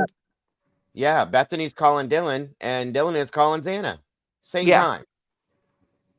Yeah, I mean, I've been saying this for years. What you mean? You guys didn't even go check your own house. Right. Why didn't you run to a neighbor's Fuck instead that, of bro. in the front yard? I don't get it. Yeah, like the minute she had the fucking cojones to go out of that room, I would never have done that. I'm telling y'all right now. Fuck that. Bitch, if you don't want to be alone, you can come up here. I'm not leaving this room behind this locked door. Mm-hmm. Unless somebody tries to come in, and that case, I'm going out the fucking window. Yeah. I would have dealt with it way differently. That's why I ask women, but I don't give a shit what gender you are. At 7:30 the next morning, you're going to do a canvas through your own house. You're going to be hanging on to each other if you're two girls, right? And you're going to be going through and you're going to hear a little creak and you're both going, oh, what was that? What was that? Well, once the noise stopped, once all the noise stopped for after a period of time, there's no sound at all. You're not going to go look through your house to see what the hell just happened? Of course you are. Yeah, you are. 100%. It's maddening. And the worst thing that's even more maddening is the fact that these goofballs keep adding stuff that should have been produced in the beginning. There's more coming too. And I want to know, like, literally that dog doesn't get up at all in the middle of the night. It's a cool dog. I wouldn't mind owning a dog like that. Right? I mean, they are really chillax dogs, right? And that one is definitely used to being around chaos. It's a murder frat. doesn't affect it, right? Yeah. Yeah, but we're being led to believe that dog sat in that room that whole night. Sure. I don't necessarily believe that it sat in the room all night. Like, it could have wandered through the house. You know what I mean? It could have even went the fuck outside if it wanted to. But it could have came down and peed in front of Dylan's door and she stepped in it. That's what the footprint is. They didn't talk about it. I haven't seen any bloody footprints from any animals, though, did they? No. What I'm saying is that amino black wouldn't just find blood; it would find any organic. Oh no, yeah, I know that, right? So that could have been dog urine that someone stepped in up by her door, and it could have been there for God knows how long too. Right? I mean, so that footprint by her door may not even have any relevancy to this case. Right, it doesn't necessarily mean it's blood at all. Right, because the amino black is the kicker. When they spray things with luminol, if there's blood, it will you do it in the dark. You turn the lights off. It illuminates everything, yeah. Right. It'll fluoresce. That's the correct term. It'll any fluoresce. other fluid. Yeah. Absolutely. And how many different stories have we heard about that dog now? One that the dog was in a locked room, one that the dog was found outside wandering, another that the dog sat in the room with the door wide open. There's like 4 stories I've heard about this dog. Which one is right? None. Payne claims it was outside barking for like 27 minutes. Mm-hmm. Yeah. I mean, Yeah, I pick a story and stick with it, you know? it's such a that's what's mind numbing. And we'll get some more about the dog, but when the prosecution's ready to share it after another dump of bullshit and lies. That's why I call the stream Why Lie? Why hide all this from the public? There's nothing in here that requires that to be sealed. Nothing that's been given to us. I don't care if it's connected to the IGG or not. There's nothing in this that would require a seal that would protect somebody that could put Brian on death row. Steve even said that none of this should have been hidden behind the gag order. That came out of his mouth. I don't know why it was hidden. Yeah, this text message nightmare, the car, the images of the car that they claim they have, all of that stuff would have put this case in doubt. Now in the ninth inning, they're bringing it out, and they're showing you all these text messages. What did these kids do for you? How many of these jerk offs on the internet that argue he's guilty stood up and defended these girls like they were their own child when you would bring up their names? These filthy, incompetent non-thinkers. And now you find out that these young girls, the way they acted and their inaction, it screams volumes. It's insane. And that was hidden. And Brian Koberger, there's millions of people that think that follow true crime that have got this guy already on the fucking end of a rope. Let me say something to add to that real quick, Sarge, because not only did they not call 911 in that period of time, through all of these text messages and phone calls, they didn't reach out to anybody for any. Maybe you didn't want to call the cops. Fine. You didn't reach out to get help from anybody. No dudes, nothing. Friends. You just sat there on social media for 8 hours until it was time. Well, here's another question. Here's probably a question that we all are aware of, but have not asked. Why the fuck did Dylan run to Bethany's room and not the two of them run out that front fucking door? Yep. Thank you. I think that was Ann's point. I know. Well, I know. Let me ask you guys something. Do you think, okay, that period of time that Sarge is what freaking out about here, which there's reason to, I agree. Okay. Where's it at? Down here, right here. That was it, 2.5 hours. Do you think maybe, dude, it's 3 hours. Well, rough, yeah. Do you think maybe they did leave right then and there and went to the white apartments, to that girl's apartment, and stayed there and then came back? That'd be even worse. Agreed, but is it possible that that's what they did for that period of time? But their phones stopped being used. So, yeah, maybe. I mean, I'm saying, you're seeing a chain of messages here, right? Mm-hmm. But when they stop at 4:32 or 4:37, is it possible they communicated people outside of the residence and then did leave? You're right. You have a good argument there. That's exactly what I'm saying. But that's not the story we're being told. And is that why that time is being hidden from the public? That's exactly why I was asking that. They were both so scared, come down to my room. And then, that's what I mean. How could you not run out of the house? And then when you came back at 7:30, which, okay, you built up enough balls, you got friends that are awake, and you go back to that. But why wouldn't a combination of you call the fucking police if that's the actions that took place there? They're crying, call for help. The actions themselves, they speak, help. And so if they did leave and went to someone else or somewhere else, then obviously the topic of why we're here on your doorstep would be important. And then them people that combined should have made the call. And the reason why I'm asking you that, because right here at 4:32, Dylan texts Kaylee. 4:31, Bethany texts Kaylee or calls Kaylee. Bethany calls Kaylee at 4:30. Bethany calls Maddie. Bethany calls Maddie. Bethany calls Dana. They were all called. And then the last thing that happens at 4:34, Bethany accesses Snapchat, like she received something, in my opinion. Okay. And then Bethany accesses Instagram. And I might be wrong on this, but are they looking for the girls? Maybe because they're looking for Kaylee. And then after that, it goes dead for those couple hours. And then all of a sudden, like she said earlier, Clue said earlier, who calls their parents on a Sunday from college that early in the morning? Kids And that need a lawyer. I'm telling y'all, like that's or strange they're to in me. trouble, panicking. Right? Yeah. Yeah. 7:30 in the morning. And there's no reason for the police. I think we can all agree with that. There's nothing that they've released that's been sealed that rises to the level of protecting the investigation or key data and information or witnesses. There just is nothing that they've released to us. All they've done is they've swayed public opinion by doing the fucking seal. They produced enough information to tell a story that Brian is the perp.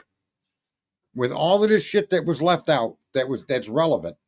Now, because they've convinced the big mass of people that he's the perp, they're going to make excuses and they're going to come in to protect these two young victims that have done unconscionable things by not doing the right thing. It's fucking sad, man. It really is. I can agree. Why don't people make some last comments? We can wrap this thing up.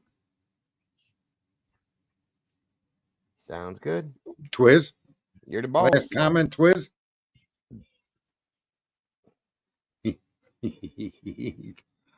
You people are crazy. All right, well, there you go. Her and him. There you go. I do the last comments for the entire fucking stream because nobody wanted to speak up. Ba, ba, ba. So we dropped the hammer and we got ahead of everybody. So, folks, it was a great time. I appreciate for all of those of you that came in. And there's been hundreds of you in here, which is pretty awesome. The YouTube, let's see if I got to go and attack anybody on YouTube. Hold up. No, you guys broke 100, which is good. First time we've broken 100 here in a long time. And I'm normally not concerned with that, but I think this stream should be things people piece apart or at least get a part of. So they checked his DNA against DNA on man's fingernails. I appreciate Dago coming in, Twiz coming in, Alabama Girl coming in, and Clue coming in, and Cletus coming in. Great job, everybody. Thanks for coming. Thanks for the audience. Everybody be good. And, like I always say, be good or be bad. And if you choose to be bad, don't get caught. Talk to you soon.